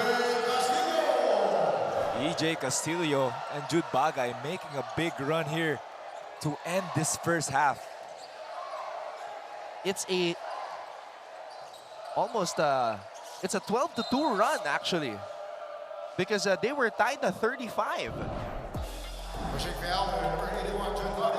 Look at that forward pass and that catch and the ability to finish.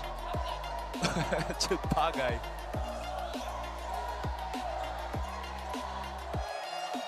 And EJ Castillo very proficient with that mid-range game. Mythical 5 member from the juniors division. And the adjustment of Coach Ariel going to that 2-2-1 full court press. Castillo has a lot of time. Oh!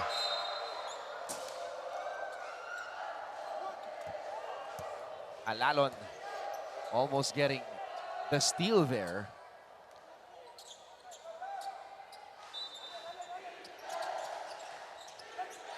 Castillo fakes. Castillo has to shoot. Castillo! Oh, almost. Wow. What a move. This could have counted that low light. EJ Castillo is just happy he got 2 dudes to bite. That's just the skills and the footwork of the young phenom. EAC leads Benilde 47-37.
Our live coverage of NCAA Season 101 continues from inside the Phil Oil Center in San Juan City, where the EAC Generals lead the Benilde Blazers 47-37.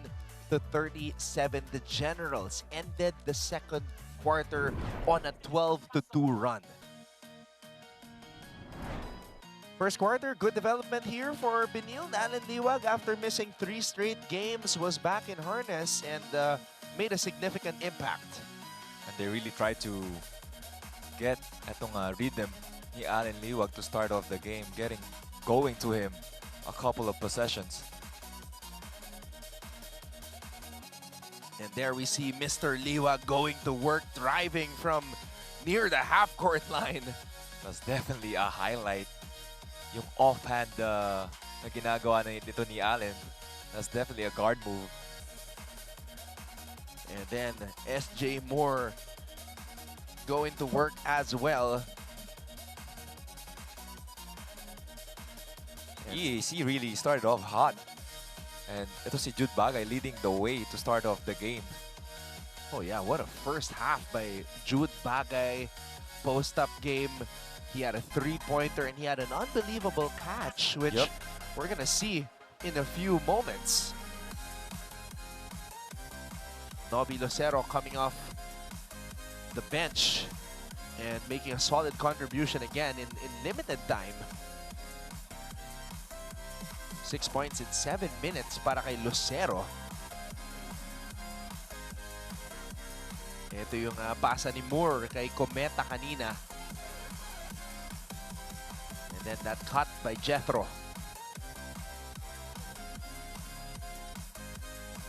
Bondaha came in and scored 6 points in 6 minutes.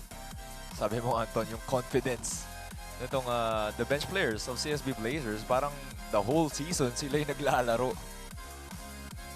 They're making the most out of this opportunity na binigay sa kanila. EJ Castillo fouled, scoring on that spin. Kobe ng Imus doing work. And looking at the numbers here, just way too many turnovers, JV, for the Blazers. Definitely. It's because also of the 2-2-1 full court pressure na ginagawa nitong EAC. And the running game has been effective for the EAC Generals. Fast break points, 18. And points off turnovers is 13.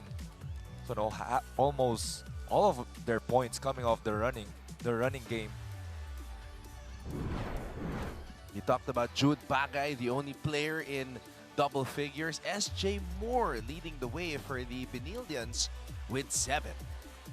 So both teams, both head coaches really preserving. Eto, kita natin dito, only Alan Liwag playing, double-digit minutes, 10 minutes, 16 seconds. Dito sa game natin, is the only player, and it's just a spread out minutes from both teams. So saving their legs, but still getting, the rhythm that they need. So, because of Arellano's big win against Mapúa, and they got what the doctor ordered, they needed to beat Mapúa by 4 points at least to take the number 2 spot. They did just that. So, ang mga kalaban nila, mga Letranista, the Chiefs will have a twice-to-beat advantage. Benilde will play Mapúa in the quarterfinals, and the Blazers will have a twice-to-beat advantage against the team that swept them in the finals last year. I don't know if that's a good thing for the Blazers facing off itong Cardinals, or if they wanted itong Arellano dito sa third spot natin. So, let's see. So, ang Perpetual naman will have to wait for the winner of the JRU EAC game. San Beda will wait for the winner of the San Sebastian LPU game. The play-in begins on Tuesday. Where everybody still has a chance dito sa season natin, dito sa groupings natin. And with the way things have been going, you can't take any team lightly. Coach Dax Castellano, Mancom representative of the De La Salle College of St. Benilde, looking on as his squad, the Benilde Blazers, will get ready to play Mapúa on Wednesday. Ayan, magkatabi pa sila. Si Sir Divine, Mr. Melchor Divina of Mapúa.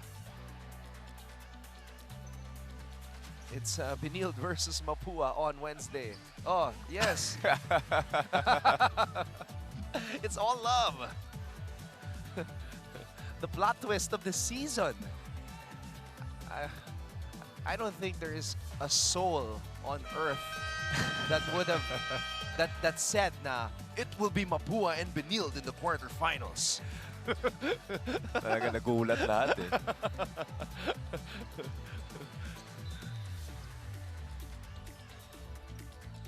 But that's the new level of excitement and anticipation that the new format has given us, JV.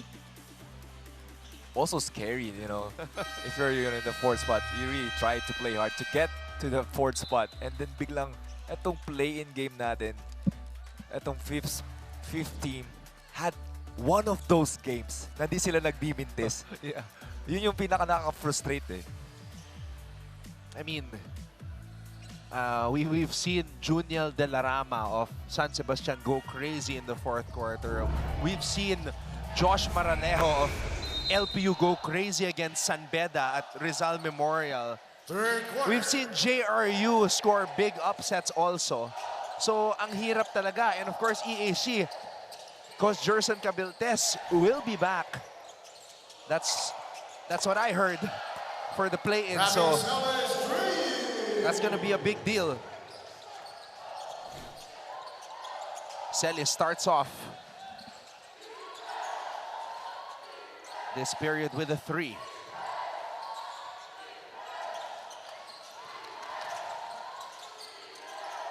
Bagay, fade away, favorite. Jude Bagay. What footwork na pinapakita ni Jude Bagay. Going left to the paint. Just being patient and waiting for the right time to hit the jumper. Liwag on a one dribble pull-up. Libreng right corner. Di akin na to. One dribble left. Pull up. A pull-up from Allen Liwag. You love to see it. The MVP getting in the groove. Bagay, too strong. Bakud. Bagay, uncontested. That's Jude Bagay gravitating to the ball every time they get to offense. All right, let's get this update from Tati Austria. If you don't like defense, then play better offense. Yan ang pahayag ni Coach Charles Stu at the dugout during halftime pahayag niya.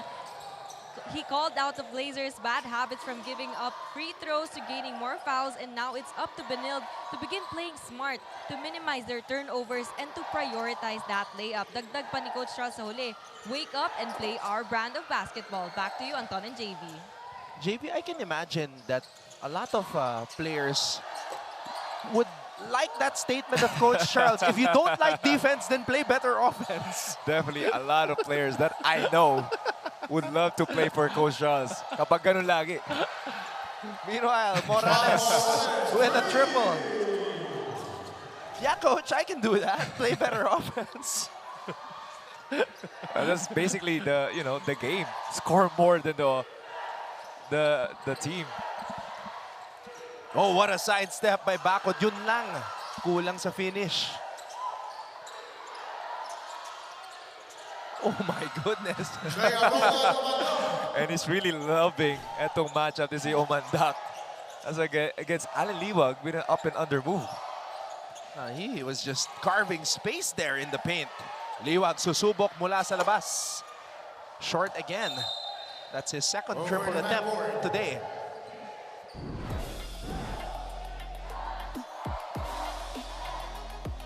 Rafi Sel is starting us off with a triple.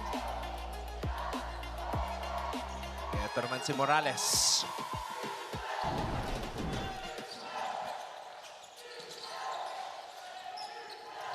Bagay. Oh! Threw it to the head of his teammate. A headshot, friendly fire. Liwag soars for the rebound. Nakaharang daw dun eh. Sabi ni Jude Bagay, kasi nandyan. Wow! Look at that. A stampede coming off here from Allen Liwag. A one-man stampede. There's that one dribble pull-up by the reigning MVP. He came to play, JV. This is not an ordinary game for Mr. Liwag. Exactly, Anton. You know, talagang he wants this game to be, you know, one of those momentum going to the playoffs. And if you're Benilde, JV, your mindset against Mapúa should be all about redemption. Oh, definitely. Yeah, they were swept by the Cardinals in the finals last year. Now they are armed with a twice-to-beat advantage.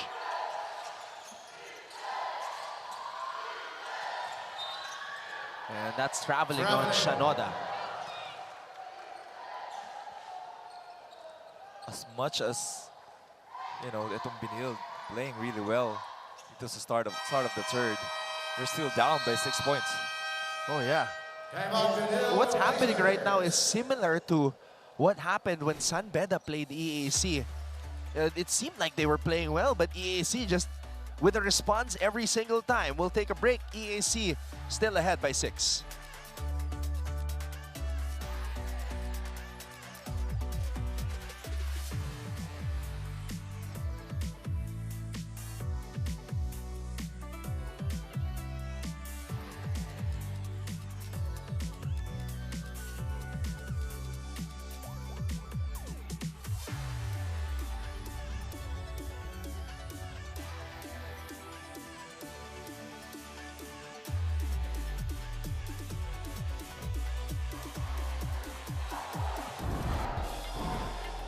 Jude Bagay.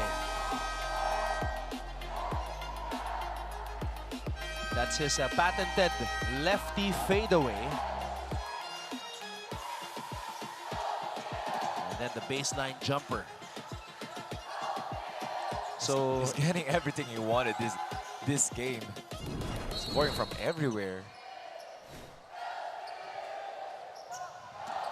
Wilmar Oftana sitting behind the bench. So mukhang rene-reserva na rin itong si Oftana. Because Oftana did play against San Beda. Backing foul number 14, Nicole Kinal, his first 2 on the generals.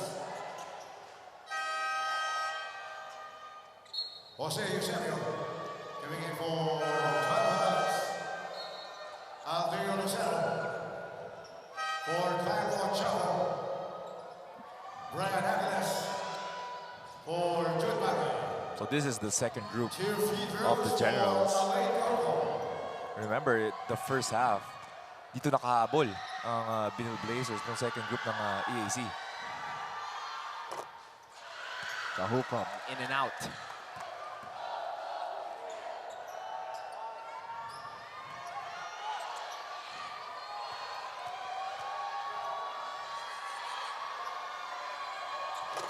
Kahukom missing both. Liwag grabs the rebound though, so new possession for Benilde. Liwag against Shanoda. Liwag on a jumper. Lucero with the board. That's a good line by Allen Liwag. If you're Allen Liwag, you know, the 3 core players, the star players ng Blazers are not on the floor. You have all the green light. Oh, what a pass. What a catch by Eusebio. Liwag with a quarterback throw. Ancheta to Celis. Oh, what a catch by Allen. Allen to Ancheta. Ancheta with a fadeaway. Allen, offensive rebound, and Allen will head to the line for 2. Really impressive spatial awareness by Allen Liwag. He knows where his teammate is, where the defense is, and is getting to the open guy every time he gets the ball. Seeing over the defenders. Oh yeah, that really helped.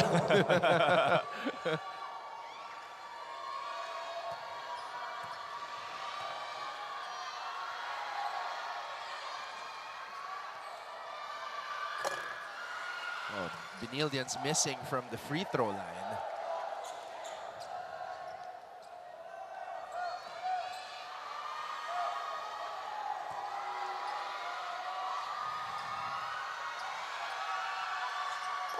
And finally, they break that drought. And there's the family of Allen Liwag from Alfonso, Cavite. Loristo faking the handoff. Lucero. Wow! Hanging in the air. Deo Lucero. Sabi ko nga, every time he gets on the floor, being just the aggressor dito sa game natin. Now, the big question for Lucero is, why can't he do this consistently? Tama ka, pero he's really trying. Ito si Lucero. Halalon. And you can see the confidence in this young kid calling for a screen. There you go, Lucero with a steal. Lucero all the way. And we need this Lucero dito sa play-in game natin next week. And he needs to really get into the fighting form that he is in right now. Liwag faking the handoff. Gets it to Jericho Halalon for three. In and out. Over the backboard. EJ Castillo coming in for the Angas ni Nobi. Umupo sa ere. Nagtimpla pa ng kape. Look at that. Wow. One creamer and two sugars. Maybe three. 57-48. Castillo is back on the floor. And EJ Castillo with a sudden pull-up. Sizing up. Ito si Antonio Sebio on the switch. What a shot by EJ. He has 10 points. Liwag, aggressive. Oh, Allen Liwag, up and under. Look at that, Allen Liwag, just a vet right now dito sa Blazers. Being composed in traffic, knowing what to do.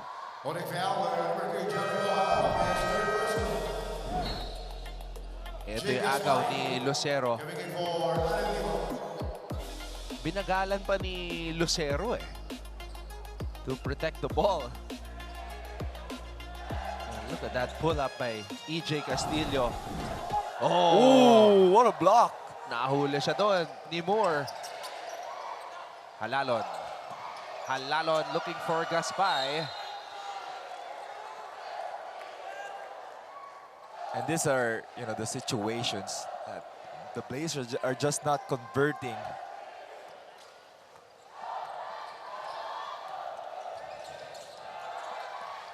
Lucero. Oh, Angeles na isingit pa yun. Let's put the ball on the hands of Lucero and he's gonna do great things. Ito mo naman, pagpasok niya, ang ganda ng pinapakita ng AC. Ollie to Eusebio. Eusebio with a finish. Just rising above the defenders. Light work. EAC leads Benilde 61-52.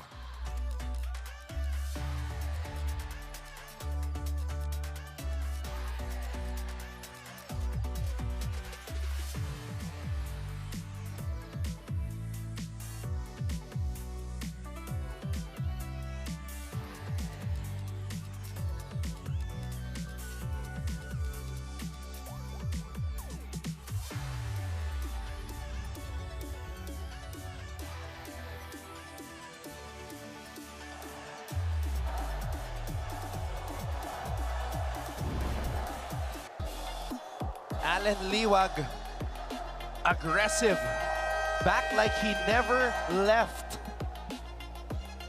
First time in 3 games that Allen is in a Benilde uniform. Brian Angeles sneaks that one in. And then what about Ollie finding Eusebio?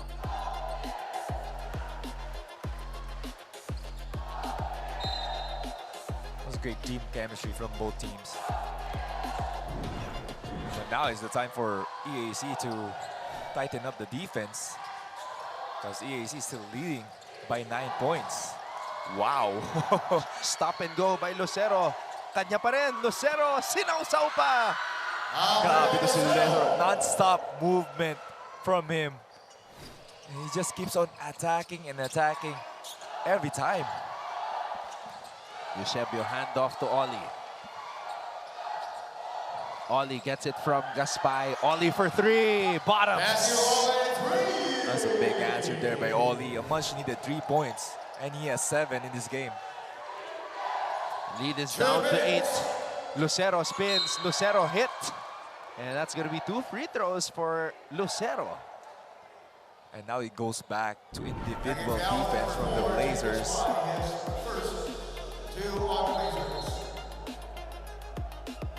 Look at that, just the pure effort there from Lucero, not giving up on the possession. 2 free throws for Arellano. 12 points para kay Lucero ngayon.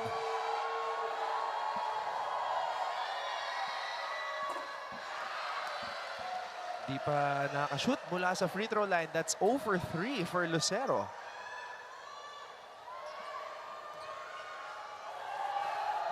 I'm trying to read what's written on his shoes. Meron siya sinulat sa kanya sapatos. Probably a dedication to someone, I think. Eusebio. Ollie from the corner. Back-to-back threes for Mr. Matthew Ollie. And that's how you answer itong run na ginagawa ng EAC. What an attack there by Antonio Eusebio. You can see when Eusebio puts his head down. Eusebio. Here we go. Eusebio rises up. He wanted more intensity on that dunk. Nabitin lang.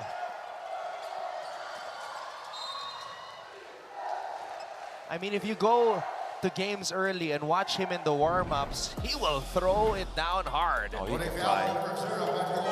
And this guy can shoot. Matthew Ollie.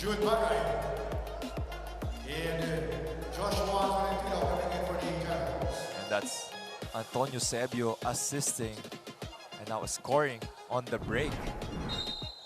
Just a little rim grazer.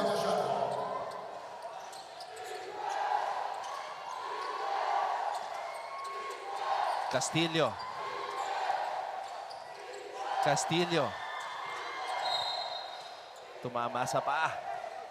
Si EJ mahilig magpakagat sa mga defenders. Ganda ng fake nito ni EJ. Talagang mapapatalon ka eh.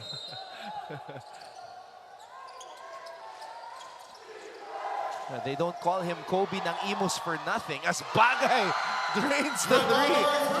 Shoot Bagay. And he continues to be hot dito sa game natin. Wow! What a lay by Matthew Ollie. Sabi ni Bagay, teka, malaki. Lalabas ko muna. Tolentino. Castillo. Fade away. Gaspay with the board. Moore. To Eusebio, back to Moore. Moore, cross-court to Halalon. Eusebio for three. Anton Eusebio. And he has a great third quarter to see Antonio Eusebio scoring from outside, inside. 9 points for Eusebio.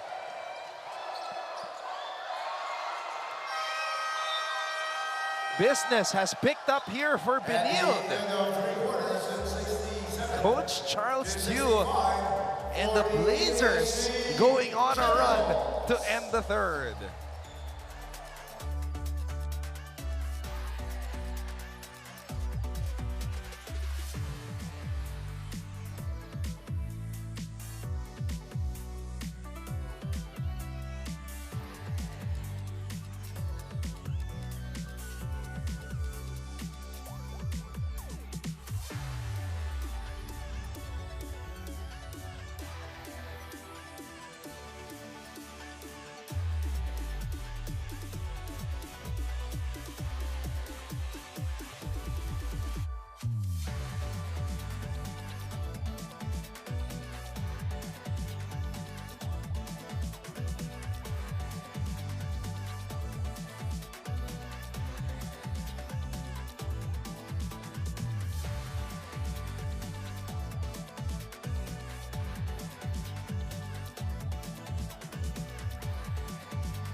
The Benildians making a run to end the third the same way the Emilians did to end the second, and that last triple by Eusebio cut the EAC lead down to 2.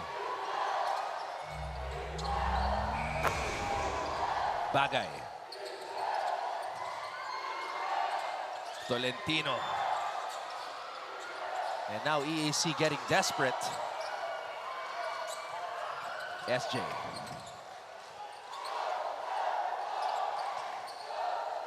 Eusebio fakes, and that's a foul on Shanoda. Nakita natin, Anton playing the 4.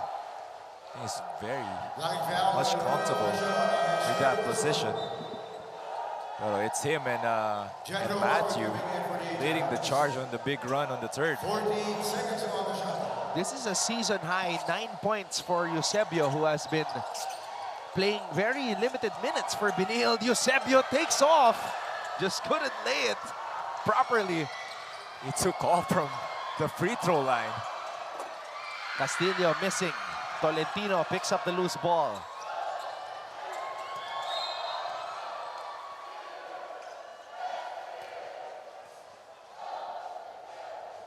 It's like for EAC, Anton, it's like another, hopefully not, another repeat against the San Beda. Atong end of third now, going to the fourth.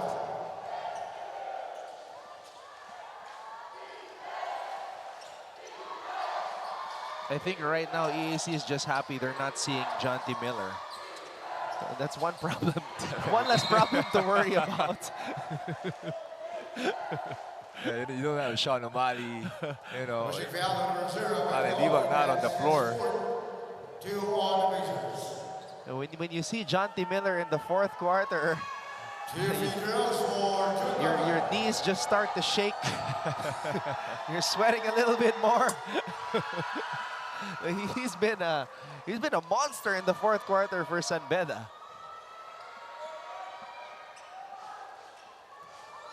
Jude Bagay at the line. Drains the free throw. What a game for Jude Bagay already. Di pa tapos itong game natin. Meron ng 21 points.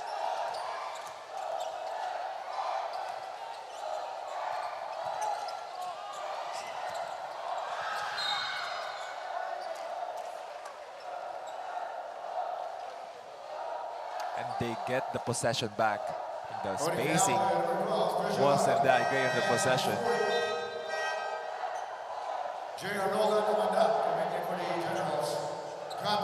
Now this is going to be very interesting. Gab Cometa will play the point guard position. He plays off the ball a lot. So now it appears to be that he will run point for Benilde. Eusebio, inside pass to Oli. Gaspay. Gaspay under goal stab. It's turning trash into goal into Gaspay. Nowhere to go on that possession. Bumalik sa kanya yung bola. 2 points for him. That's the biggest smile I've seen from Coach Charles as of late. Nagulat din siya sa possession. Buti naka-score.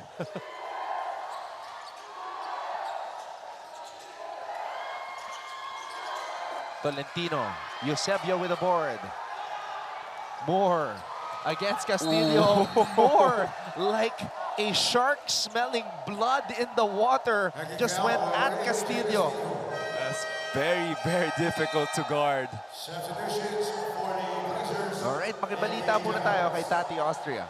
Thank you, Anton and JV. Now the Generals may have their own Trojan horse up their sleeve because their initial goal for this game today was just to see who among their players wants more playing time.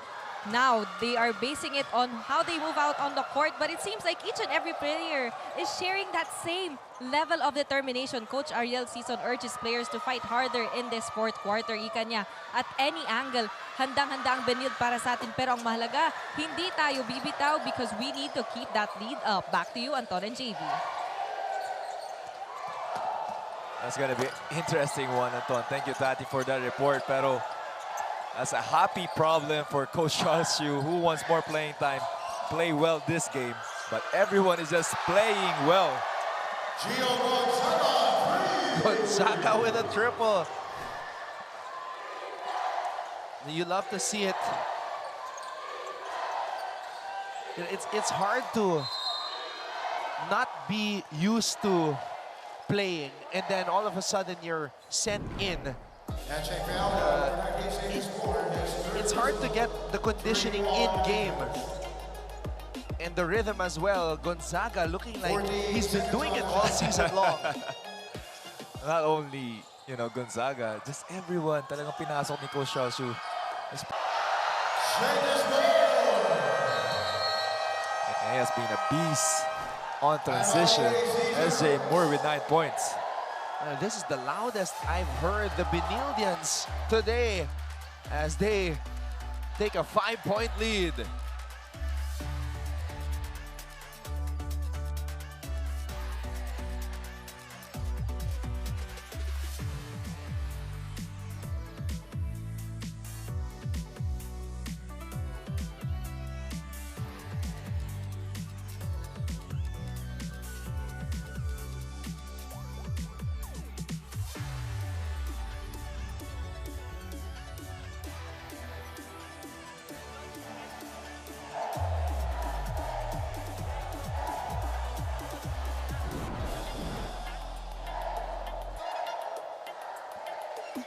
Jake Gaspay, under goal stab. Gab Cometa finding Gonzaga.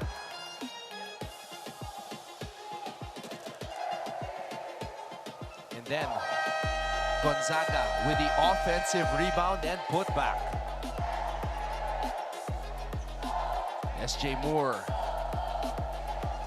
igniting that Benildian crowd.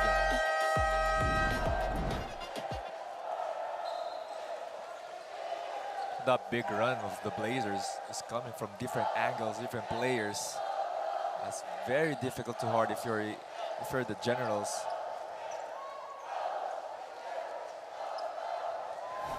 Jude Bagay today with a career-high 21 points.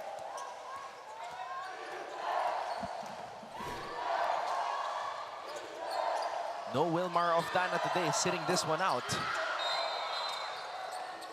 They need to catch fire, the Generals, or this will just be a repeat of what happened in their last game, where in the fourth quarter, they just got dominated. Exactly, Anton, but they have a chance here as they take possession again. Loristo, binigay dito kay Ochavo. Ochavo, Kinal. Rebound, Gaspay. And that's 2 clean looks from Kinal. That's couldn't convert. Gonzaga, a confident drive. Cometa. Binigyan si Gonzaga. Gonzaga. Agaw. Bagay. Bagay, too strong.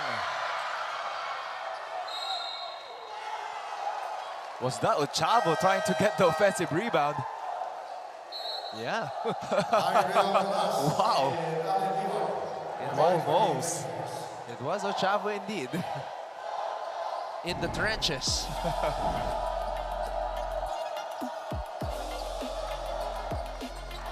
Oh, silang dalawa ni He Jake. almost got it, yeah. Ani SJ. Gonzaga. Ochavo with a steal. Ochavo using his speed.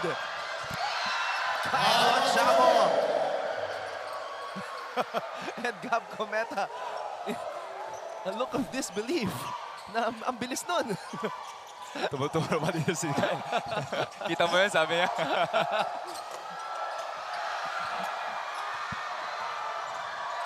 Sloppy possessions here. 3 sloppy possessions for the Blazers. Ochavo looking for Shanoda. Yun lang.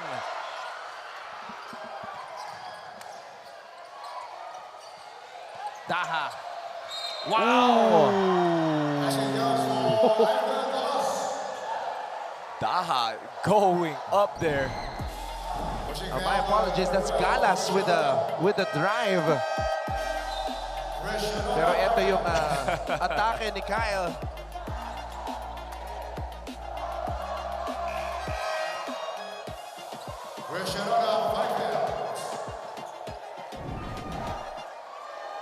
Shanoda just fouled out.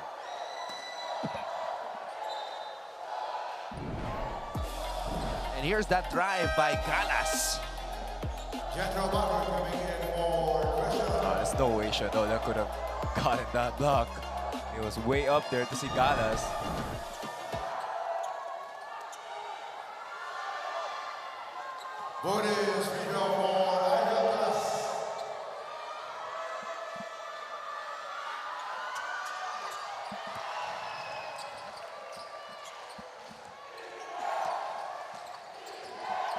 Lucero is back in. Let's see if he can provide a spark.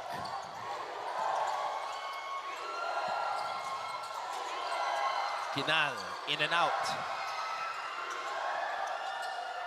Cometa.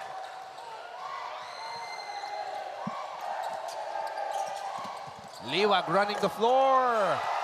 What a pass there by Gonzaga. Liwag is just, he looks really good, like in shape. 14 points for Liwag as Lucero draws a foul. Pushing foul, number 18, one down. Coming in for the English Lakers. Another look-away pass from the Benilde big.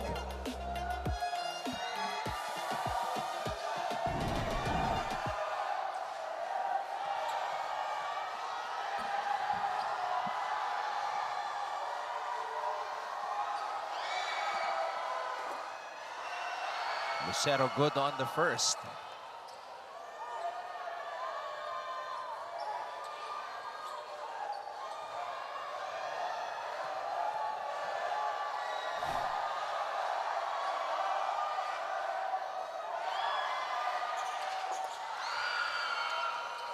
Two for two para kay Lucero.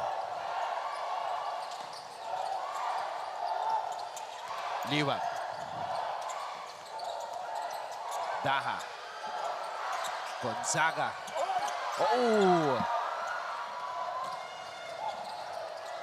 Lucero. Bagay with a miss. Kinal. Lucero is fouled again, and because Benilde is in the penalty, that's going to be 2 free throws. And Lucero is just in the right place at the right time every time. They're getting extra possessions itong Generals. Penalty situation. Shooting 2 free throws is Lucero. EJ Castillo. Giving it for Nicole Kinal. Castillo nagbabalik sa ating laro.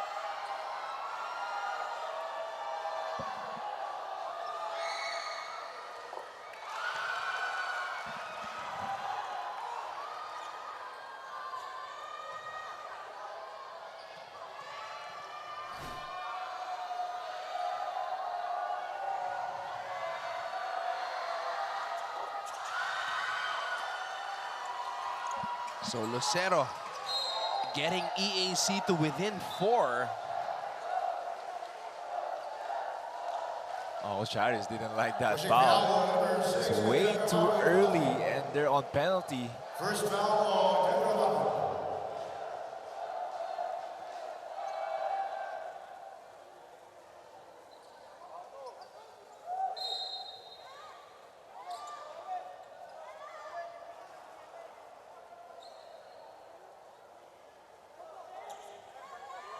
EAC tried to surprise etong Blazers with the 1-2-2 full court press, but it fired back.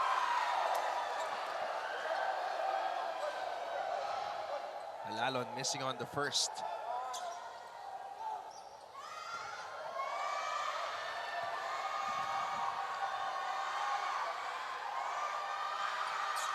Oh, he misses both.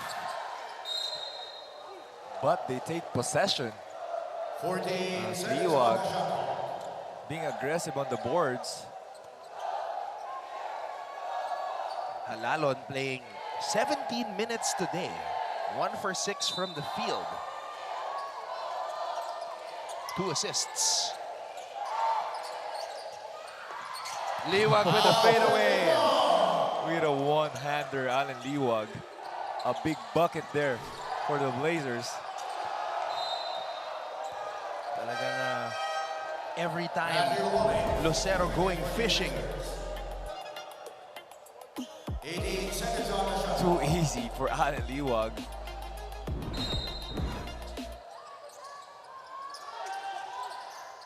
Castillo mid-range. And now ito yung lull on offense ng EAC Generals.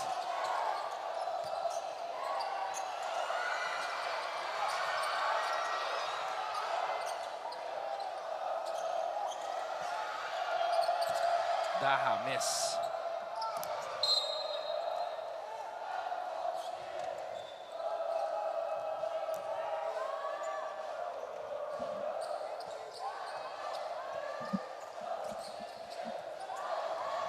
There's definitely the unusual players to end this game for the Blazers.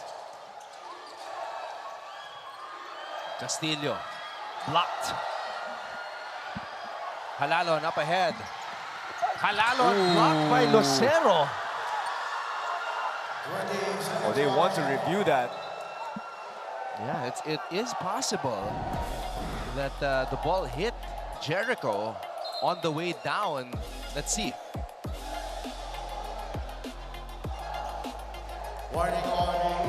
Oh no, that's Tumama muna. It hit the ground first. 20 seconds on the shot.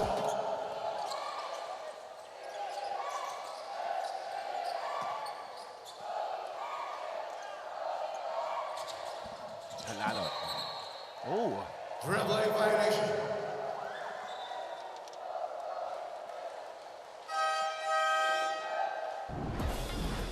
They called it out. Darn it, let's watch it again. Ah.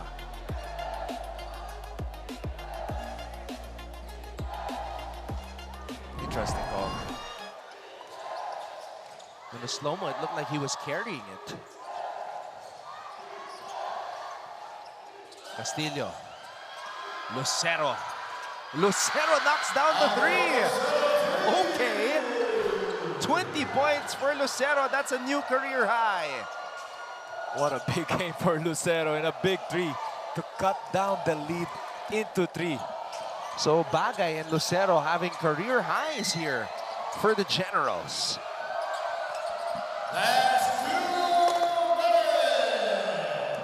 And that's going to be 2 free throws for Halalon. It's been a general uprising. Big time triple by Nobi Lucero. First foul on officials. And that's only the 3rd triple of the season for Lucero. He doesn't take a lot of threes. What a time to come.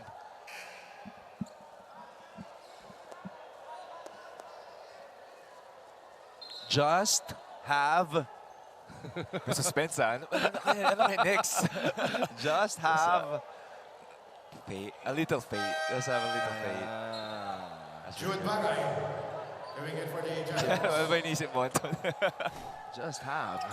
2 free throws for You can go... Parang pag doon na natapos ni Deo, no? Just have lang. Cliffhanger. Tiwala lang. Basically, that's the message. Para ngayon, kailangan tiwala lang. Naghahabol sila. Kaya pa.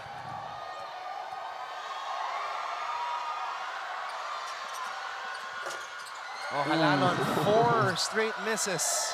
Still a window open here for EAC. And expect Lucero to do something with it. Just have a little faith. That's the theme for EAC. Castillo.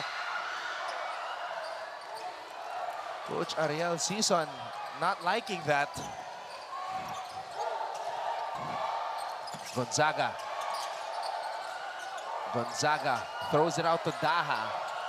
Daha with 9 on the shot clock. Gonzaga will drive. Gonzaga to Galas on the floater. What a 45 cut there by Galas. The offense was going nowhere, but Galas reading the defense well. What a moment for these players on the floor for Benilde. Bagay in the post. Bagay. And Bagay will have a chance to add to his career high. You know, Benilde was patient in this offensive possession, JB. Look at that, just the help defense of Jude Bagay. He was guarding Galas, but Galas read that on point.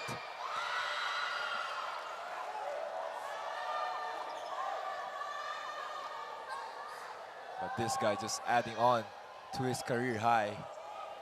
No matter, kahit sinong itapat sa kanya, Nicholas Charles Chu, felt like always a mismatch for him.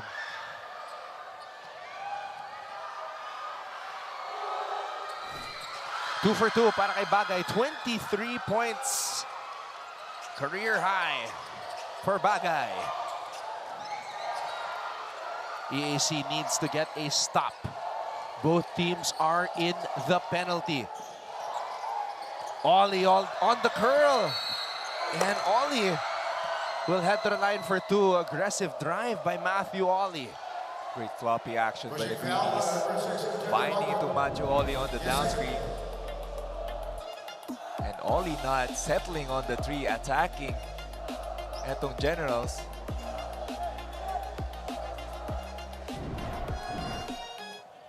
Two free throws for Matthew Ollie. Matthew Ollie. A 100% free throw shooter. Has not missed at all this season. Kinabahan ako. 9 for 9. Mr. Perfect. Baka ma-jinx ko na naman eh, no? Na-jinx ko yung career high ni De La Rama eh. 2 points na lang eh. 1 field goal left. So 10 for 10 for the season from the free throw line for Matthew Ollie. 85-80. Benilde leads EAC.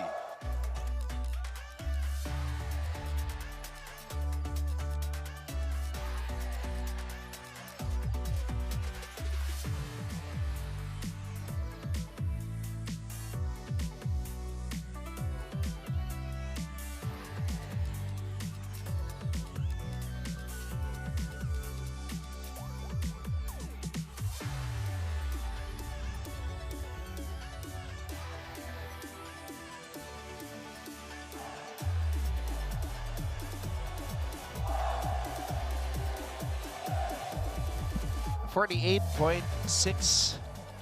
That's the time remaining here in this game. Benilde playing without Tony Inot, Justin Sanchez, and Sean O'Malley.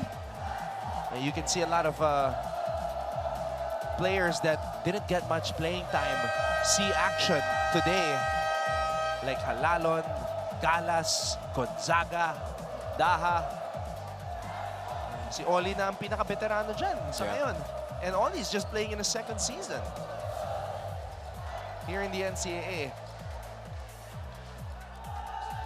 And Coach Charles Chu, with 49 seconds left, Shot clock. deploying it to CSJ Moore, giving him extending his minutes. So kita mo talaga yung trust and the potential he sees dito kay SJ. Lucero. Oh! And that's a crucial turnover. that's like a punch to the gut. Benilde is just gonna milk the clock here. Galas. Ball will stay with Benilde. But the referees will review it. On that spin, mukhang tumama sa ulo ni Lucero eh.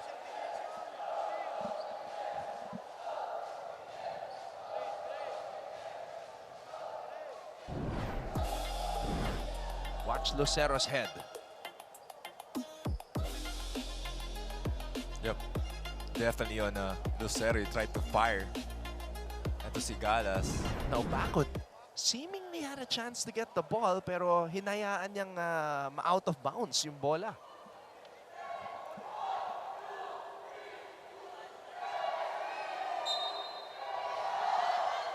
Ayun, mananatili sa Benilde ang bola. But they only have 4 seconds left on the shot clock. 4 seconds on the shot clock. 4 seconds to shoot.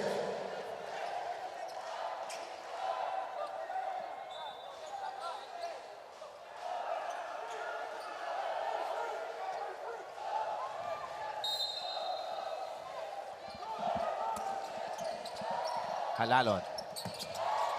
Gets it to Gonzaga. Gonzaga. And that's all she wrote. 7-point lead for Benilde.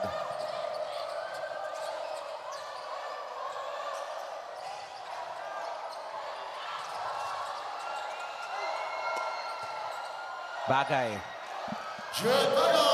Short stab. EAC not gonna foul anymore. It's gonna be a Benildean victory. Coach Charles too. And the Benilde Blazers will head into their quarterfinal matchup against Mapúa with a 9-4 record and an MVP, Allen Liwag, that is looking good. Definitely on MVP form. If not, ito si Allen Liwag. 3 consecutive games not playing. But now he's back with 16 points, 8 rebounds, 2 assists, 2 steals, 1 block. That's doing from both ends of the floor. Allen Liwag, our player of the game. Light work for the MVP in his return. The Benilde Blazers improved to 9-4. EAC falls to 4-9. So they will finish in 5th place in Group B. But they will still figure in a play-in against JRU. That will be on Tuesday.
It is now 3 straight wins for the Benilde Blazers as they get ready for their quarterfinals showdown against the defending champion Mapúa University Cardinals on Wednesday. But when we come back, we will have some interviews. Don't go away.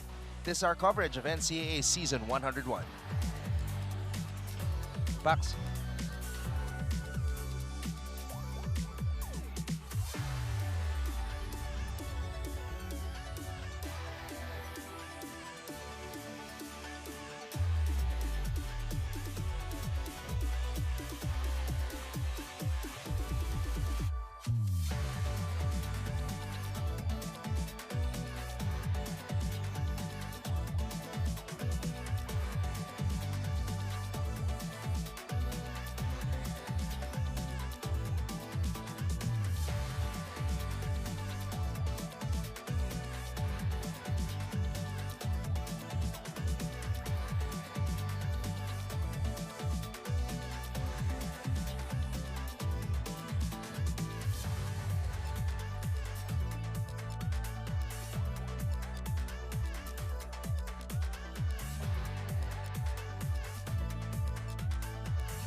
Babalik po tayo dito sa loob ng Phil Oil Center sa lungsod ng San Juan kung saan nagtagumpay ang Benilde Blazers 87-82. Anton Rojas kasama si JV Mocon and we are standing alongside head coach of the Benilde Blazers, Coach Charles Tew. Coach, we have a lot to unpack here, but let's start with this game. You gave a lot of opportunities for the seldomly used players to show what they can do, and they made a good account of themselves. How pleased are you with what your team showed in your last game here in this classification round? Well, I think that's something we talked about throughout the week. We wanted to give everybody a chance, especially the guys that haven't been playing much this season, and we wanted to make sure nobody gets injured, nobody gets hurt for the quarterfinals. So I can say at least we checked both. The guys got their run, some guys stepped up, and we still got the win. So I think good for us today. Coach, I think your players heard your call. Sabi mo, maglaro kayo ng maganda if you want longer minutes, and now a lot of players played really well. Sino nga, ang hirap magsabi ng sino. Who's gonna get more minutes dito sa game natin, Coach? I know it's tough, but you know, like I thought Matthew Oli played well. He's had an up and down season. Started the season out very well, then kind of tapered off pagbalik nga ni Tony Enoch. Pero yun naman sabi ko sa kanila sa half, you know, I said, if you play like this, how do you expect me to give you guys minutes when it comes to the playoffs against Mapúa, di ba? Kung petiks tayo and nagtatapon tayo ng bola. They woke up a bit, but still, we still had way too many turnovers today, 19 turnovers. I think we should have done a better job taking care of the ball, but no, Matt was okay, SJ was okay, si Gio Gonzaga played well. So, I mean, some guys were able to contribute today. Coach, Allen played for the first time after being sidelined with that shoulder injury in your past 3 outings. How pleased are you with what Allen showed? It looked like he was in rhythm. It looked like he was gelling well with his teammates. Well, you know, it's something we discussed if we wanted to play or just wait to maybe surprise teams pagdating sa playoffs. But we figured it might be better to get him some run. Sabi ko lang, wag na siya bumangga. Jump shot na lang siya. Just make sure you get by this game, get that rust off. Kasi mahirap rin not to play in 3 weeks and then biglang mapapasok ka sa playoffs. So at least we were successful in a way na he didn't get hurt. That's really what mattered. But I'm happy that Allen's back, and I think obviously he's a big boost for our team. Definitely, Coach. Let's talk about itong quarterfinals natin, the playoffs, Coach. You were watching the previous game. Ano, for you, Coach, who's gonna be a better matchup for you? Should be Arellano or Mapúa?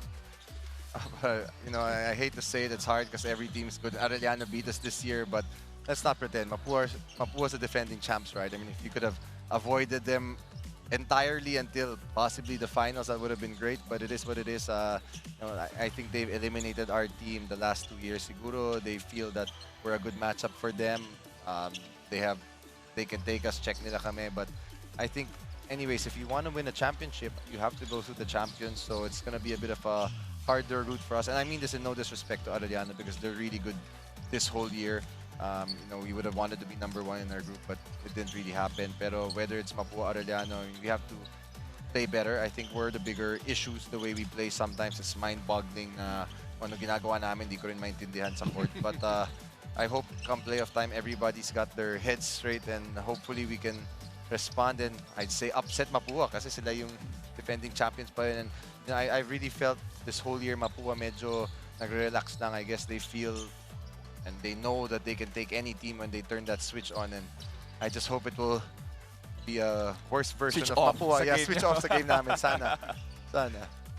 Coach, I don't think anybody would have predicted. I described this as the biggest plot twist of the season, that in the quarterfinals, maglalaban kayo ng Mapúa. But based on what you just explained, your response to JB's question, it seems like you're not all that surprised and you're ready for that type of challenge. You guys have the twice to beat in that matchup.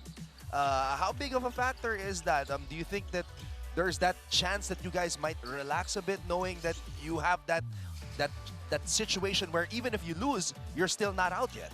I certainly hope not, because Mapúa's Mapúa. Again, they kicked our butts the last year, so we don't have any right to relax. You know, we've got to play our A game. If not, they're gonna beat us and they're gonna win twice even. But at least the good thing, as you said, we only have to win once. So I think that's a big plus for us. I'm not gonna lie, you know, watching the game kanina, sabi ko, hawak na lang sila ng bola, 14 seconds. Sa turnover pa, nag-foul pa sila. Sabi ko, oh man, that's the worst two things that could happen.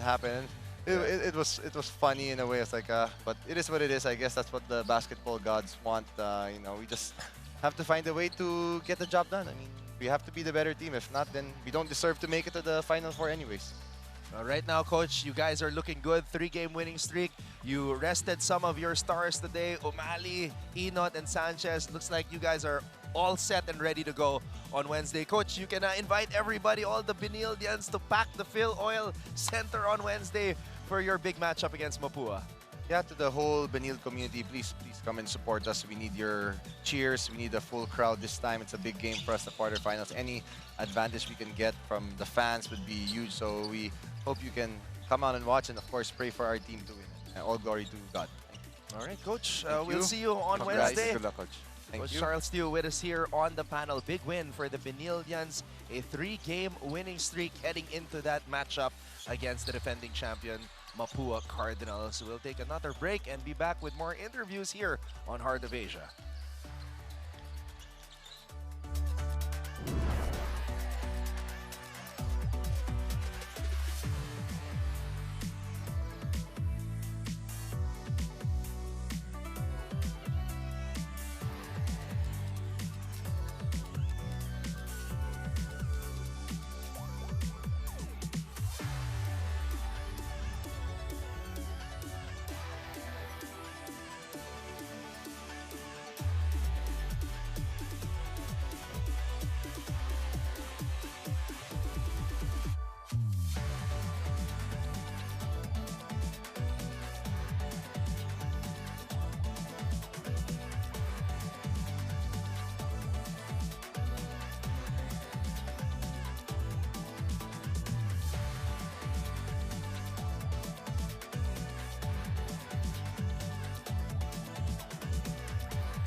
Papatuloy ang ating live coverage ng NCAA Season 101 mula pa rin dito sa Phil Oil Center sa lungsod ng San Juan. Tagumpay ang Benilde laban sa EAC 87-82.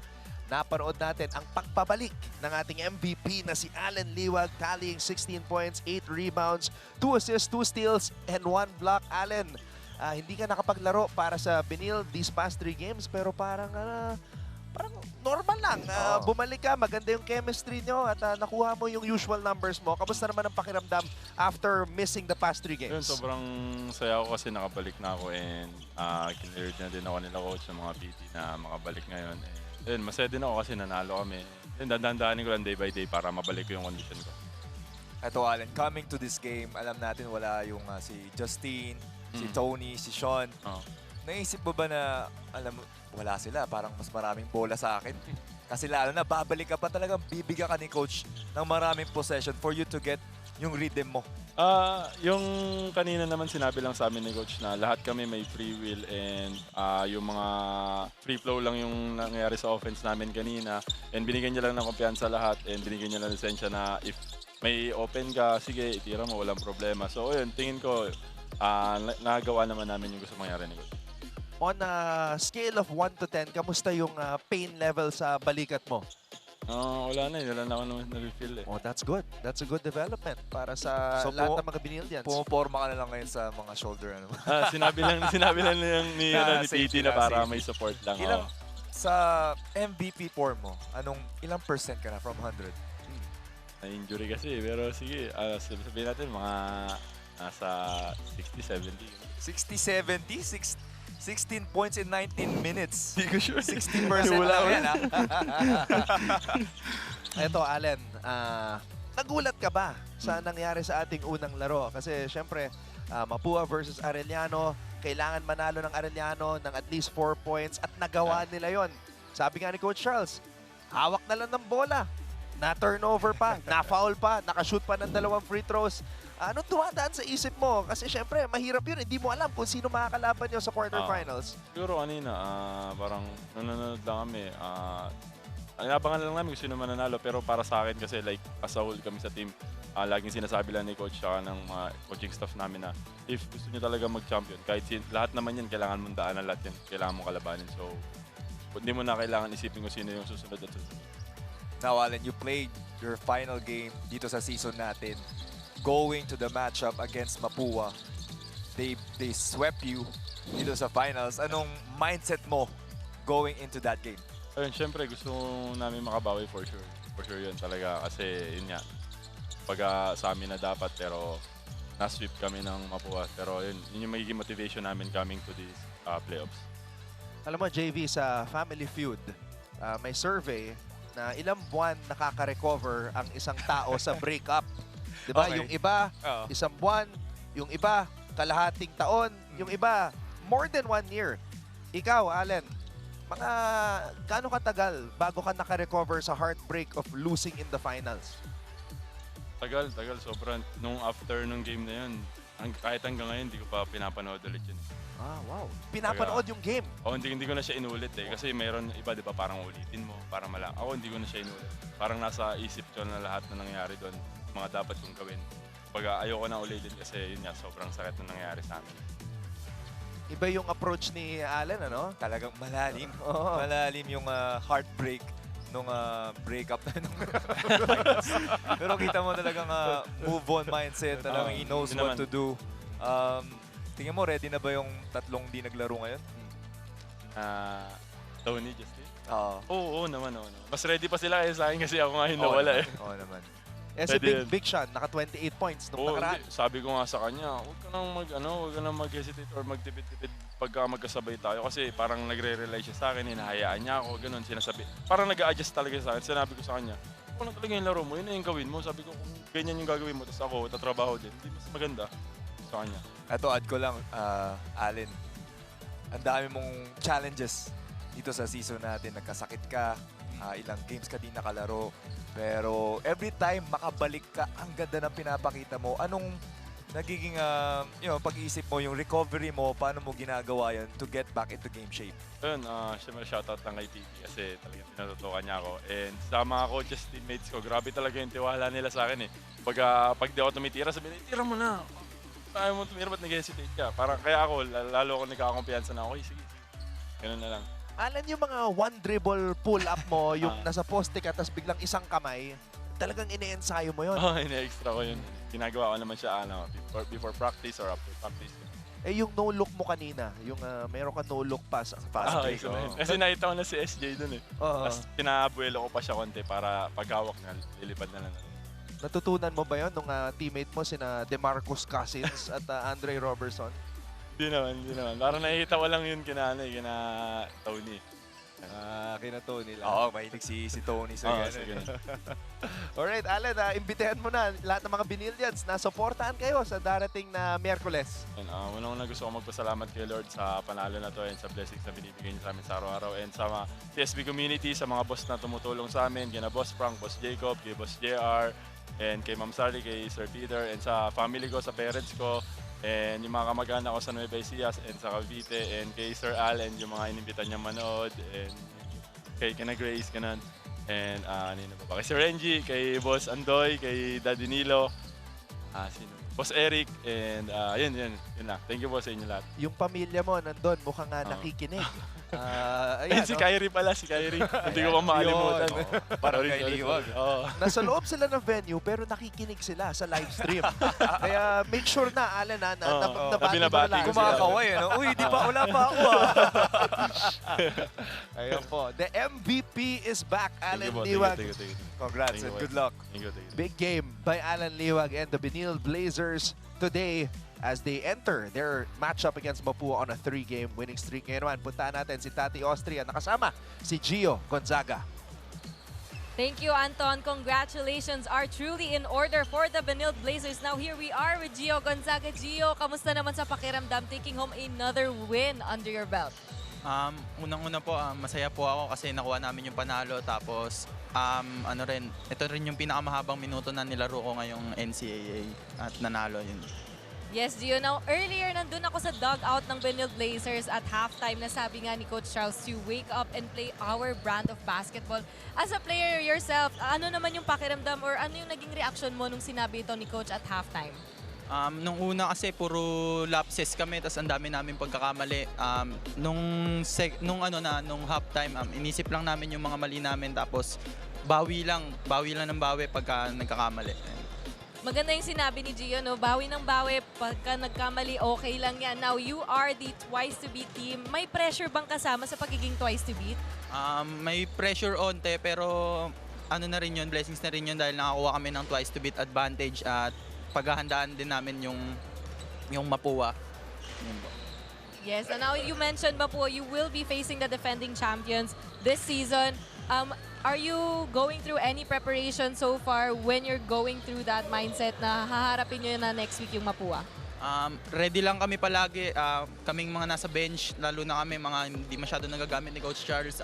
Kahit hindi kami pinapasok, gawin lang namin yung routine namin. Extra lang palagi. Tapos pakita namin na kaya rin namin makipagsabayan sa kanila. Yun po. Nakakahanga naman talaga, Gio. Consistency is really the key. Kahit as an athlete, diba, dapat you show up every day. So congrats, Gio Gonzaga. Congratulations to the Benilde Blazers. May gusto ka rin bang batiin sa audience, your Benilde community, your family, your supporters? Unang-una, nagpapasalamat ako sa Panginoon dahil sa binigay na panalo sa amin at binabati ko rin yung pamilya ko na nanonood. Alam ko na nanonood yung family ko ngayon. Tapos sa mga boss namin, sila Boss Andoy, Boss Carlos, Boss Frank, sila Daddy Nilo, tapos si Boss Renji at sa mga lahat pa ng mga boss namin dyan. At kay Nicole, nanonood sa gilid. Ayun, salamat Gio Gonzaga. Congratulations again to the Benilde Blazers. Back to you, Anton and JB. So another player that really performed well for the Benilde Blazers is standing alongside myself and JV Mocon. We've got Matthew Ollie with us here. Solid outing, Matthew. Thank you. How does the team feel in your mind, from your standpoint, as you get ready to face Mapúa on Wednesday? I think we feel really good right now. I think we just want to use this game and build the confidence and bring it into the playoffs and then try to use that momentum against Mapúa. I think matches, Coach Charles is really high on you. You know, you want more minutes, but he wants more production from you. What can you give to Coach Charles you going into the playoffs? I think one thing is just really giving effort on defense. Like, there's no off nights on defense. All our coaches say that. As long as you give effort in defense, you'll find your way into the rotation. And then offense, just stay within the system and then shoot the shots that he knows you can take. You are arguably the best shooter on this Benilde Blazers squad. Or do your teammates have something to say about that? It's pretty competitive, I'd say so. But yeah, no, it's true though that that is your role, to knock down outside shots. From your learnings in the finals against Mapúa, those tough losses, what do you think the team has improved on to make sure that you don't suffer the same outcome as what you guys experienced in the finals last year? I think we really improved on our defense, just being physical, being toughness, just bringing that kind of grit into the game, being the one to punch first, really. Matthew, personally, you experienced heartbreak early in your career. You know, what did you take from that series? You know, not every player can experience that. Not even just playing in the finals. Yeah. But the heartbreak that you took from that the series last season. What did you take from that? Learning from that experience, I think, just to be more ready. Like when we get into the playoffs, like the records, they don't matter no more. Every game counts, every possession counts. So just stay locked in every possession, every practice, and then just be ready for whoever's in front of you. You said that defense is very important. Who do you look forward to defending against Mapúa on Wednesday? Well, we know they have Scamis and then Cuenco. They're really their two main scorers, but I think if we just play a great one-on-one defense and have their other players kind of make plays, I think we'll be in good hands. All right, Matthew, I'm sure there's a lot of people watching right now that you would like to thank and give a shout out to. Thank you to my family back home watching. Lucy as well. Shout out to my bosses, Boss Renji, Boss Andoy, Boss Eric, and Boss Frank. Shout out to Sir Nilo as well. And thank you to Benilde community for showing up and supporting us as well. One more thing. What's the secret? You haven't missed from the free throw line all season. All season. All season, you haven't missed. You're 100%. Was that 10 out of 10? Yeah. I don't know. I barely get fouled, so I mean, it's opportunity. I Now gotta take it. Antonio's gonna overthink that. Nah. You can't miss anymore. Yeah, in the quarterfinals, that's right. Matthew Ollie with us here. Thank you. Great Congrats. job. We'll see you in the quarterfinals against Mapúa, and we will take a break and back with more post-game coverage here on Heart of Asia.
You're back with us live for NCAA Season 101 as the Benilde Blazers defeat EAC 87-82. Look at the field goal by the Blazers. 50% from the field. And they've been pushing the ball really ang dami nilang attempts dito sa game natin. But still, they had 50% field goal, assists 21, points in the paint 50, and bench points. Obviously, the bench has played extended minutes here sa game natin. Yeah, the bench responded. They answered the call of Coach Charles Liu at mukhang totoo nga yung sinabi ni Coach Charles na, diba, you guys better be ready because we're gonna give you a chance to play. And, you know, hindi naman nila na-disappoint ang coaching staff ng Benilde. Definitely. Dahil pa, sinabihan ka ni Coach Charles, gusto mo mas mahabang minutes? Maglaro kang maganda ngayon. Now, they played well. And that led by Allen Liwag with 16 and Matthew Ollie with 14 and 12 for Gonzaga. Pero on the other hand, itong mga silver lining natin for the EAC Generals going into the playoffs, I think Jude Bagay and Lucero, that's their career high. Yeah. Na-survive ng Benilde yung career high ni Bagay at Lucero. That's a combined 45 points just from two guys. But again, it's the same story for EAC, leading the first three quarters. Tapos kinapos nung dulo. And they dropped this game heading into their play-in game against JRU on Tuesday. So, eto na tayo. Group A and Group B. We're all set. We're all set for the play-in and the quarterfinals, JV.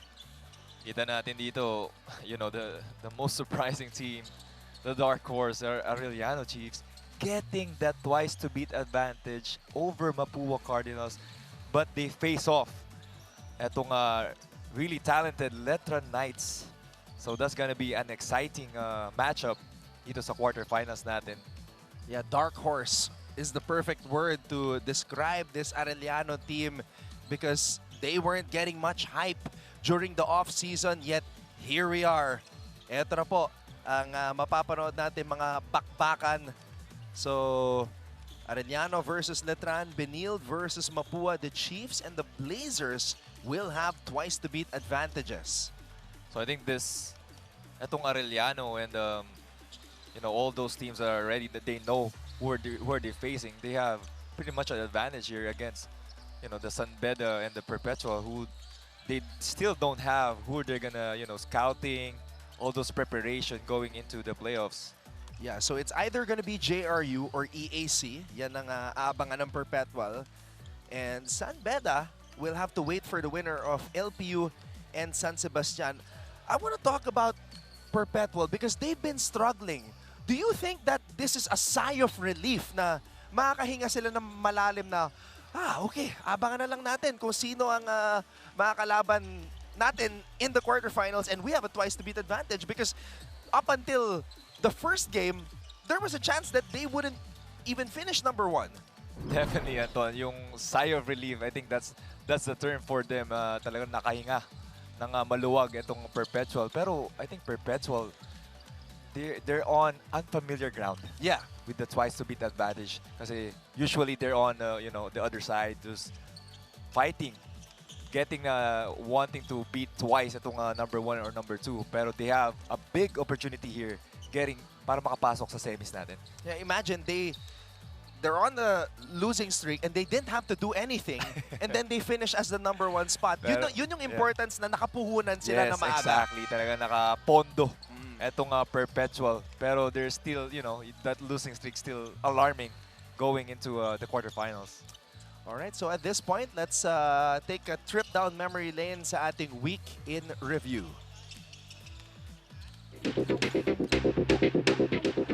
The road to the play-in games and quarterfinals draws near. Let's see who's leading the pack, which teams are fighting for a twice-to-beat edge, and those who are about to fall into a do-or-die situation. Last Friday, the Mapúa Cardinals secured a much-needed victory against the LPU Pirates. Recto steps back for 3. JC Recto gives the lead to Mapúa, winning their all-Intramuros matchup 78-73. Following that contest was the collision between two Group B giants, Benilde and San Beda. Benilde needs to move quickly. Tony for 3. Yes! Tony Inot led the Blazers with 21 points, while Yukien Andrada top-scored for the Red Lions with 23 markers. When the dust settled, it was San Beda who came out on top with an 80-76 victory. More importantly, the Red Lions took the top spot in Group B with a 7-3 record. On Saturday, Jimboy Estrada scattered 20 points to lead the Letran Knights to an 85-71 triumph over JRU. It was the 6th win of the season for the Knights, tying the record of Benilde at 6-4 for a share of second place in Group B. Pagkatapos nun, nagharap naman ang Perpetual at San Sebastian. 8 remaining on the shot clock. Gabat to JDR for 3. Junior De La Rama! Back-to-back triples! Lumamang ng 4 na puntos ang Golden Snags, 62-58. Gawa ng isang clutch 3-pointer mula kay Junior De La Rama. Binawi naman ito ni JP Boral. Patrick's lead, Amis to Boral. Boral rises up for 3. Para maputol sa isang puntos ang lamang ng baste. Nagkaroon pa ng tsansa ang Perpetual na maipanalo ang laro sa huling mga segundo ng laban. Kaya lang, natapikan ni Andre Lumanag si Patrick Sleet. Nagbintis si Boral at Sean Orgo sa broken play. At dahil doon, nakamit ng San Sebastian ng tagumpay, 62-61. Nung Miyerkules, winakasan ng Arellano ang kanilang 3-game losing skid matapos patahimikin ang San Sebastian, 78-71. Habang nanaig naman ang JRU kontra EAC, 69-66. Salvador! Kabog! Sa panguna ni Sean Salvador na nakapagtala ng 24 na puntos. So, after 5 weeks, the Perpetual Altas still sit at the top of Group A, while the San Beda Red Lions are lording it over in Group B. That's our weekend review. See you in the next round of NCAA Season 101, Building Greatness. So it still stands like that. Number 1, Perpetual in Group A. Number 1, San Beda in Group B. Even though 3 straight losses were Perpetual, they still number 1. Ang laking bagay yung sabi mo nga, yung sabi nga natin yung pondo na ginawa nitong Perpetual. At the same time, Arellano, what a run by this team. You know, alanganin pa sila on the fourth place, pero now getting that twice to beat advantage and sitting pretty dito sa second spot natin. Nagising si T-Mac Ongotan after that. Remember that game winner by Ivan Panapanaan? Yeah, against you. That woke up Arellano because since then, T-Mac Ongotan for 3 straight games was scoring in the 20s, and then today he struggled pero naka 15 points pa rin. And most importantly, that stop in the end and the free throws that gave them that 4-point advantage. Talagang yung steal and the free throws. Pero I think that game against the game winner by Panapanaan, it was, I think T-Mac Ongotan was nursing an injury, a sprain. Pero after that, it was all the way up for the Arellano Braves. Chiefs, sorry. Yun, the Braves. Yeah, I remember you and Martin Javier were doing that game. Ongotan had the ball. It was the last possession for Arellano. He gave it to Vinoya. Vinoya missed, and then Salvador got the ball here, found Panapanaan. It was a crazy game, but I think they took the ball screen early kasi it was supposed to be last shot na for them. Alright, so we saw a lot sa ating weekend review, and one of the best players during that stretch was JDR, the 20-year-old star forward of San Sebastian, who's also our most recent power player of the week.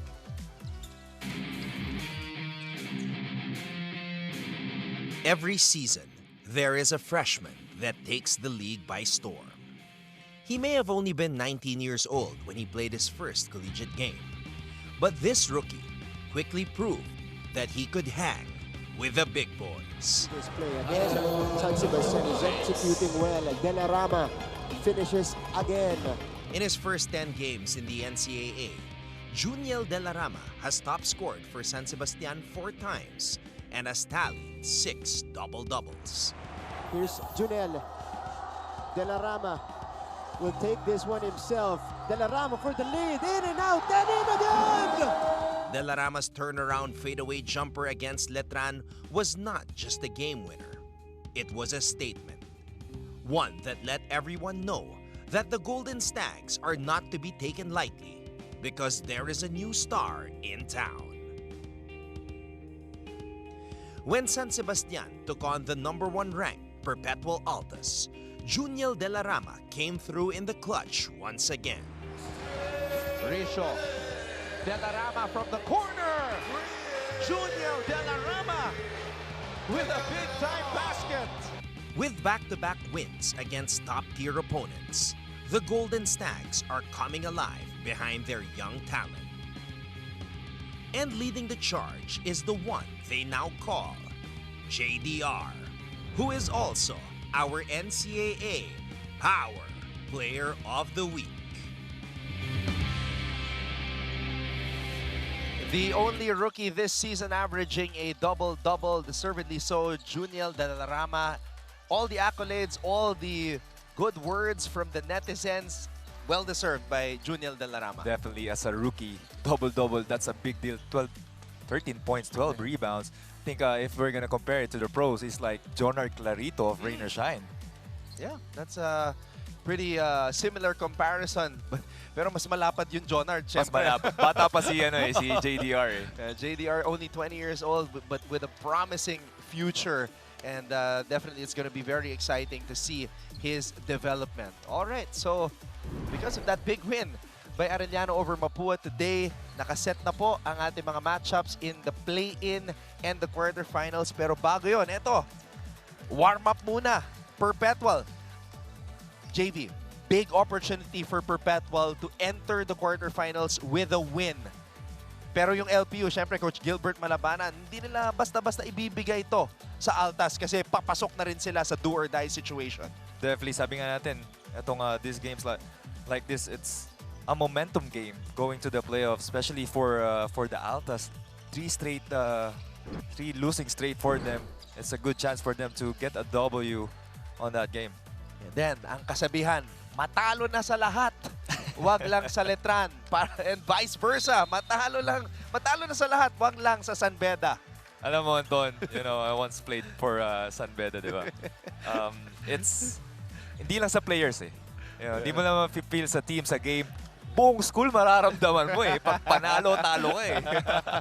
Pag talo ka, walang excuse sa mga prof eh. Sa mga prof pa talaga eh.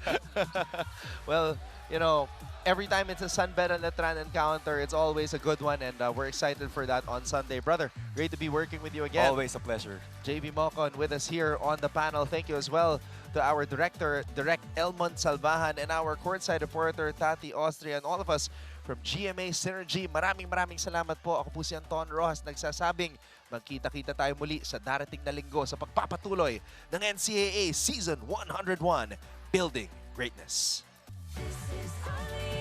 This is a moment sa puso mo.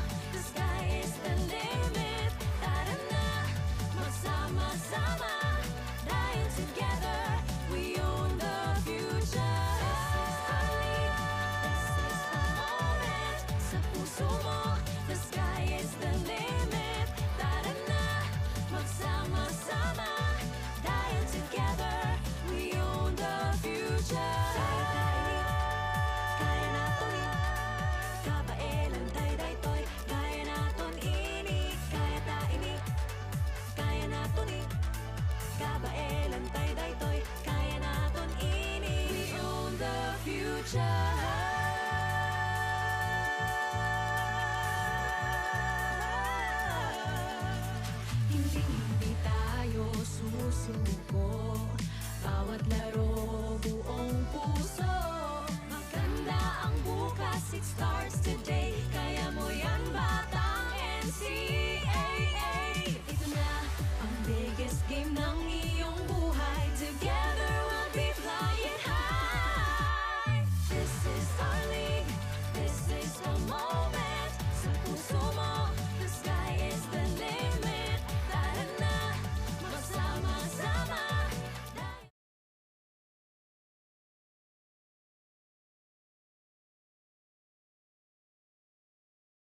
James Castro.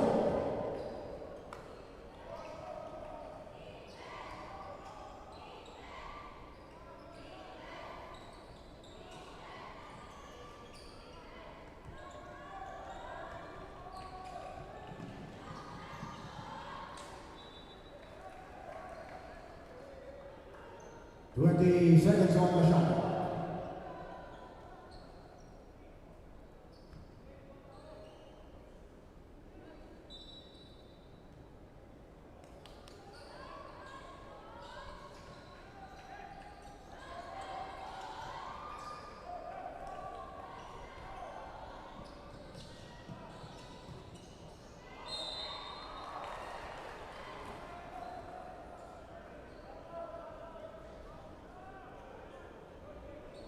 Pushing down with number 22, Juanito Evangelista. Prince Naganas coming in for the Brigadiers. 2 free throws for Andre Bautista.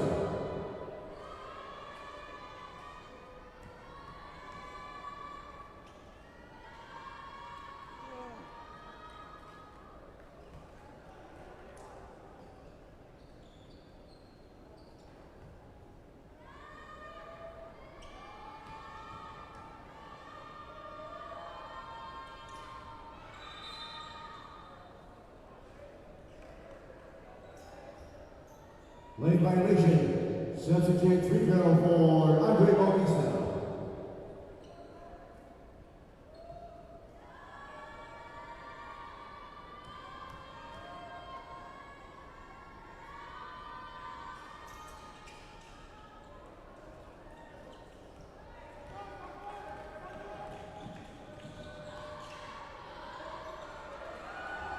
Here for the man.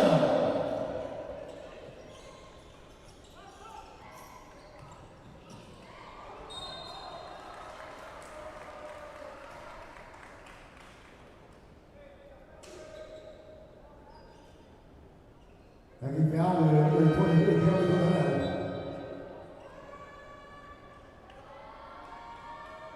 Joseph Caloy coming in for the Wings. 2 free throws, Brandon Gifford.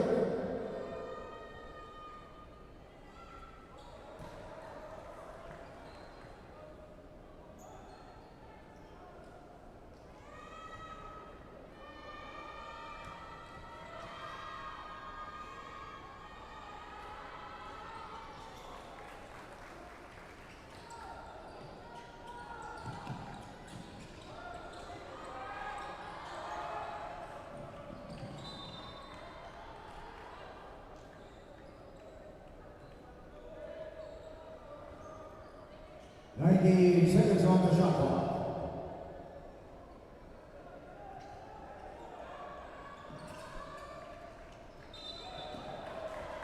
Traveling.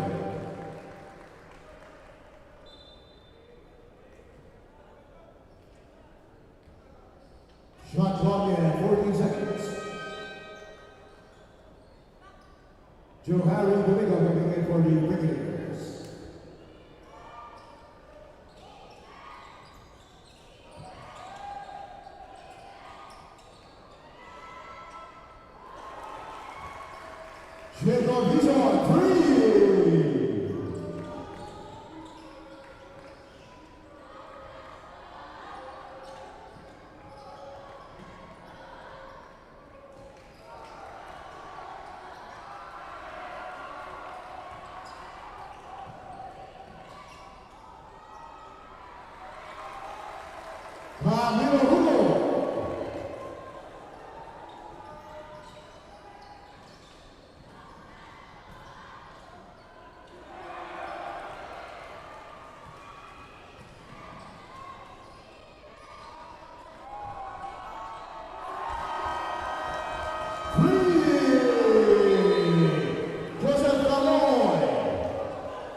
Jacob Diesel.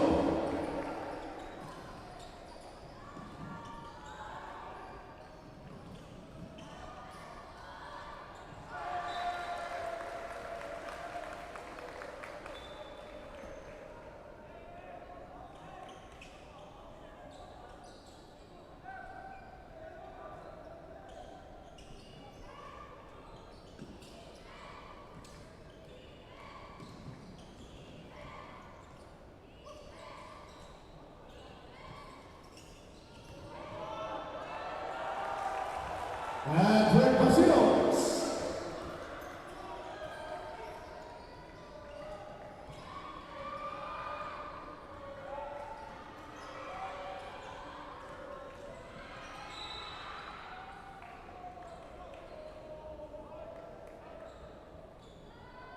Tony Fiallo, number 7, Camilo Hugo. Alexei Nakama, coming in for the Greens. Two free throws for Joe Harry Domingo.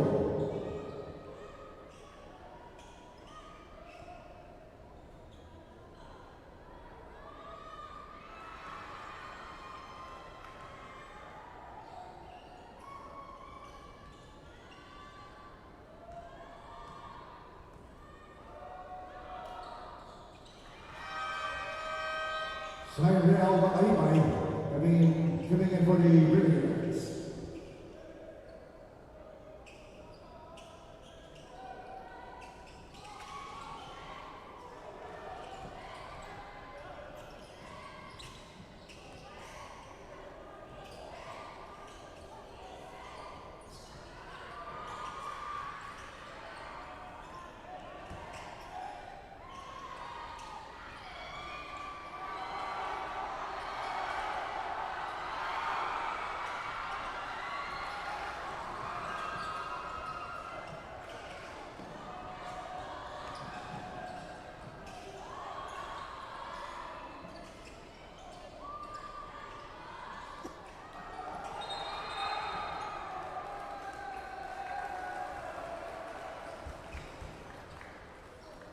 Offensive foul,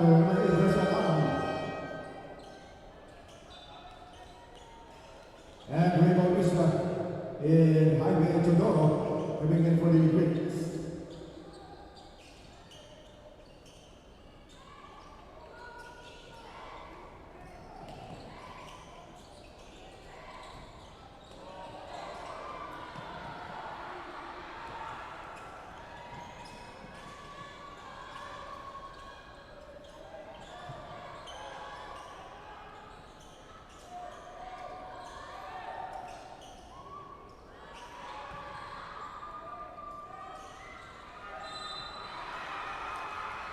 Pass it comes for Joseph Adam.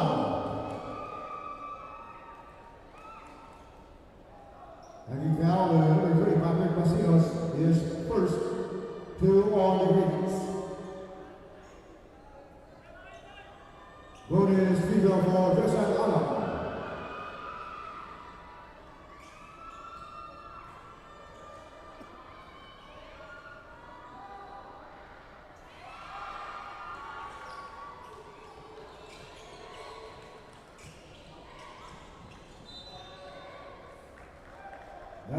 Seconds on the shot clock.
Joseph Lavoy.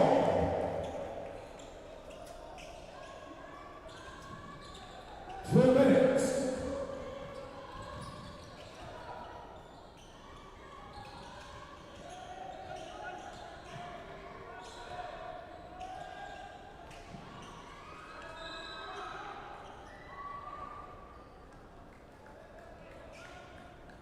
Naging foul with the green Patrick Pasimos. Substitutions for the Brigadiers in the greens. 2 free throws for Cyril Babalibay.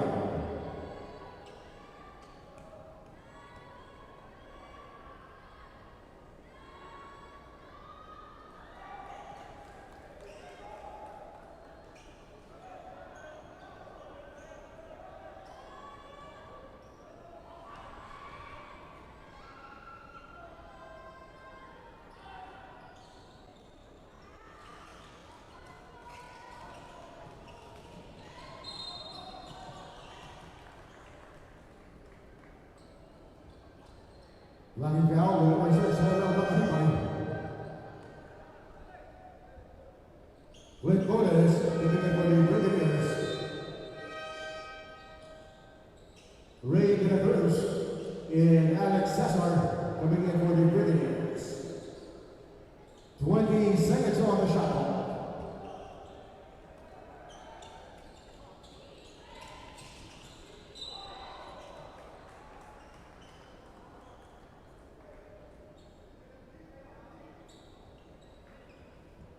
Naging foul with number 13, Noel Lanceta. His first. 2 free throws for Joseph Lavoy.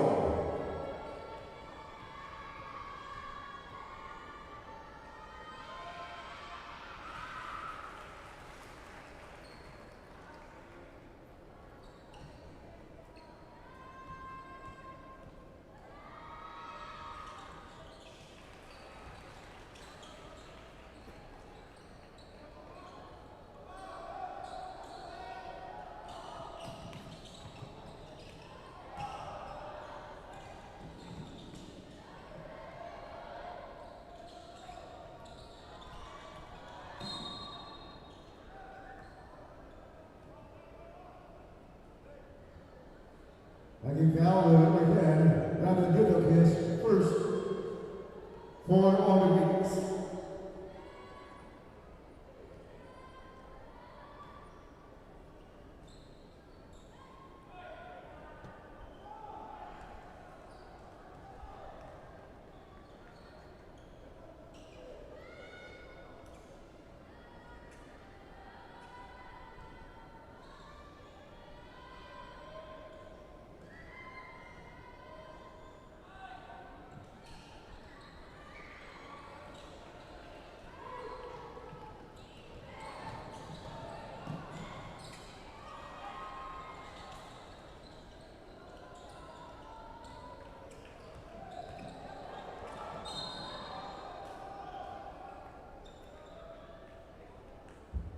Locking foul with number 26, Alexei Gaglama, penalty. First foul on Alexei Gaglama. 2 free throws for Clint Williams.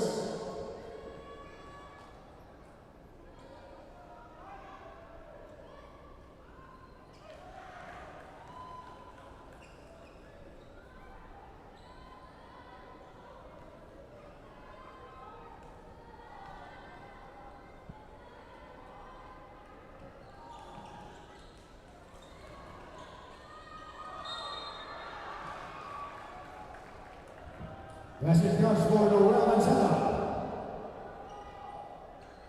Foul with number 25, Jaime Todoro, his first. Bonus free throw for Noel Lanceta.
Basket counts for Kelly Colonel. Pushing foul with number 10, Brandon Gibson. His second.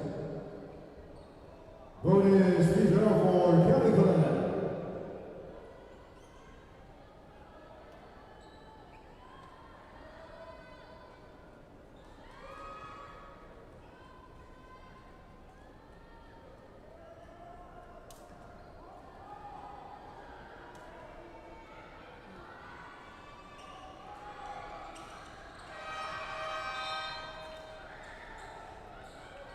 Eo Castillo coming in for the Brigadiers.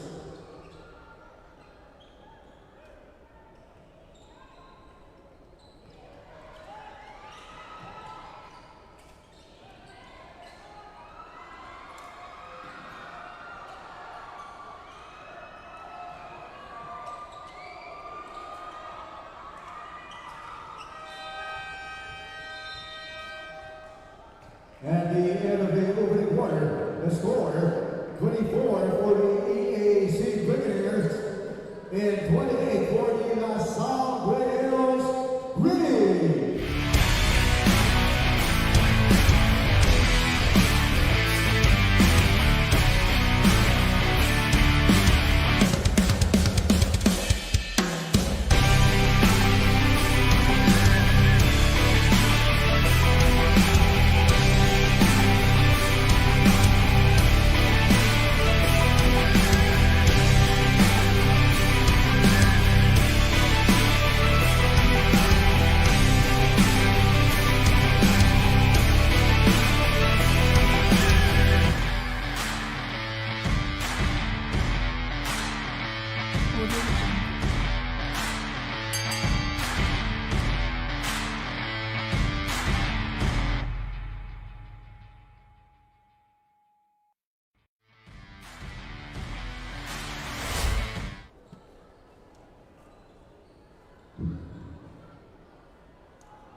Second quarter.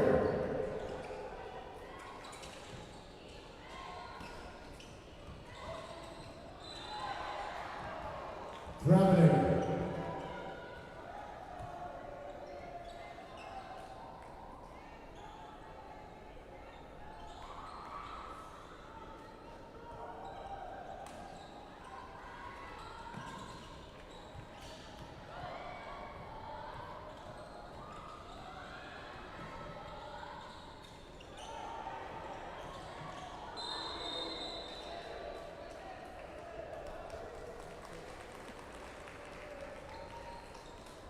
Offensive foul to number 23, Kelly Coronel. His second, one on the Brigadiers.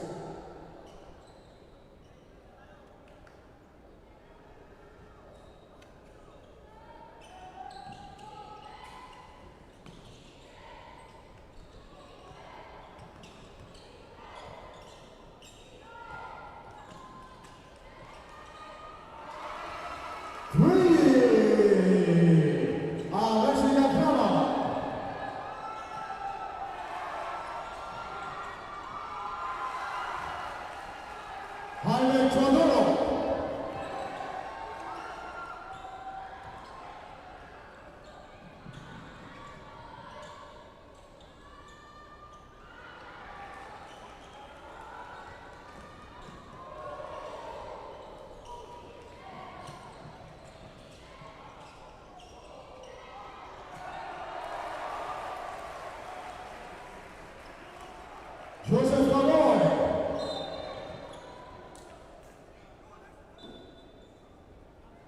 Pushing foul to number 26, Alexis Alfama. Camilo Hugo coming in for the British. James Castro coming in for the Brigadiers.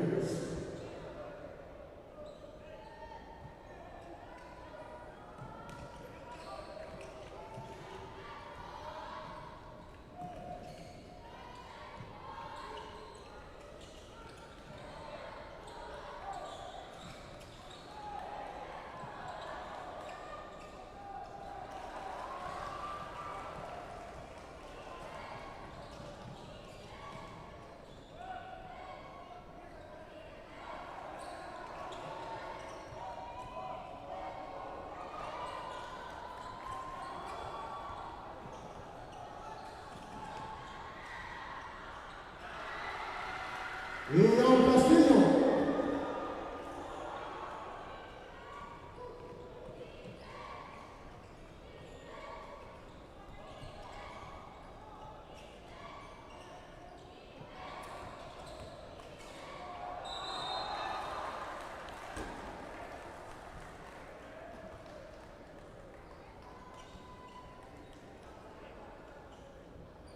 Pushing down the replacement bonus is first to all the beginnings.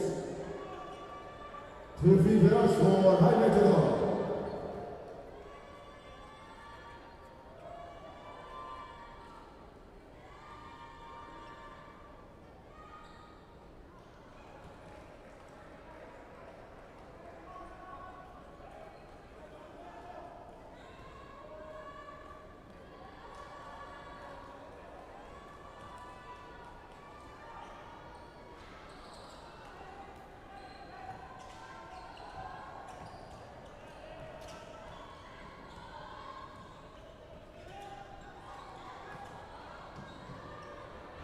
Red Bullets!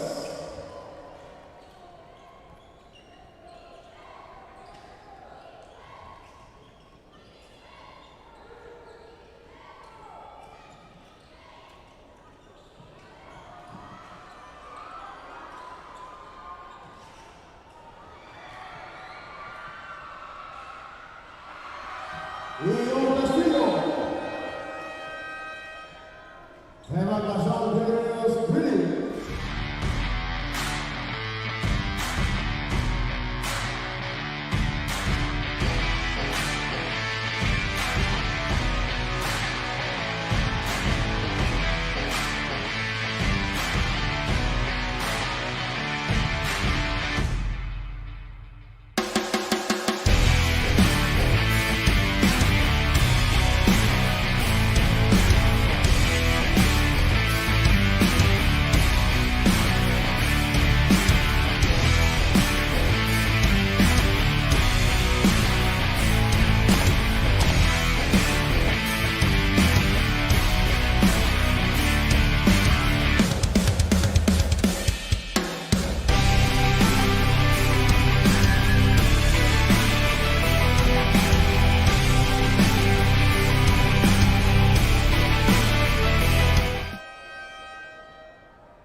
Grabbing.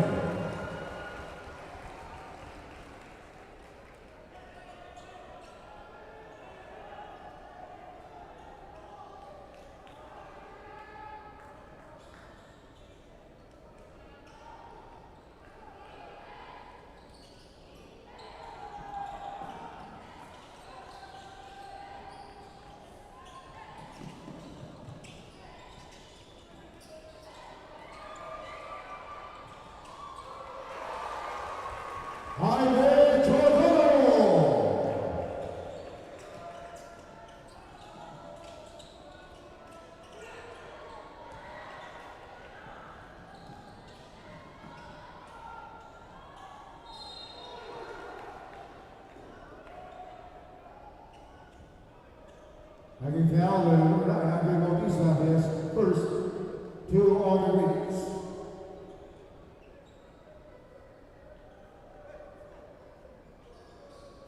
throws for Princeton Max. Jacob Eason coming in for the Wings.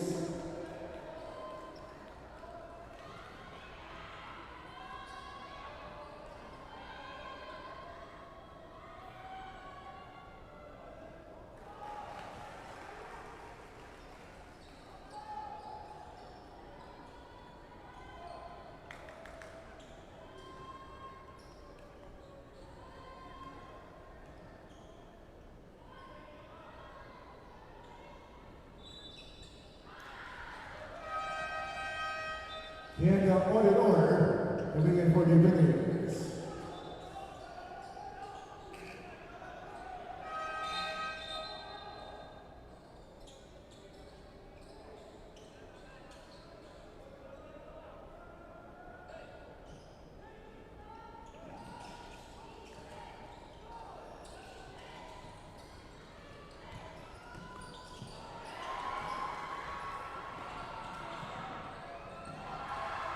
Chris McDonald's.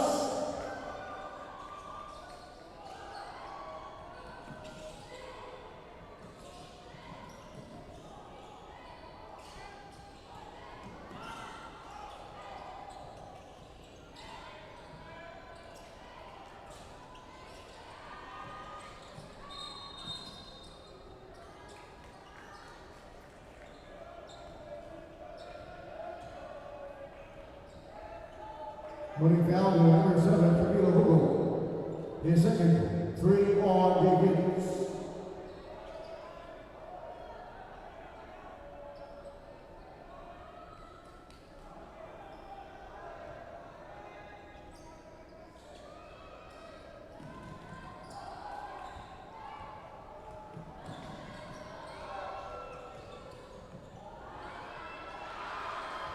Johanny Domingo.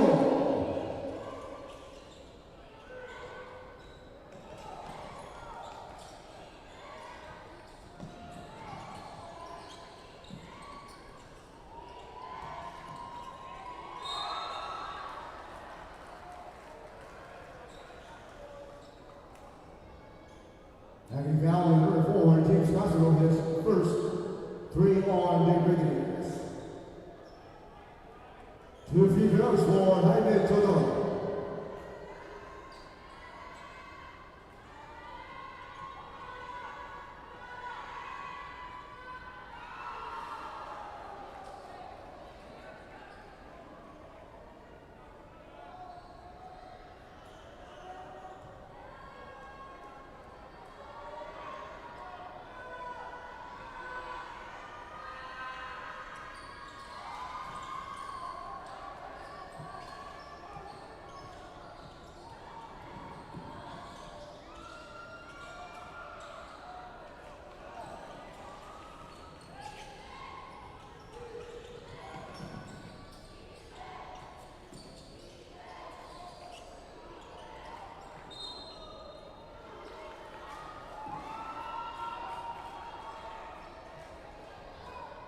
Offensive foul, number 13, Joseph Malloy.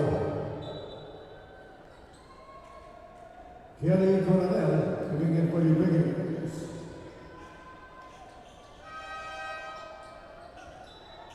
Cyril Makahimay coming in for the Wiggins.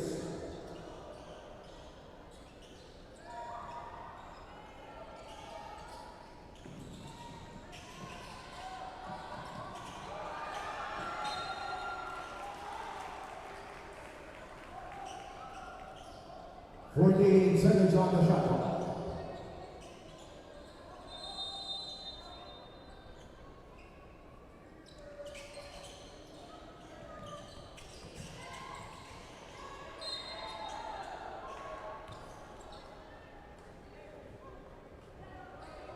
Again, foul number 14, Kent Auditor, his first 4 on the Wiggins. 14 seconds on the shot clock.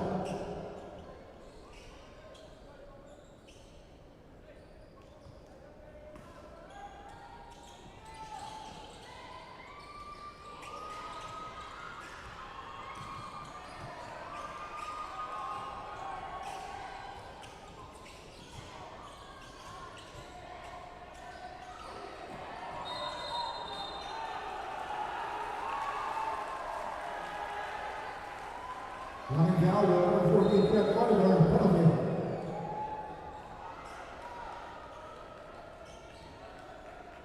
Warning on the EAC Brigadiers for improper bench remark.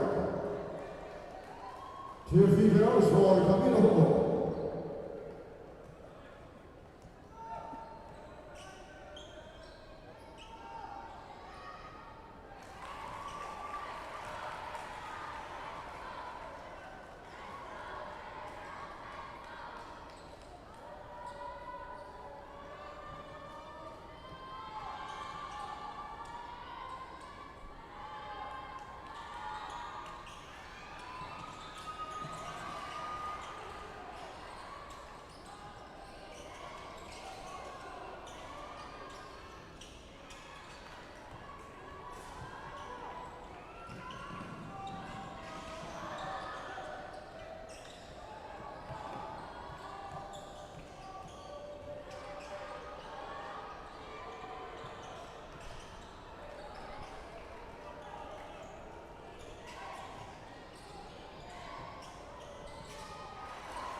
Jay Cortizo.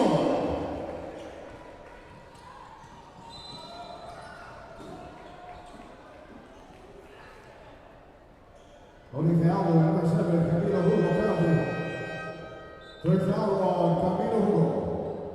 Tristan Allen coming in for the Brigadiers. 2 free throws for Kent Oliver.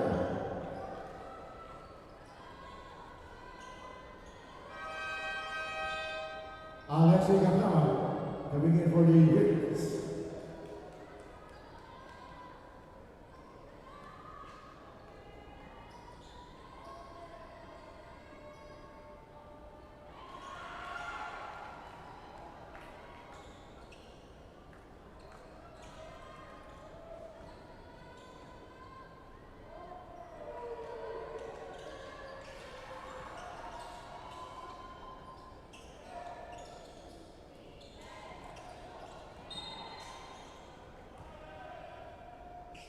Three seconds on the shot clock.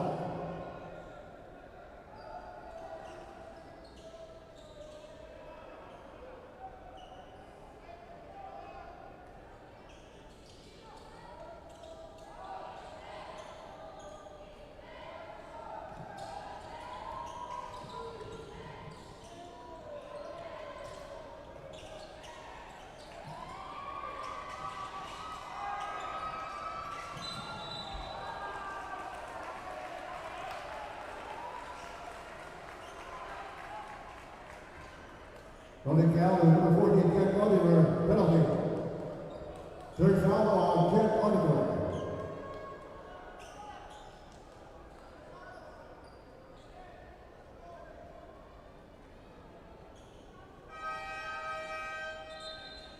Chris Naganas coming in for the Brigadiers.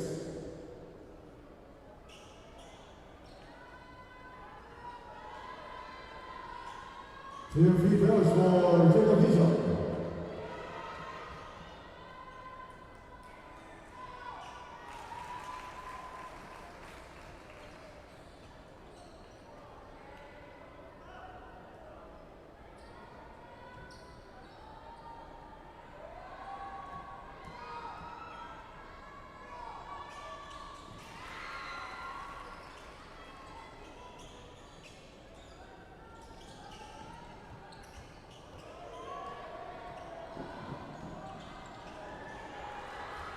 Giovanni Domingo. Javier Giordano.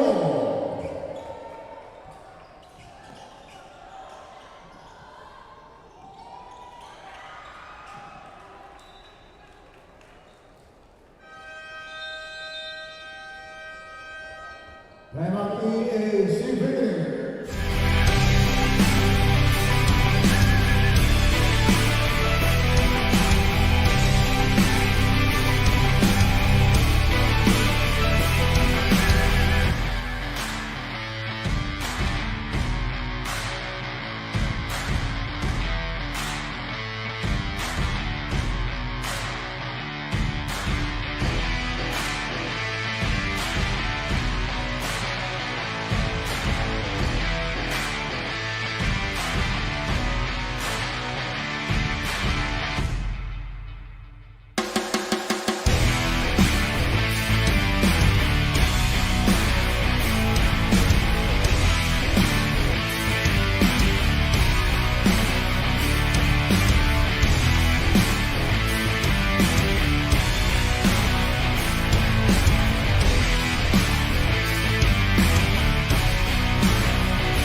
And Bautista to begin for the Greens.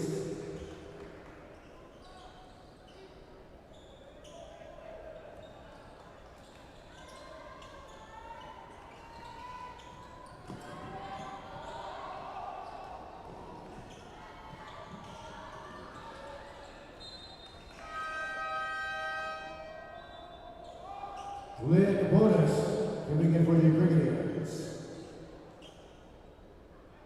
15 seconds on the shot.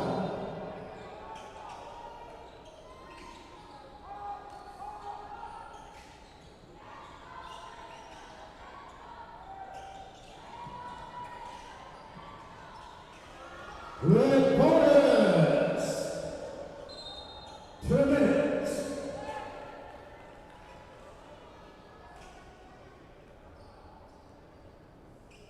Offensive foul, the number 26, Alexi Gabama. His third personal. 14 seconds on the shot.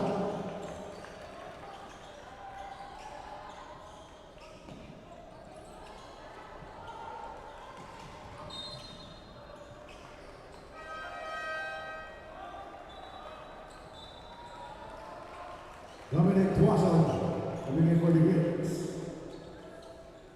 22 seconds on the shot clock.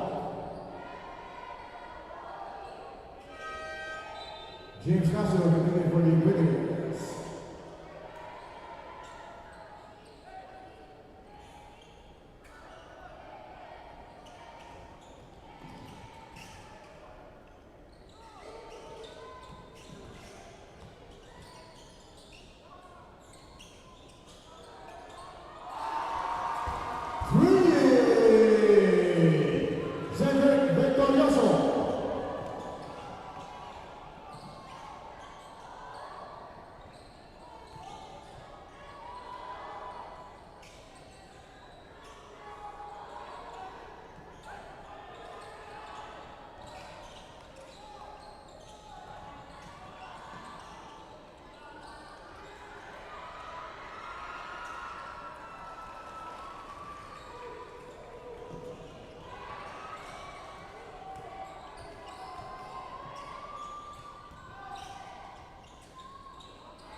Holding foul, the number 1, Dominic Tuason, penalty. John Calavasan, coming in for the Wings.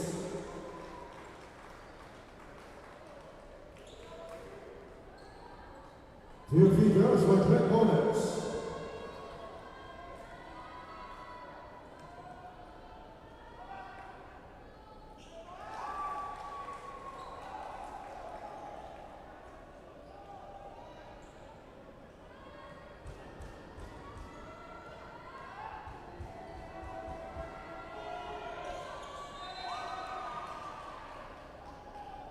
Late violation. Substitute free throw for Trent Bonus.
20 seconds on the shot clock.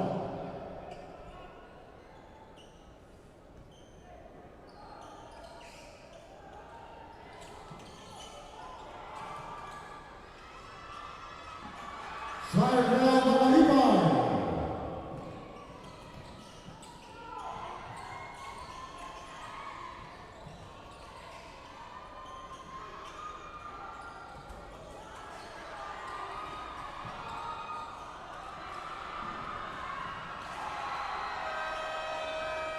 Side round on the rebound. And the end of the half is 52 to 50 for the La Salle Green.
Third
quarter.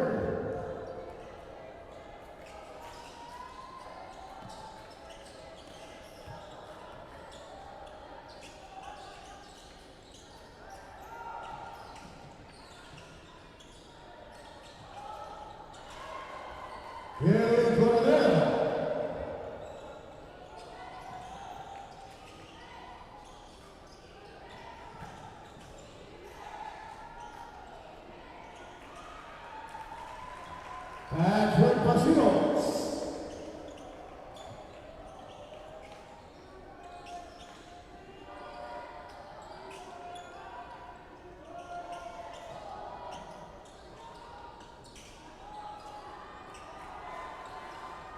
Noel Lanceta.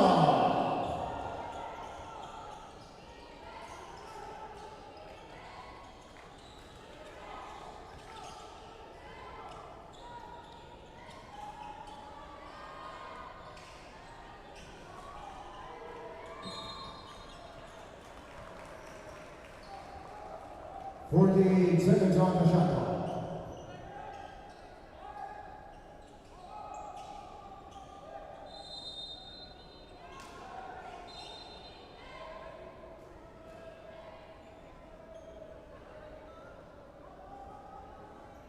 The left game warning on number 6, Arellano Makahimay.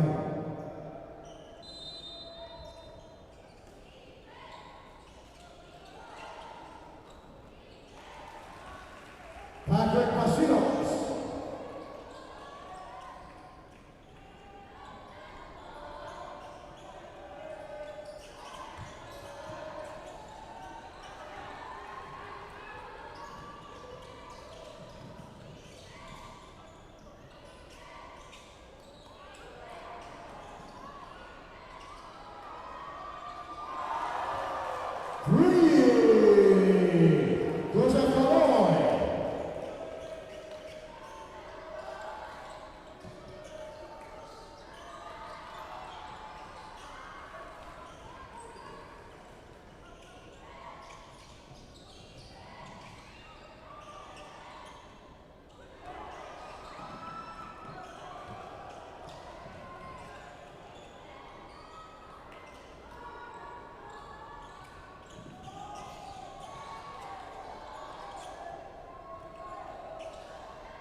Patrick Pacinos.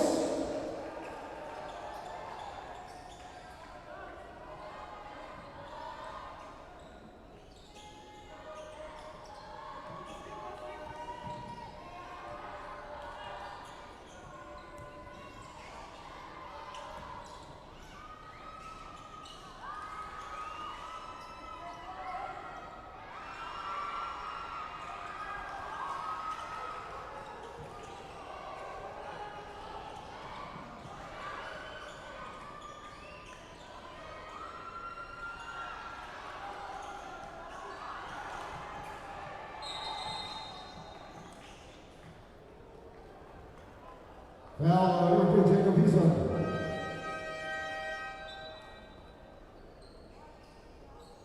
James Castro and Joe Harry Domingo coming in for the Brigadiers.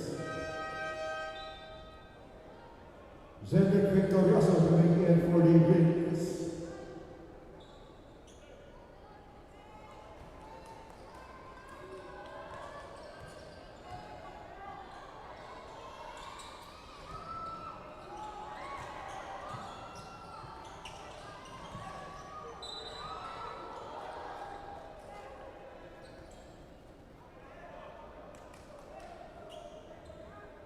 Holding foul, number 2, Jacob Hisa.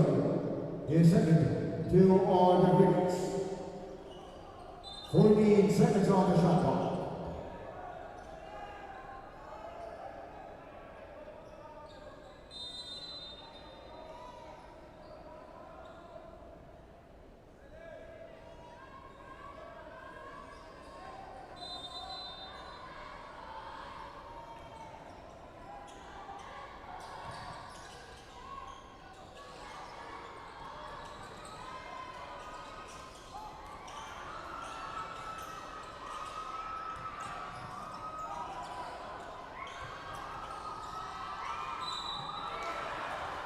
As it counts for Joe Harry Domingo. Having fouled with number 3, Patrick Masinos, his third personal, 3 on the wings. Bonus free throw for Johanny Domingo.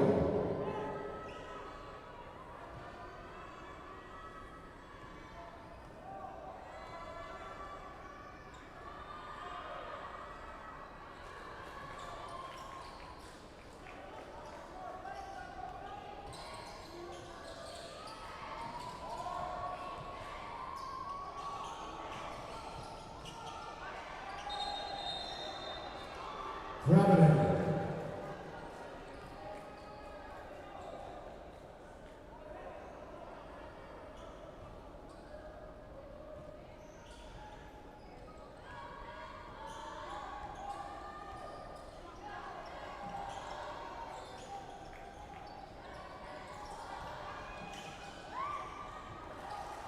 Cyril Bacalibay.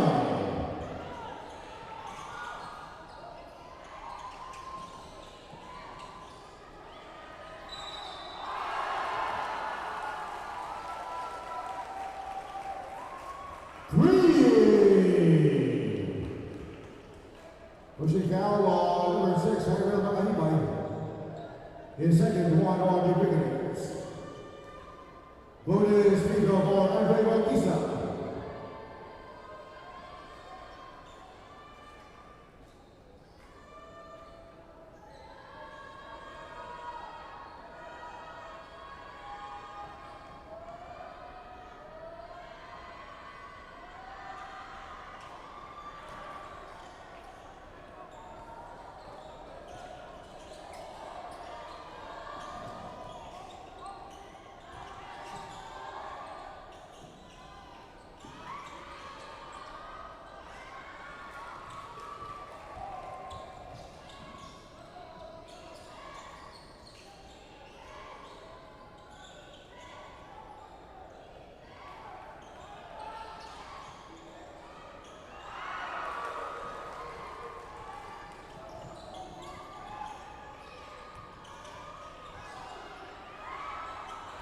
Cyril Bacalibay.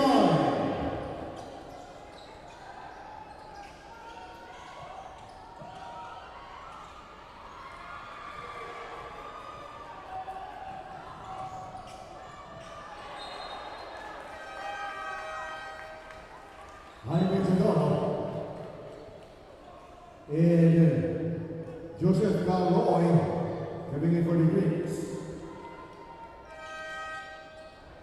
Glenn Bonus coming in for the Brigadiers.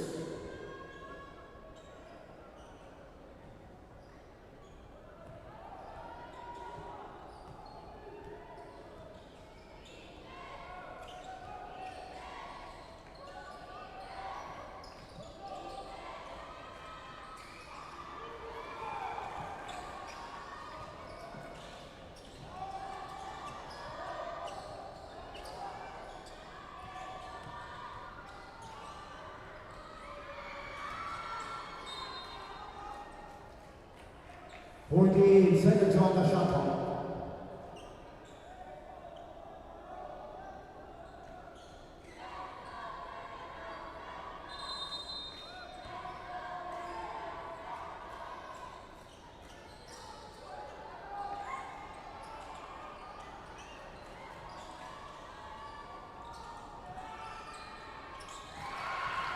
Ready for the next three.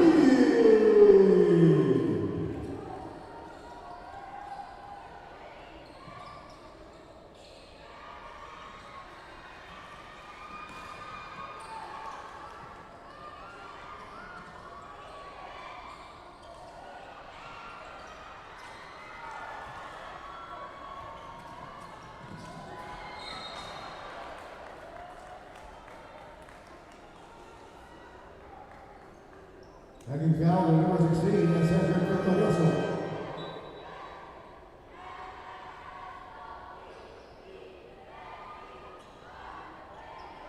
Two free throws for James Castro.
Running down the number 16, Cedric Victorioso is second. 2 free throws for Noel Lancena.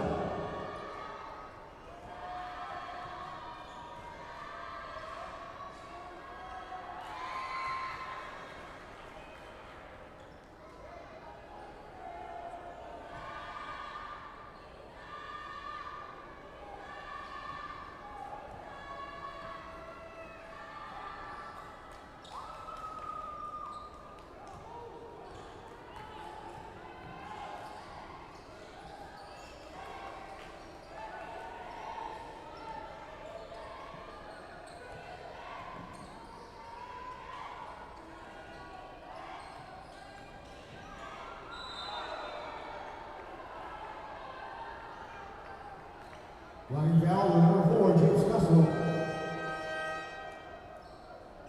Sliding down the 8 by coming in for the Brigadiers. 14 seconds on the shot clock.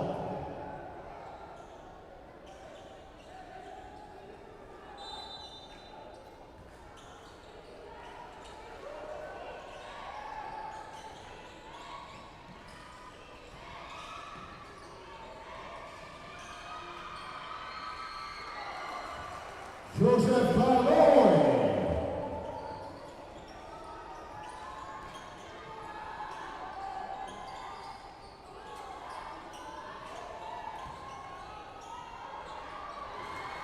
Noel Lancena.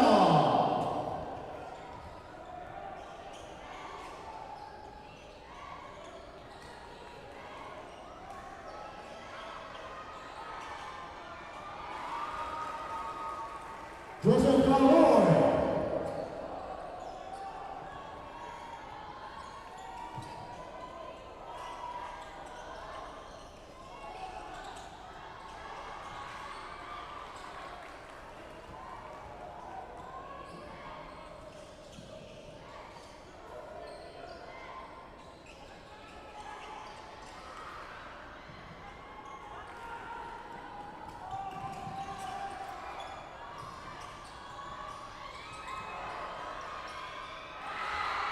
James Castro, 3.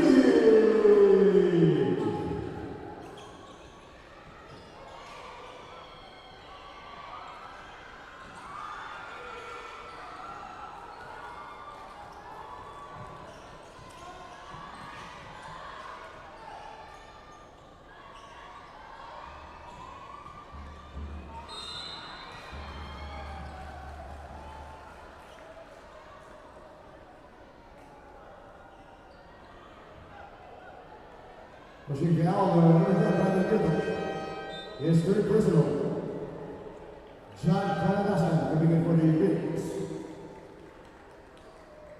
2 free throws for Johanny Domingo.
There is a head coach challenge by the Greenies on the last down of basketball.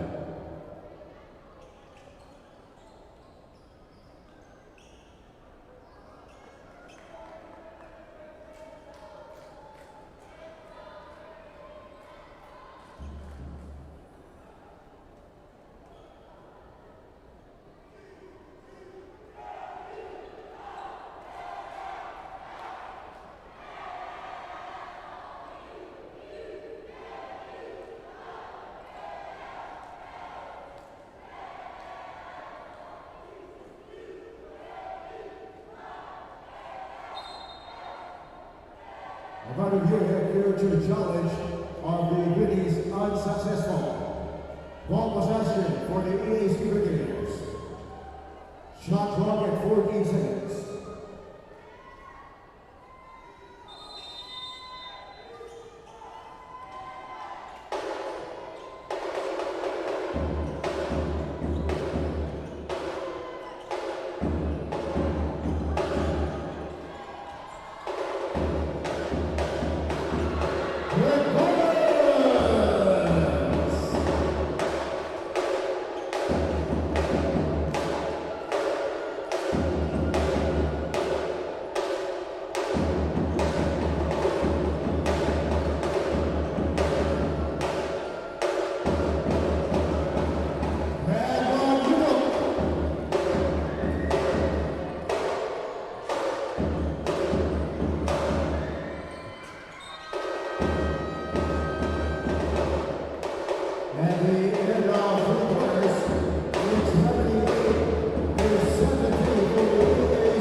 Hanging down with number 3, Glenn Morris.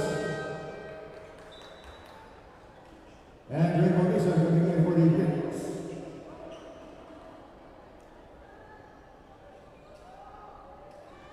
Two free throws for Joseph Caloy.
Making a foul warning on number 16, Johanna Benilde.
Putting down the number 30, Joseph Caloy. His second, 2 on the rings.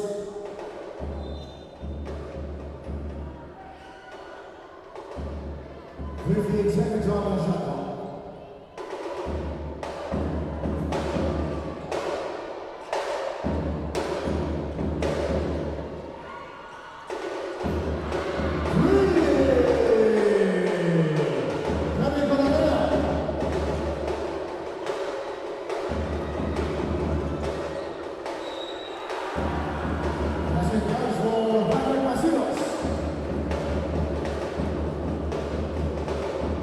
And now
His third personal, 3 all the beginners. 2 free throws for Patrick Casillas.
Pushing down the number 13, the 117, that's his fourth. 4 are the beginners. Jacob Eason coming in for the beats. 2 free throws for Jaime Chodoro.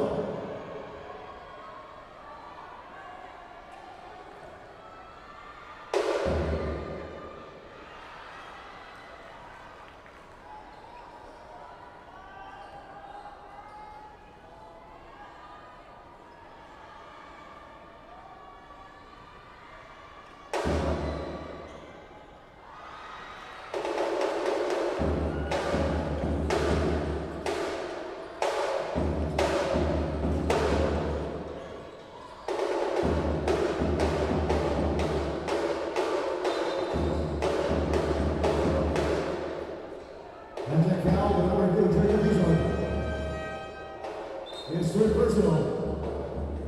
Brandon Goodman coming in for the beats. 14 seconds on the shot clock.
That's his fourth. 4 on the beats. 2 free throws for Noel Teta.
17 seconds on the shot clock.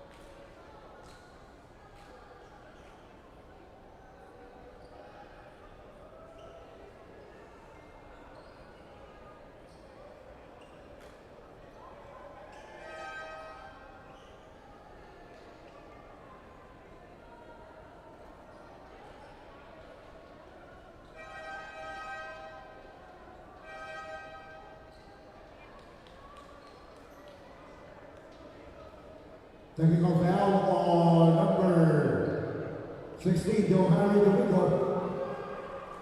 And technical foul on number 7, Camilo Hugo.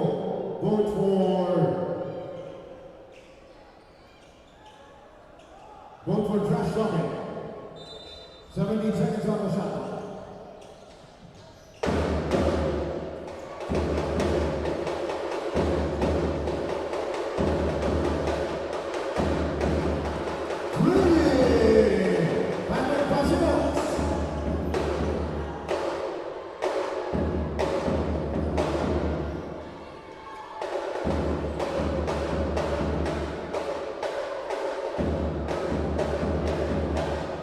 Bringing a foul warning on number 7, Arellano.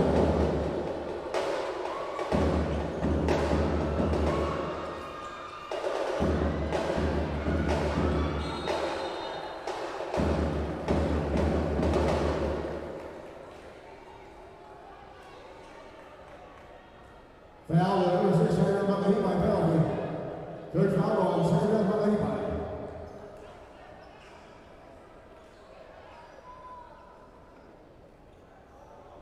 Two free throws for Jacob Hazel.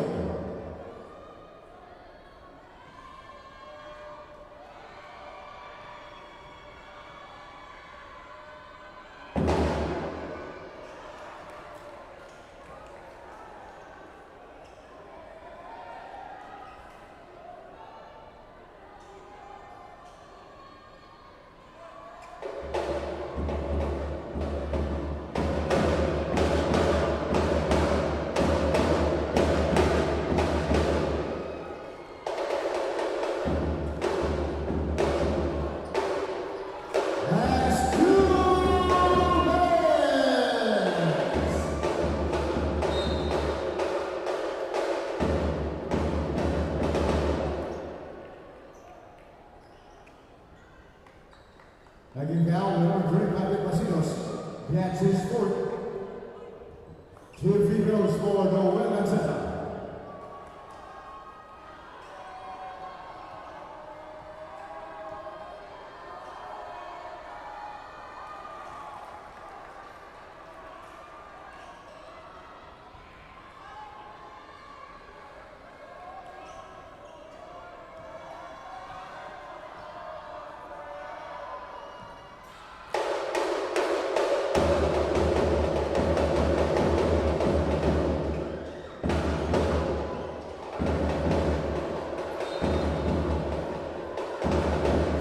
Seconds on the shot clock.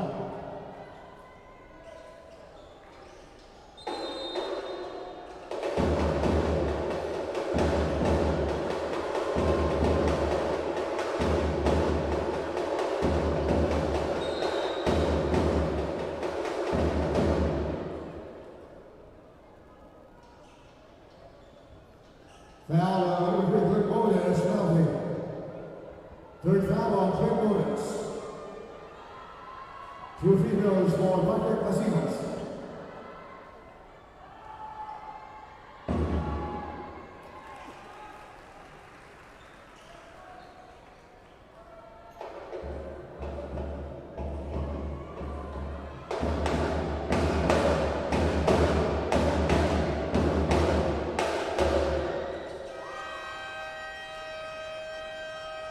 And my name is Benilde.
Benilde.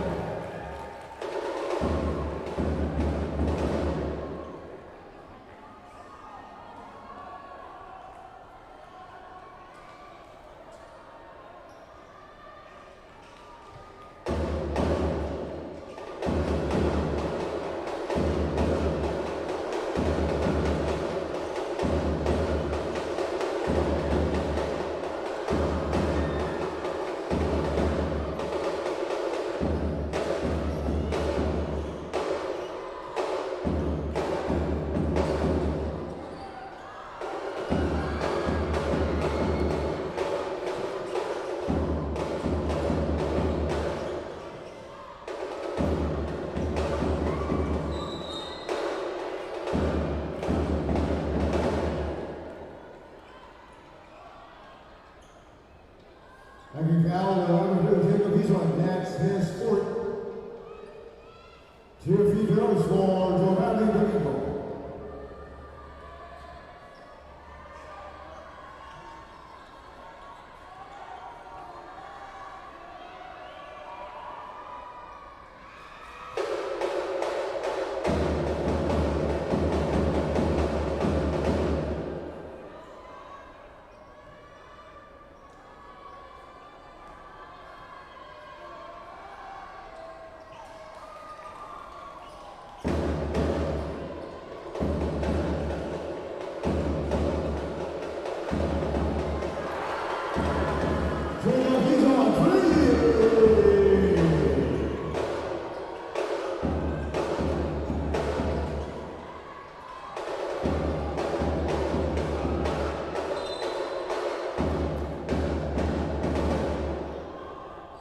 Pushing foul on number 7, Camilo Hugo, penalty.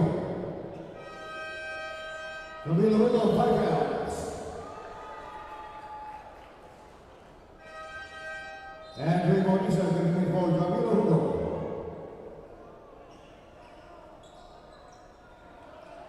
2 free throws for Giovanni Domingo.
Holding foul, number 2, Jacob Eason, penalty.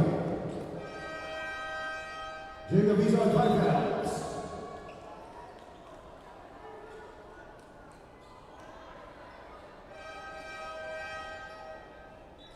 Alexei Kaprama giving it for Jacob Bison.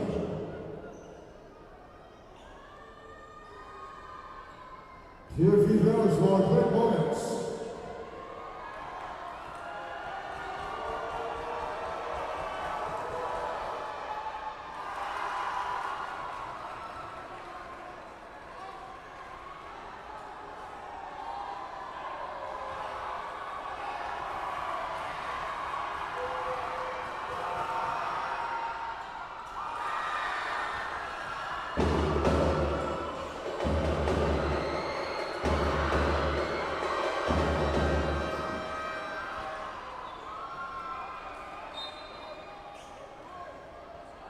We will have everything.